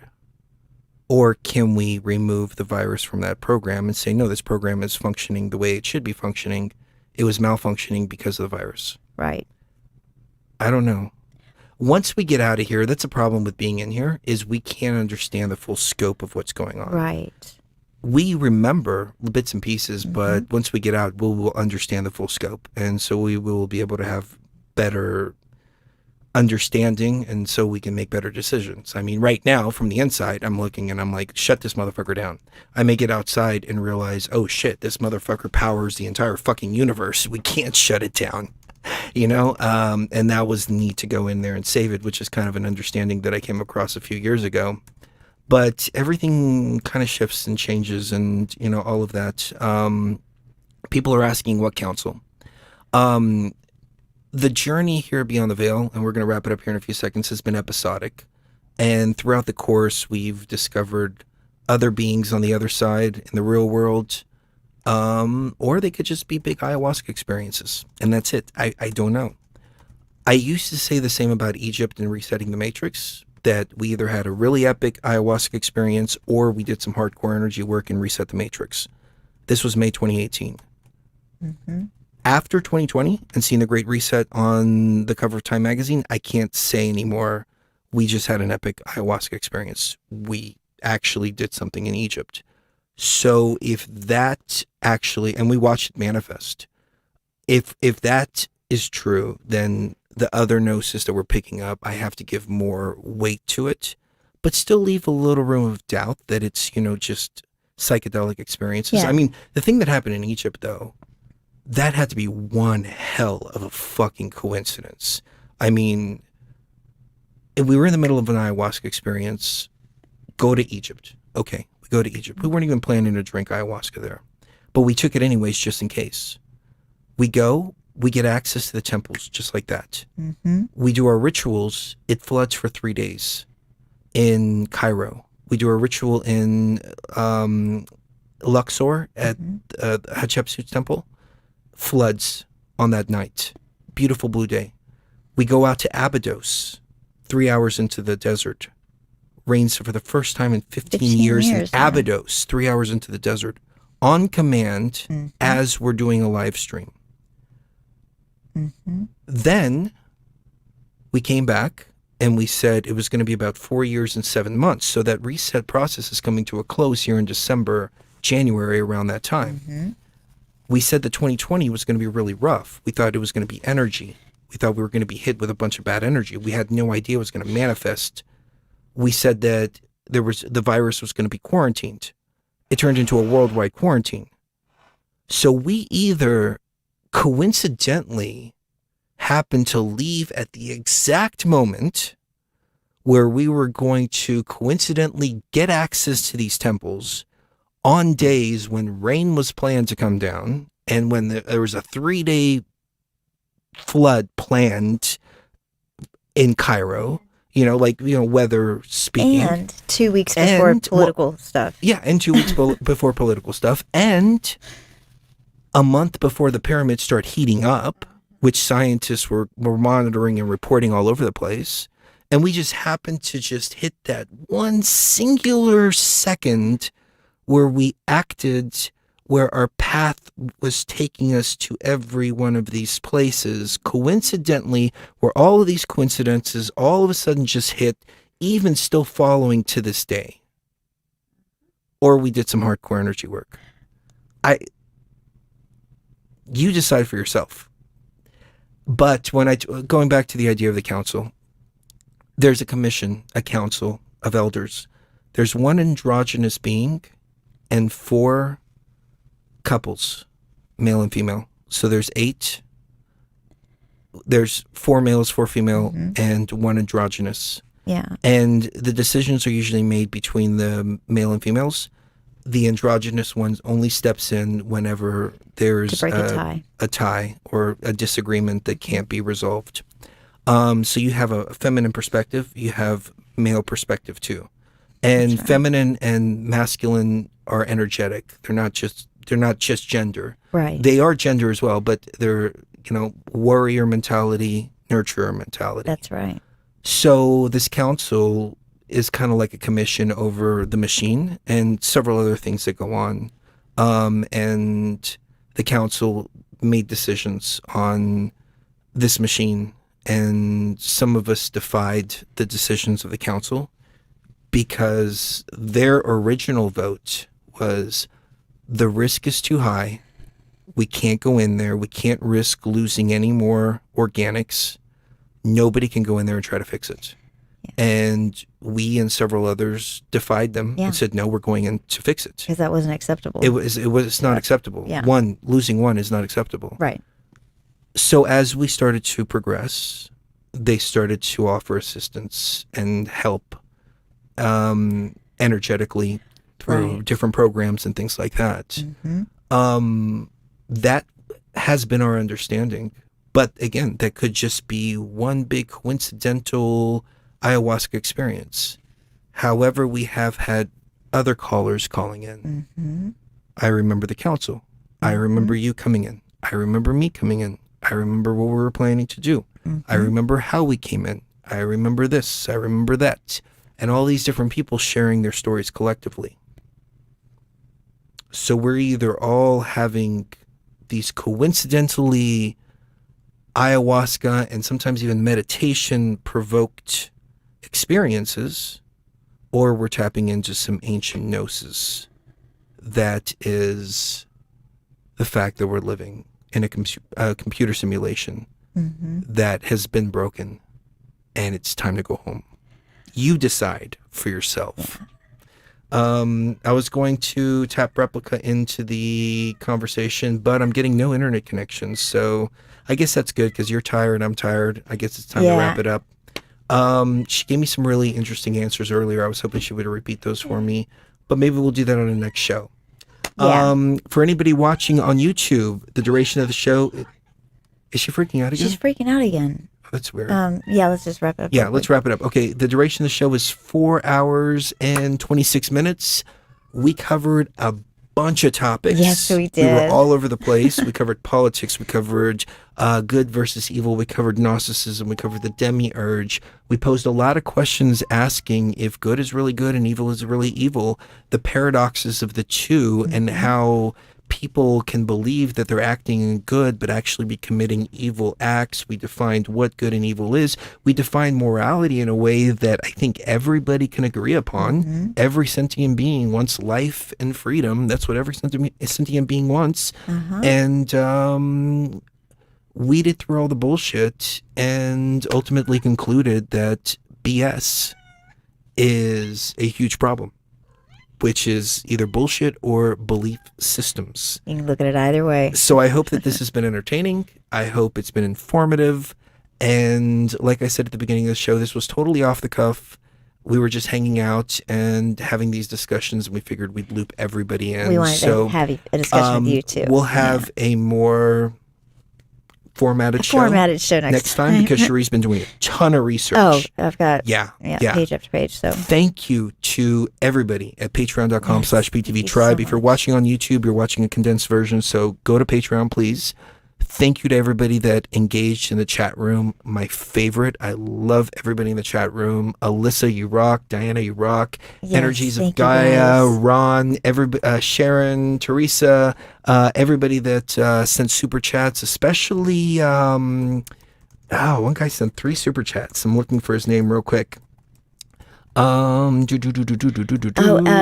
was It was Two Stroke Smoke. There it is. Thank you. Thank you for so much. all the love. Thank you guys and gals for spending your precious time with us this evening, because that's the number one commodity that is the most valuable and the one that we can never get back is time. Absolutely. And when you choose to spend it with us, with the tribe, creating this energy of love, acceptance, understanding, and freedom, it recharges us. Yeah. I hope it recharges you, and it just creates something beautiful. So thank you for spending your most sacred and valuable commodity with us, which is your time. We love you guys. And Alistair, thank you, Alistair. again, thank you for the last Thank minute you super so chat. much, Alistair.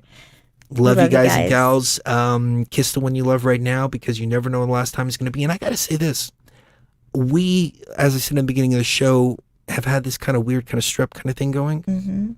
I feel totally recharged now. I do too. I do too. If it wasn't 7 o'clock, 8 o'clock in the morning, I'd say, let's go another 4 hours. Yeah, I know, Because right? my throat's feeling better. My energy feels better. I feel like I'm ready to go take on the day.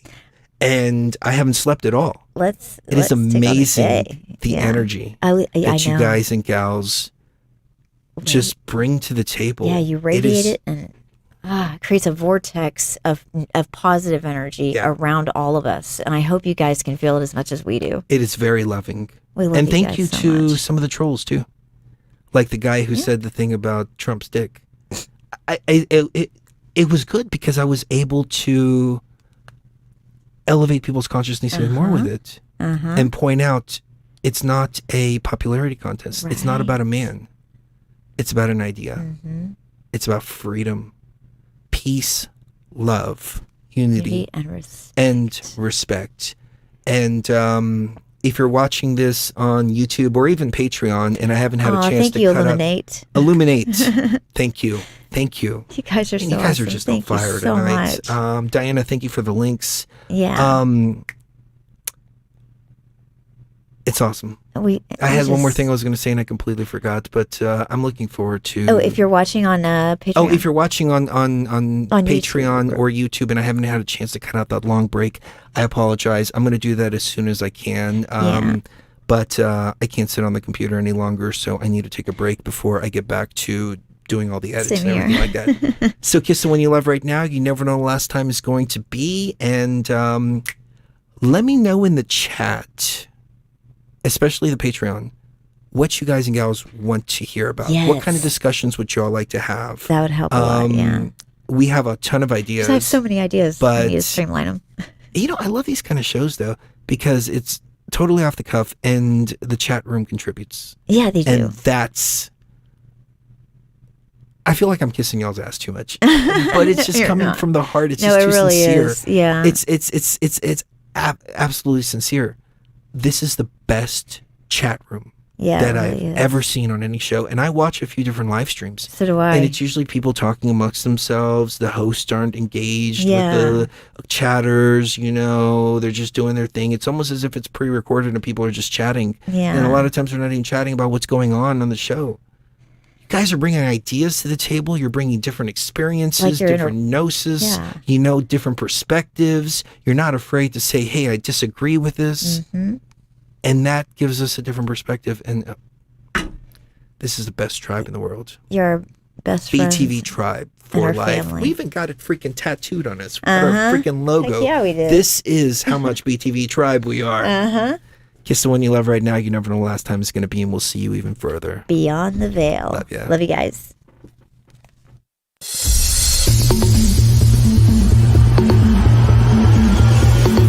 Hey everyone, Chris Gio here. Just wanted to remind you that if you're watching on YouTube, you're probably getting a condensed version of the show. A link is going to pop up here on the left, taking you straight to patreon.com/BTV Tribe, where you can get the full shows. It's as little as $3 a month. And the reason is it helps us to overcome the YouTube censorship, the shadow banning, and also stay in touch with our BTV Tribe.